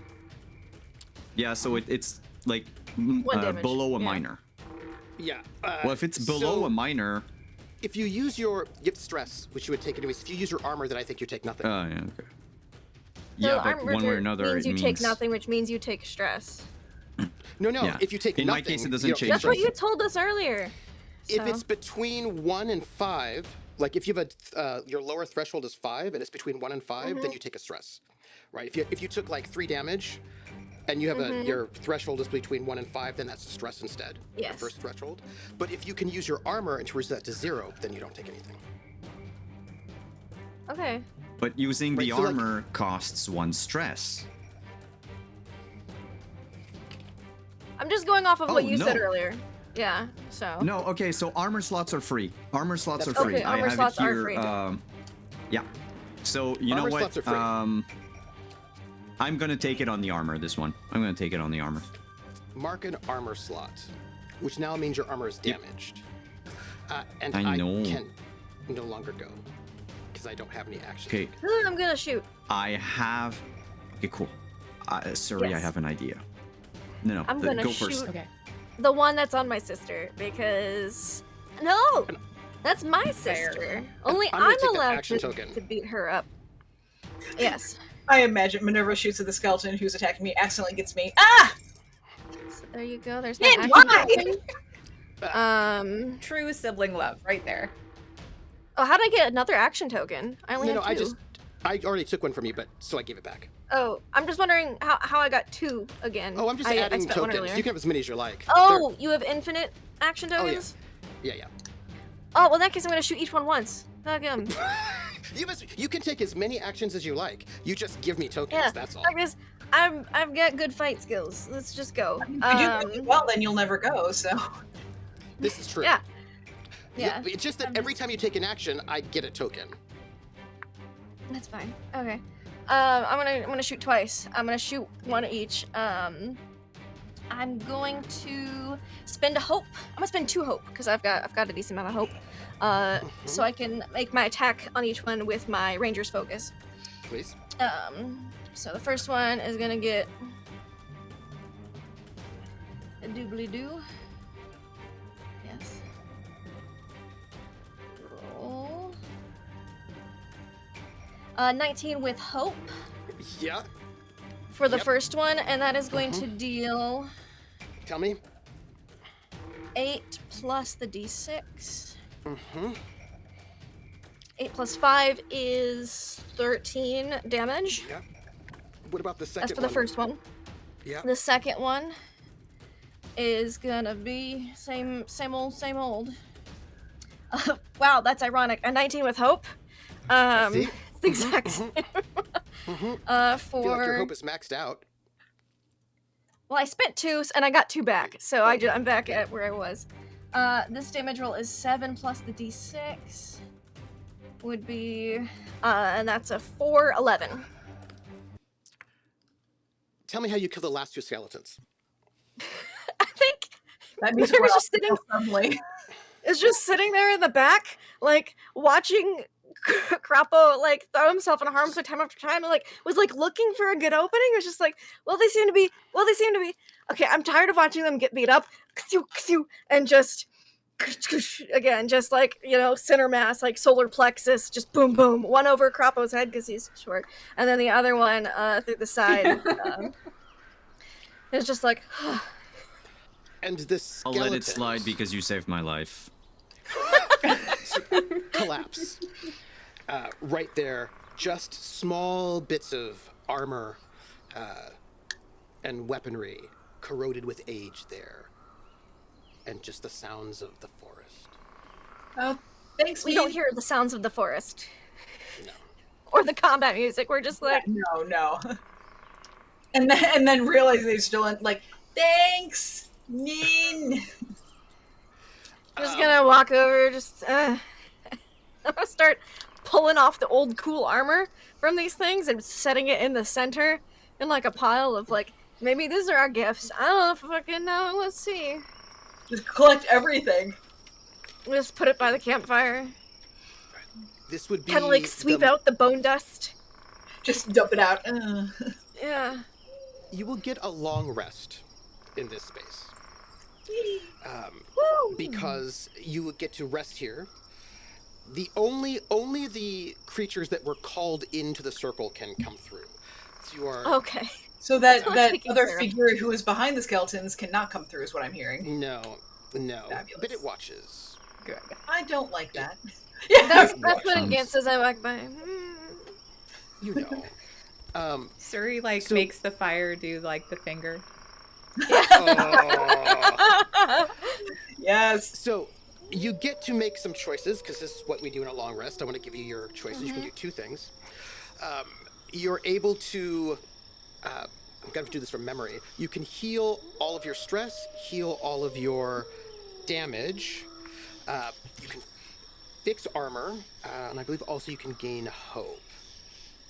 Yeah, and if you do it with the hope, if you do it with someone else, Yes, you get. both people Do get it with to. someone else? Yeah, if you do it with someone else, you get more hope. Oh, hey. I all said right. what I said. That's been my experience. I'm gonna heal my stress. Heal Stress stress free. and.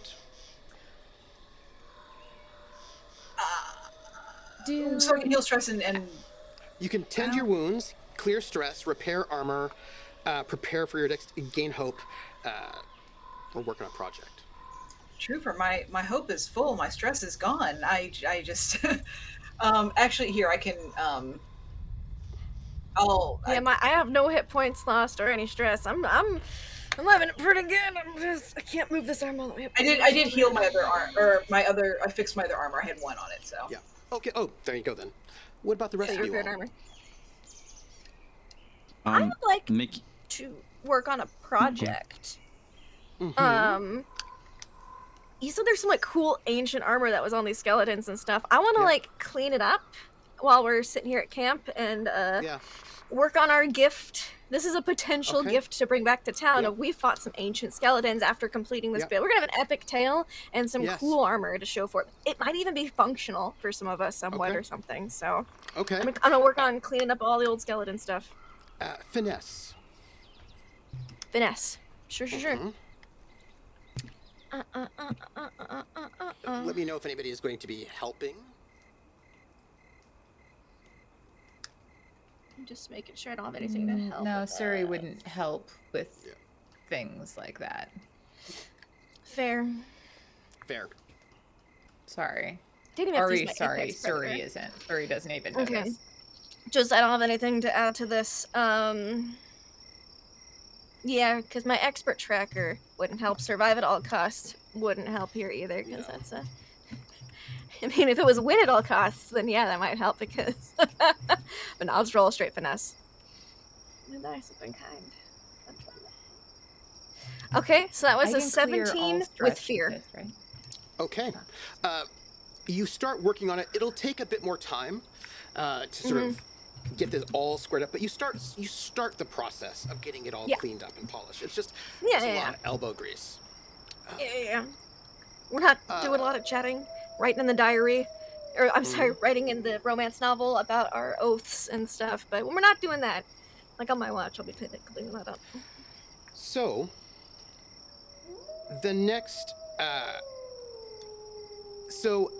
set the shield on fire. Oh, there is a thing you can do if you were to do like a group attack. You spend That's 3 what we're hope. talking about. Yeah. Oh yeah, and you can do like a And you can do it once per session. You can't do it more than One that. per session. So you Yeah. spend, yeah. And it's And- 3 stress. The point was Yeah, if I did 3 it during hope. the combat 3 now. hope. 3 Oh, hope. you would. Ah, shit, I don't have hope. Never mind. I Yeah. couldn't have done Yeah. it. Well, It's 3 hope. Suri had hope. Um, Is it Yeah, 3 Suri's each? always happy to set something No, on it's fire. 3. You don't even have Someone to spends ask. 3. Like, someone spends 3, and you do it, and then Yeah. you both roll, and then you get the best roll, and then you both get the benefits of both. Before I have to refresh my tab.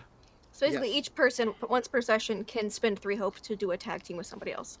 Yeah, and then you get like boom. So the next morning, it is time to head back. Oh, wait. No, I the had village. something. Tell me. Wait, can you hear me? Yes. yeah, we can hear you. Okay, everyone is like laggy a bit. I just wanted to say because I can have 4 actions just this long rest.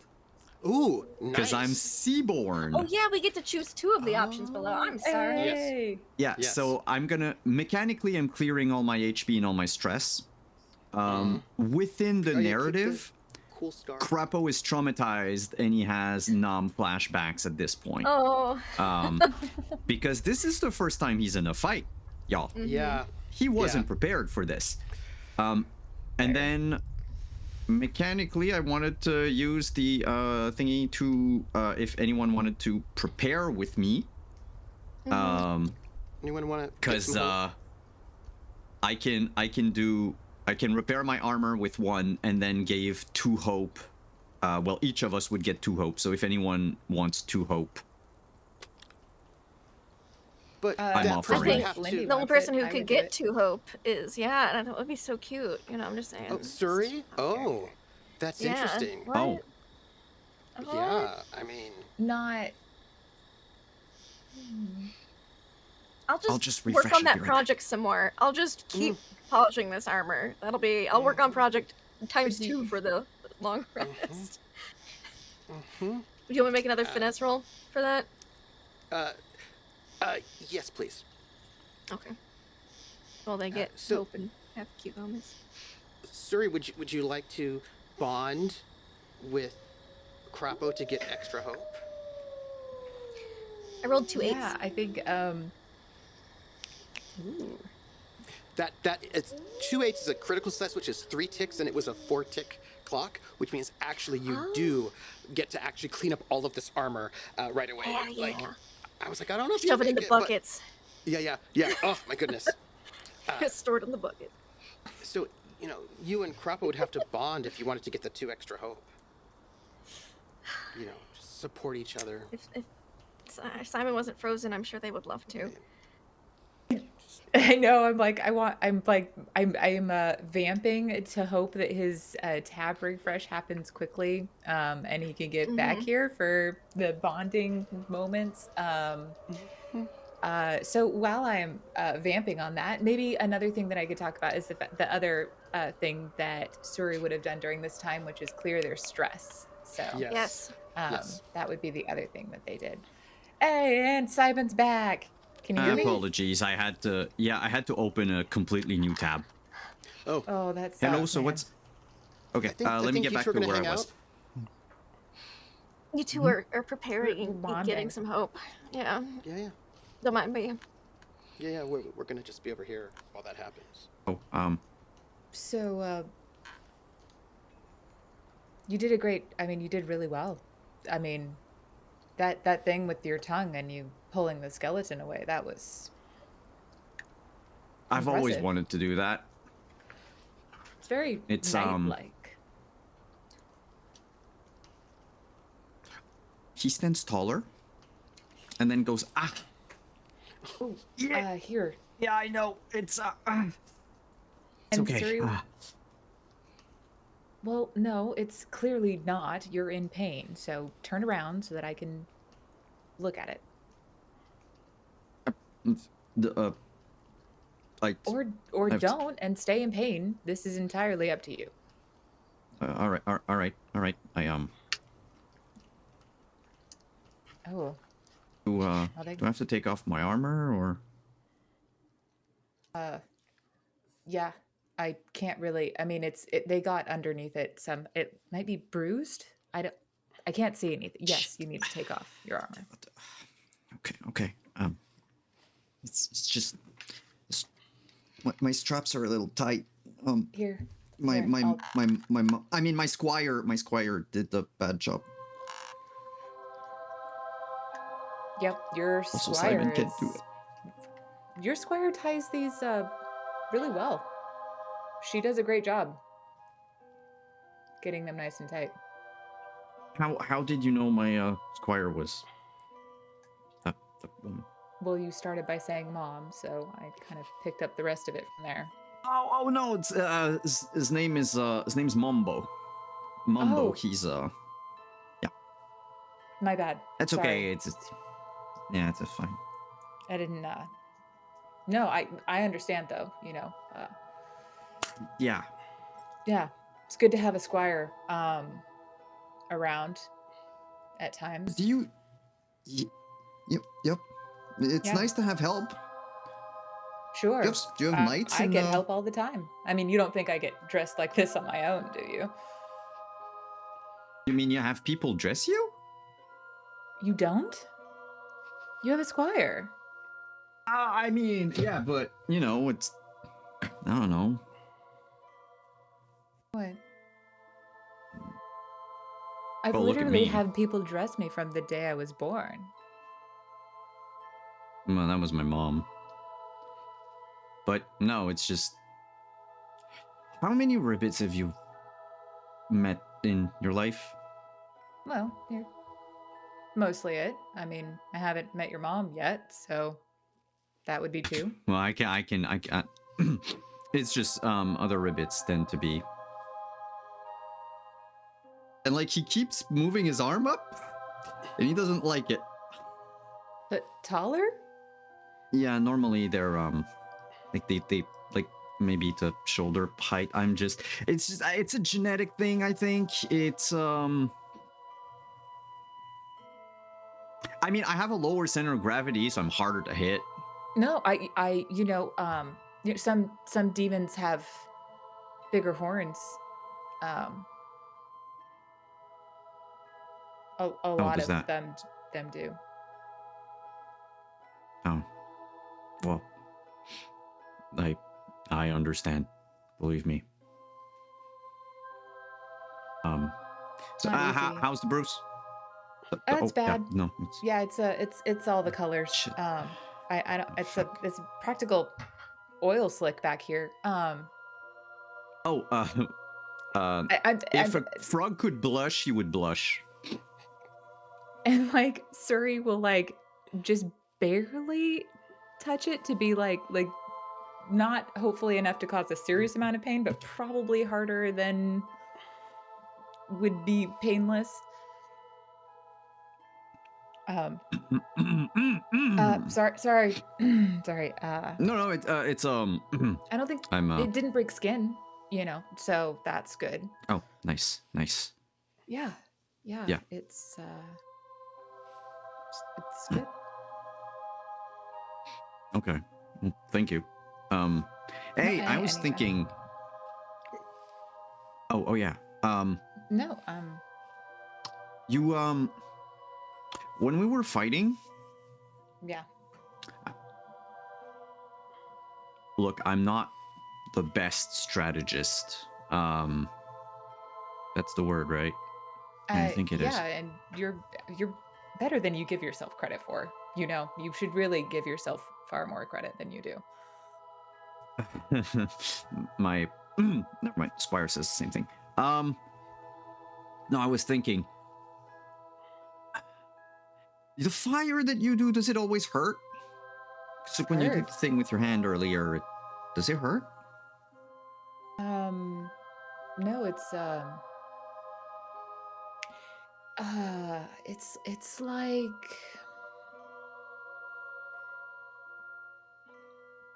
have you ever watched the sunset and you just have that like lovely feeling deep inside your chest where everything feels right for a minute and warm and happy, and you can feel the like lingering glow of the sun on your skin? Well, I have been told that my eyes are the color of gold at sunset. And so it's kind of hard to see the sunset in the swamp, but I get what you mean. Fair. Bad it's like resting. No. That's okay. I see what it is. It's how I feel when I help people. Like it's the sure. Right. It's what it's basically what, I don't know. It's the thing that is right. I don't know if that doesn't make sense. I'm not good with words. The thing that's right makes far more sense than helping people, because I certainly don't have any sort of warm fuzzies from that, but yeah. Oh, well. You should try it. It's fun. I should try fire. No, thank you.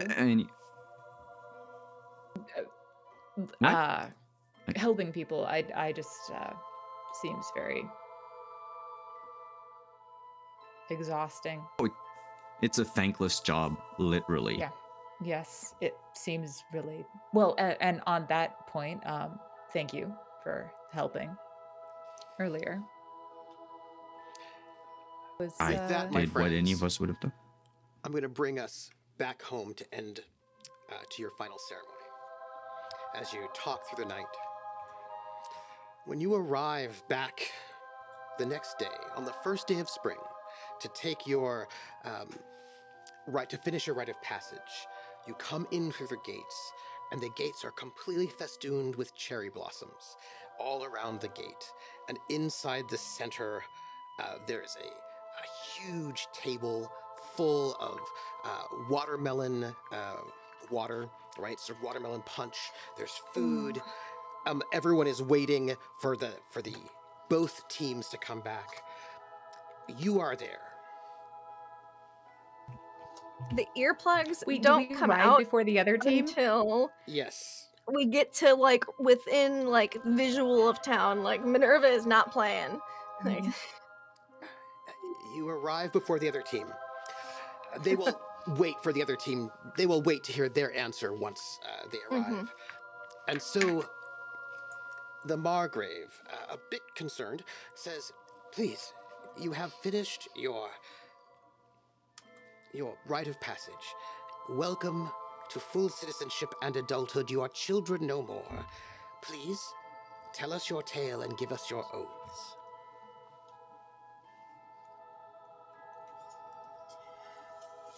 Well, which would you like first? Your tale. Because out of your tale comes your oaths, I imagine. So please. Yes, well, once upon a time, and Osiris would kind of step forward in front of Mhm. everyone, kind of like turn and to face the crowd, and then also see the companions. Once upon a time, 3 heroes started out into 4 heroes. And you hear people in the crowd laugh. And then 2 men kind of under their breath would be like, you know I don't like including myself with this stuff. Sorry, not letting you off the hook. You are a hero though. Once upon a time, 4 heroes started on an incredible journey. When they first left their home, which they'd never left before, not in this kind of way, they were attacked by a rare storm that sent down Ooh. just the coldest of water, but they managed to avoid it with their spry thinking and their planning. The first trial. Ooh. As they continued on, they noticed that there were weird tracks of some sort of creature that shouldn't have been there. Ooh. So they followed those tracks for a little bit, but then saw that they were going to lead them astray Ooh. to places where they shouldn't have been. But our 4 heroes, they knew better than that. They were smarter than that. Ooh. So, even though it seemed scarier and darker, and even though it seemed like it might be a harder thing to do, they ended up taking what seemed like a darker road. Ooh, the second trial. Ooh. When they went in there, they were met with a god Ooh. straight down from the heavens, one who was incredibly tall and broad. And this god came in what looked like a fearsome shape with long claws and big teeth, and big eyes, and like kind of like jumps out a little bit. But our heroes, they didn't let that scare them. No, they spoke with the god as if on equal footing. Mo bear. This god then gave them 3 tasks, and they were tricky ones, real tricky ones. They were supposed to find a chicken with no bones Oh. without taking, and then kind of sideways to Carapo, without taking the bones out. No bones. They were to find a cherry with no stone, and they would each give a memory, which maybe would be the hardest task that they had. So, one of the heroes, who was very, very smart, looks over at sorry, maybe slight wink, immediately knew what the answer was to the chicken with no bones. So these heroes made their way to the outside of their home. Not going all the way back because that would have been too far, but they went to the outside and they came to a magical witch's house. Oh. And this magical witch, though, offered them 4 precious treasures. And Osiris would look around to We find. totally ate the other 3 eggs for dinner that night around the campfire. We totally scrambled them up. Looks around, and finds the lady Copperpot. And this magical granny witch was incredibly one of the grandest, biggest people that our heroes had ever met in stature. So then our hero they each took one of these precious gifts and made their way back. And as soon as they stepped foot into the forest again, the god appeared from behind a huge tree. Our heroes offered the first gift. Our heroes offered the second gift, but the first gift was so good that the god didn't even want the second gift. So we move immediately to the third, which is to say the memories. And each of our heroes shared a memory that they knew they would then have to forget. One of them What did they lose? what isn't really worth talking about. But the other memories revealed the heroes to be resilient, revealed them to be courageous, revealed them to have depths to their hearts that can't even be fathomed. So then, this god led them to a sanctuary. And as they slept through the night, they were attacked by horrific skeletons. And I pull out the armor. But our heroes, they managed to persevere by coming together and working as one. And then we came back and we're here. And then I think Osiris at that point would reach into the bucket, which is still on the arm for whatever reason. Yeah. Yeah, we each have our buckets. Be like, and they did manage to bring back from the special oasis of the god, and pulls out some of the berries. Handful, in fact. None of us used our handfuls. We managed to bring these back for the village. These are magic berries. And if anyone gets sick, it'll only work once. Because Osiris is not offering anybody else's berries. But it's like, No. if one person is to get sick and eat all these berries, they'll get better. And kind of as talking, like goes back over to the tree and then like just kind of gently puts them at the base of the tree. And with that, our oaths! And kind of gestures to the group. And the Margrave says, "What do you swear to yourselves? What do you swear to your group? And what do you swear to the town of Old Crossroads by the Four Titans?"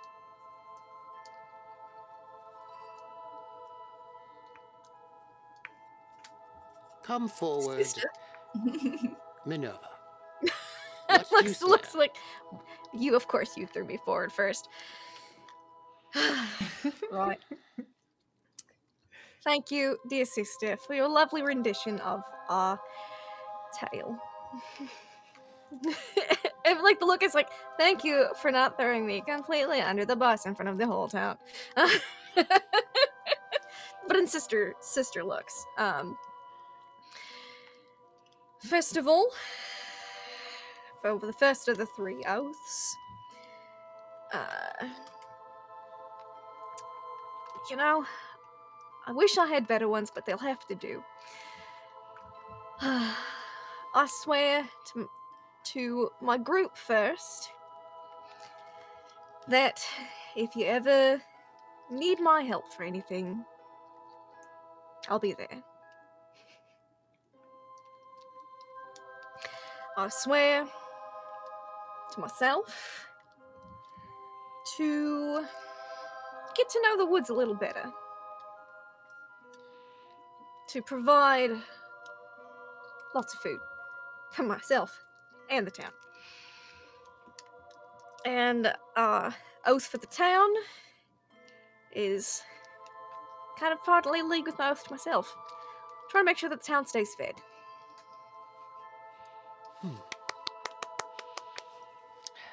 Thank you.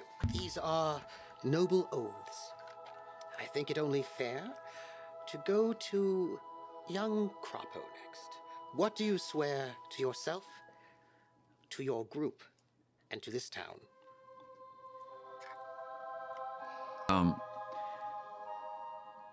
As Croppo moves forward, he's gonna take the bottle of mead out of his pocket. Just hold it, for now. And well,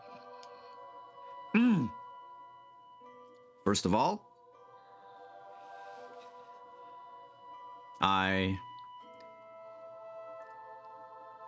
swear on my life that I will protect this town and its inhabitants, including those who would look down upon the smaller folk, and including those who... He's gonna look quickly at Surrey. Are from elsewhere and might have to leave one day. I... Secondly, I swear I am no longer going to lie.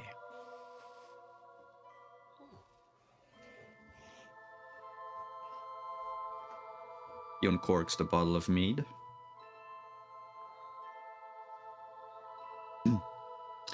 I've beaten your trials, all of you. I'm 15! Oh!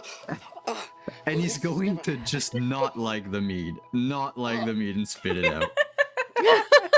Like, just... what the... I imagine immediately after like Surrey will like Surrey will give him a slap on the back and just say, And I'll "Good catch job." the bottle of mead and then take it. Well, this is unprecedented, but if you have passed the trials, then at 15 you are now an adult. So it is. youngest adult around. Yes, but what is your oath to your cohort? You said your oath to yourself and to our town, but what do you swear to each other? Young adult. I thought I was done. Sorry. Oh, no. Might Was the have mead? been a little bit It's a too reefer. quick on the... yeah, I finished too Yeah. quickly. I'm sorry. It's I Such is the stuff of youth. am going to turn to... And actually, I'm not going to look at the crowd. I'm just going to turn to the cohort. And I will kneel down, get my sword out, a la, proper knight. Mhm.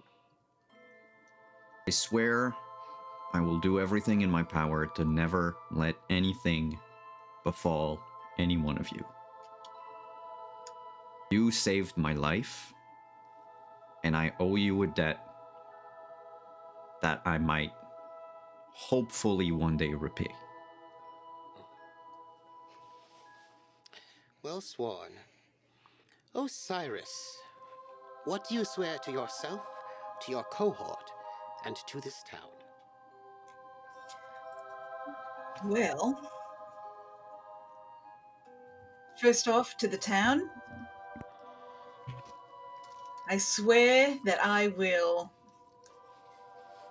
bring stories and music to the streets, and that our tales will live on forever. To all of you, Sister Min, Crapo, Suri, I swear that I will do my best to keep us going on the right path, even if it's less fun than leans forward than stealing the signet ring off Longbottoms. Would have been amazing.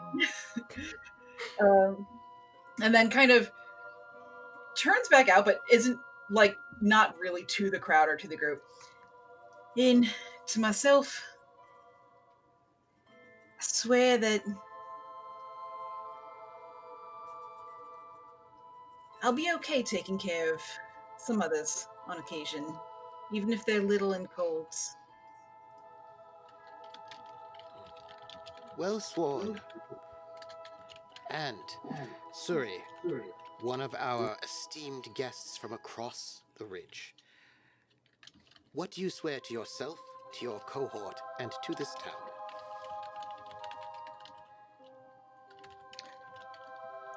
To this town, I swear that I shall bring the regality of old to the days of now. To our cohorts, I swear to remember each moment the bravery I saw,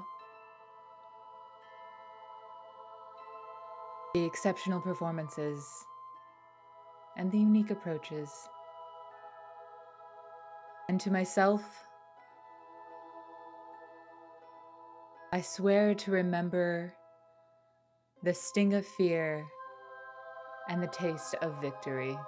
And when they say taste of victory, they're gonna look directly at Miles, like eye to eye, like. He's not here. Nope, I think they got killed. Oh, I think they got took. oh, Oh well, so then they're not gonna look. They're not here yet. Look at They his haven't mom. gotten back yet. No, they wouldn't. They wouldn't look at his mom. That would be too direct. But they would just be like the taste of victory, and like it's obvious. They're Yes, just yes. sort of like, we're here. Look who else isn't. Like, and then when they get done and their hands are by their side, I think there's a flare of fire that like arcs up behind them in a like overly flamboyant sort of like sparklers in the air kind of way. Well sworn. You four, your gifts have been accepted. Your oaths have been witnessed by all of this town. You are now full citizens and adults. You are now honored. Now we must feast. And so ends our tale, says the Margrave. And everyone cheers, and there's music strung up, and everything is good and grand. And perhaps you all might, before you can go off and celebrate, the Margrave steps up to all four of you and says, "If you do not mind, my son and his friends have not returned. Their cohort has past time. Perhaps you might undertake a quest for me to find my son." about that. I think your son got married. What? Good news. I don't know if I should. I don't know if I should interfere in love. It's probably best not to. What? And as she looks I confused, think they all On the got other married. hand, then like Suri's like, actually, and you can practically see the wheels turning in the back of their mind while they're like, how lovely would it be to like rescue Miles and hold this over his head for the rest of his ever-loving Mhm. life. True. And they're just like, on the other hand, as heroes of the realm, it seems like the very least we could do, understanding already as much as we do about where they are, and knowing a resource who could potentially tell us more, it really seems like the least we could do. and with that, our tale is told. The coming of age is done. I want to thank you all for being here with us with this playtest, where we got to do a bunch of all the stuff. We're going to do our Yo. outros. We already have the first. earplugs. We're like a rescue mission. We're just like repeating signals. Rescue mission with a bunch of sirens and fairy creatures. We're just like, Yeah, and some arrogant And fire, people who fire! Don't forget fire. fires and some nepo babies. So let us do our outros. Say who you are, where we can find you, and say something about the system. That's what I will go. We're going to start with the teller of tales, Rocket Fox. Hello, everyone. It's I, Rocket Fox, your second favorite person. And if you want to find me, you can find me in all the places these days. Primarily, I'm just doing stuff on Instagram, which I guess is an old person platform now. I'm not really sure how that works, but I am on the TikToks. I don't know if that's going away soon, but that who's to say? The only other place would be here on Friday nights when we get together for Traveler Pirates of Drynax. So make sure to do that. Something about the system that I thought was this is my obviously only exposure to this system, and I know Trooper, you put a lot of thought and heart into it as well. And I'm a huge, for anyone who does not know me, you are now going to learn that I'm a huge fairy tale and folklore person. It is involved in most aspects of my life, and I used to run storytelling events and things like this. So all elements of this are really very close to my heart, and I love how narratively driven it is, and in a way that feels very very natural and organic to get into. I'm not somebody who tends to really be able to get down on like really really crunchy stuff, like lots of numbers and figuring outs and things like that. Just tend to, I can if I have to, but it tends not to be my favorite.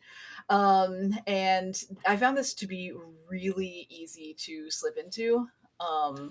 And yeah, I thought it was engaging. I love the backdrop of it. Nice, nice. Thank- Let me thank you. go, and you have to give love to somebody in the cast. That's just Oh a thing. yes, Yeah, you have to give love. somebody, please. We listen. I can't give love to just one somebody. I have to give love to all the somebodies. Um, yeah, I think this is my first time. I've played with everyone here before, but my first time with everyone here in this configuration. um, and I loved how it came together. I love the party dynamics. Um, I gotta say, uh, Crapo ended up being like just too pure for this world. And Yeah. I Very. absolutely adore, especially the memory giving up part was like, I was like, you stop it. Oh, We will not have that here tonight. So absolutely amazing there. Lindy, I loved your initially even just reaching out to be like, yo, twins. uh, and I love that throughout here we like occasionally said the same thing at the same time, made like the same gestures and stuff. Like it's like when you read about people who like live with ladies and their periods align and stuff like that. It was kind of like that, but hmm selves have aligned, and I feel very good about that. Mm. um, and Ari, yeah, like it's really cool to see you in a different sort of. Not that I haven't played with you a few times and other things, but like you said you were wanting to take an opposite to Terika, and I really felt that. And yeah, like I find myself wanting to know, like, obviously she's going to choose to be with Osiris, but I mean, you can't let our beautiful frog down either. So like, what are No. Triangle. is this just a polyamory is the only answer. obviously? I mean, what you don't know about this group. Need I um, remind you, I'm underage. you're You're so an Not adult anymore, now. technically. 15. okay. I Here's cheated here's my way into it. technically, but also two. I can't join the throuple. My sister's involved. I Yeah, gotta that's find somebody else. so good. We say no to that. But um, also, what is it like? Half your age plus 7, like 18 to 15. I guess it's on this cusp of being weird, but it's You're not weird. fine. Um. Anyway, neither here nor there. That's not. I'm just saying. Yeah, yeah, yeah. What are you doing? He's way too young. Both of you, cut it out. And Trooper, I think I can say as well, like the fact that you were extra enough to bring the radius marker is the kind of extra that we love to see. We being me and myself, Yeah. and I'm sure everyone else too. But like the amount of care you put into crafting the worlds, the NPCs, the scenarios, and I actually noticed in chat at one point somebody had brought up that how like when the players get on a roll, like you do a really good job of kind of sitting back and just letting it happen and like taking a more quiet space. And sorry chat, I don't remember who said it, but I saw it out there. And that's so true. Like you do a great job of like knowing when to move things narratively and knowing when to let things just like brew. And that's a special gift. So that is my love. And also to the cat, I appreciate the back of your orange head. Yes, absolutely. Oh, Oh, Simon. Yeah, let me just adjust the cat cam for a second. Everybody. It's yeah, not being on me for a whole stream, that doesn't work. Hi everyone. I'm Simon at Wandering DM. Had a blast. It was amazing. So I'll start with what I liked about the system, then I'll go with the love for the cast and everything. I love games that let you do weird shit with action economy. Like, this is pretty much the rule of cool, but they've like gamified the rule of cool. I really like it. I apologize profusely for all the times my computer died. It was kind of a problem. But otherwise, love for the cast to everyone, of course. But at first, thank you, Ari. We never did anything together before. I think we've never even streamed together, and you just jumped in during character creation, and it just went on. So thank you very much for that. The whole point of Crapo was not to trap anyone into something immoral. That's not the point. But yeah, and Lindy and Roquette, I play with you on Sandman, and it's always amazing. But to actually see you two have like a common concept together and like the sort of chemistry that we don't really have when we play a bunch of amnesiac people, I really liked it. And well, Trooper, amazing storyteller and GM, and I will never say no to playing with you. I'll never say no to playing with any one of you. Like, you're an amazing group of improv and players and formers that I feel very, very comfortable with all of you.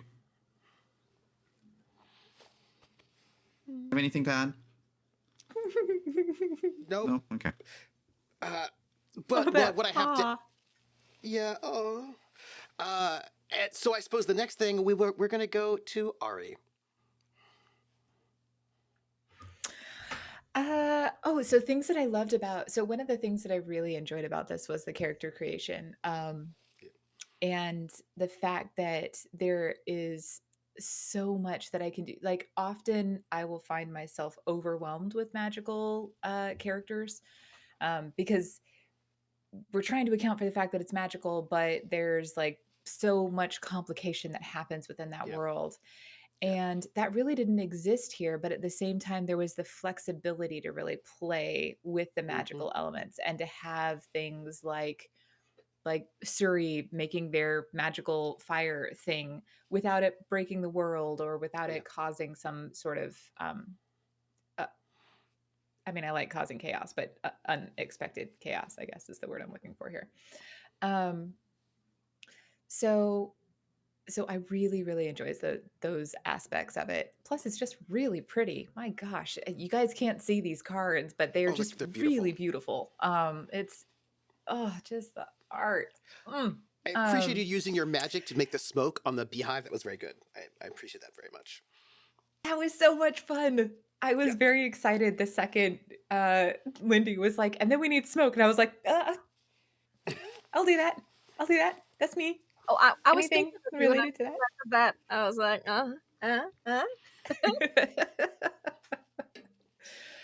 It's not often I get to play with these kind of characters because I dodge them. I tend to, I've played a lot of rogues in my day. I haven't played a whole lot of sorcerers, and I haven't played, Tarika is the only paladin I've ever played in my life. That's been a whole trip. Anyway, okay, I'm getting off topic. The point is, wait, what? Are they what? I said they're totally a paladin. That's exactly what they are. They are. I'm like they're 100% a paladin. Yeah, absolutely. It took me a season to figure that out, but once I did, I was like, all right, here we go. And now that you've said it, paladin. I totally That's see it. Like, great. you're you're playing a paladin. That is It's exactly right. That is what they are. and I've never played a paladin in my life. I don't like paladins. Sorry, paladins. Apparently you do. I don't know. Except for Terriga. Yeah, yeah. Well, They are. man, Yeah. here we are. Anyway, I'm very far down this rabbit trail. So- Back to the love. First, there's just like this whole group of people. Simon, I think you hit the nail on the head earlier when you were like, we hadn't had any conversations beyond like I think 2 or 3 texts in our group chat. I don't even think I said hello to you when we all first sat down. I think I just sort of said a general hello to everybody. And then we jumped in, and in character creation, like all of this stuff came out, and it was really fun to go, oh, no, I can trust him to play with this, and for both of us to be like messing with either side of this scale to see where things are going, and to create that tension that I think makes for a really good show. So thank you for that. And Lindy, like you with okay, I know I say this a lot of times, but the beeswax, like I full on didn't even think about how we would stop from hearing the music. And you were already like 2 steps down that road. And you're like, okay, first off, we got to find bees, and then we're going to get their beeswax, and then we're going to make sure that we can like stop up our ears. And this is how we're going to fix this issue that is obviously coming right now. And I just love that about you. I love role playing with you because like it's just it's so fantastic the way that you do that. Rocket, like, holy cow. Uh there's a couple of moments within this that I really loved, but like Osiris like sticking her paw into like Siri's hand and like leading Siri into the like just you're so good with the moments within the character that draw out more connection or show this like deeper side of something. And the paw in the hand was, I felt like, just one of many moments like that that happened tonight. So thank you. And Trooper, holy cannoli, dude. The way that you pull all of this together, what we did this in like a week. Yeah, a week. Yeah, a literal week, and all of Yep. I think maybe 10 texts exchanged with like Trooper being like, here's an idea of this, and here's like this, and like the key pieces of information that we needed to ingest to be able to have this world, and then to step into it and have him have created so many of other pieces. Like you did a great job, a phenomenal job, with like so little time. Just chef's kiss, man. All right. Lindy. That just leaves me. Hi, I'm Lindy. Laugh, love, Lindy. I stream tabletop RPGs and stuff. You can find me on my channel for D&D and Cthulhu. Basically, there's one of those each week, just alternating weeks for the D&D. And then here, usually for Traveler, but right now we did Daggerheart. So my thoughts about Daggerheart. I'm gonna go this first. I like a bit of a crunchy system. I'm not even gonna lie. I'm like, give me some Witcher, give me some like I get into the rules of D&D 5e, and I come up with some shenanigans because the more outlined rules you have, the more I can look for loopholes to break them.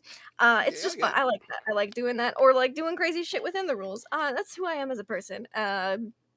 And so I do enjoy playtesting things for that reason, because I like to really get a feel for a system. I want to play this for more than just one session, because I want to see how like character progression and leveling up goes in a system like this. I do. By the way, you all level up to level 2 because you passed your coming of age ceremony. We're adults. We're level 2. We're not terrible 2s. Yeah. I found it very interesting, the whole 2d12 with the fear versus hope. It reminded me a little bit of Zweihander, actually, with the fear dice mechanic, because you can use your fate tokens in Zweihander to reroll, and then the GM gets that fate token to use for their own rerolls and things. So it reminded me a little bit of like that, but in a good way, because it was only when you rolled with fear that you get the fear tokens. So when you rolled with hope, you get like, I felt like it was interestingly but well balanced in that regard. It didn't feel like the GM just constantly gets things unless you roll really bad constantly. But there's a lot of in-class features that I noticed that you can spend stress or hope Yep. to re-roll a thing to Yep. try to not give the GM that fear. Yep. So I found it really interesting. It makes me want to get into their compendium a bit more than the the brief read that I did to make character and know how to do my shit for tonight. And like really look at the nitty gritty of the rules because that's who I am. I like to know the rules. So yeah, I want to play more to get a better feel of it. But my first impressions are that I like it and I want to know more. I also, this is just off initial vibes, I really want to see a sci-fi version of this. I really want to see a sci-fi flavor. Ooh. I feel like this, all these mechanics would work Yeah. really, really, really well Yeah. in a science fiction setting, a sci-fi techie setting. I feel like they're not limited to just fantasy. I feel like they would, some things work really well for fantasy, but the mechanics, they don't translate over well to sci-fi. I feel like this one would translate over excellently, maybe even a little better in sci-fi in certain regards. So that's just my thoughts. Now for my love for my players. That's my system thoughts for, since we were doing a playtest. Simon, just so pure, but at the same time so lewd, and I loved it.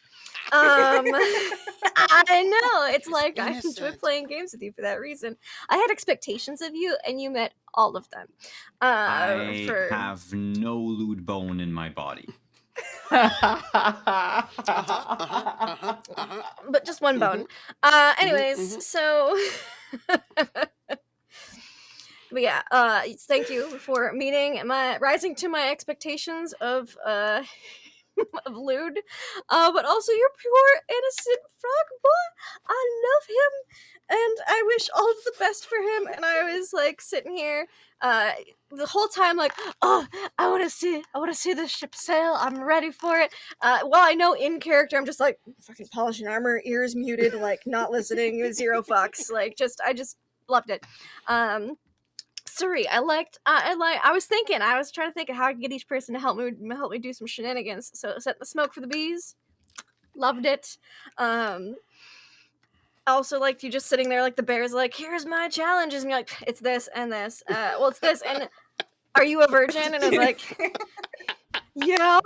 Why'd you ask me specifically? But okay, like, sure. You could have asked any of us, but you asked me. Okay. That's cool. So I loved that. And of course, Fox, my sister. You were a cat. You said you were gonna be a Qatari. And I was looking through, and I was like, oh, do I want to be? I was like, I have horns and ears. That don't get a lot of love or use on stream because I haven't played any horned or eared characters in a while. Then I got my horns near the end of my campaign with my horned character, so I didn't get to use them much. I was like, which one do I want to do? And I saw you were a guitar. I was like, you know what would make this group more interesting is two people that already have like a solid connection before the coming of age ceremony starts, so they can be on good terms or bad terms or bickering. I was like, I need to yell at Fox because I got some cat ears.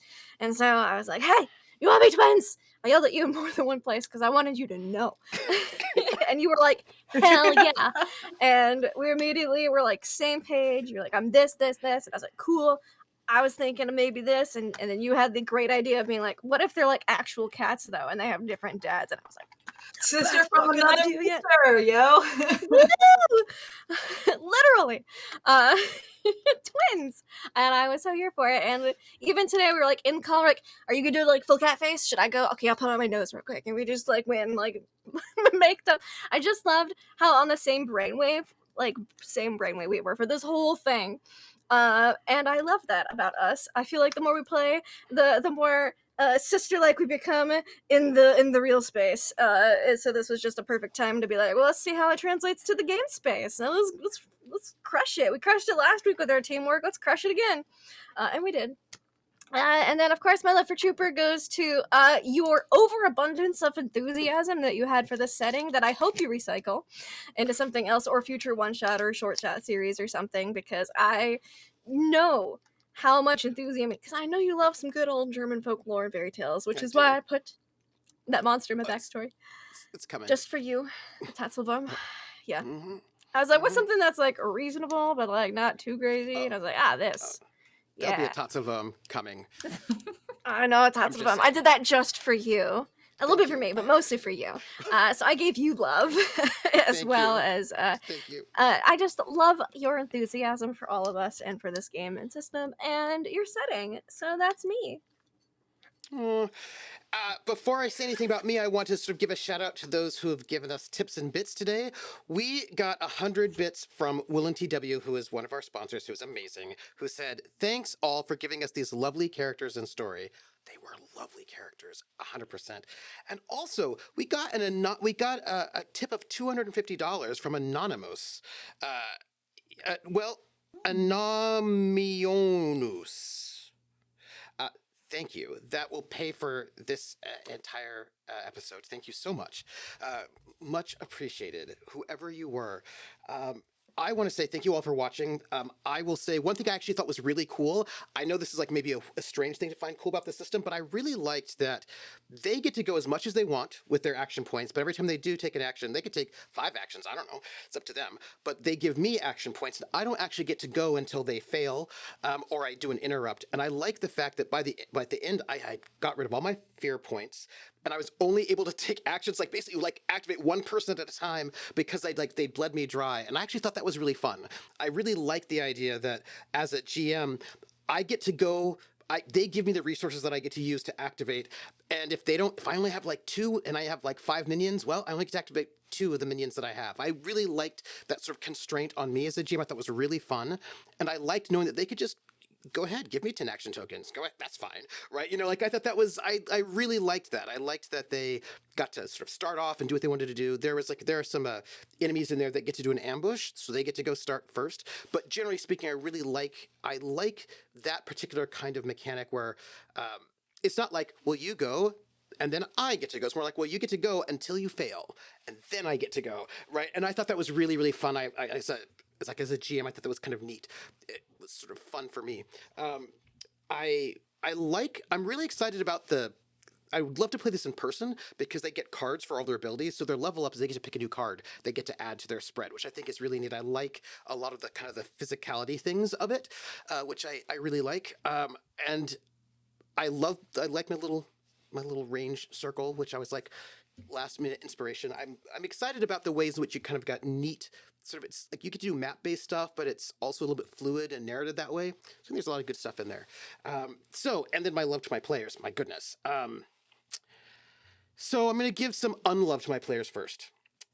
My unlove to my players is I'm a little upset with them for making such cool characters that I just need to know what happens next now, and that's kind of unfair. Do you know what I mean? Because what are you doing to me?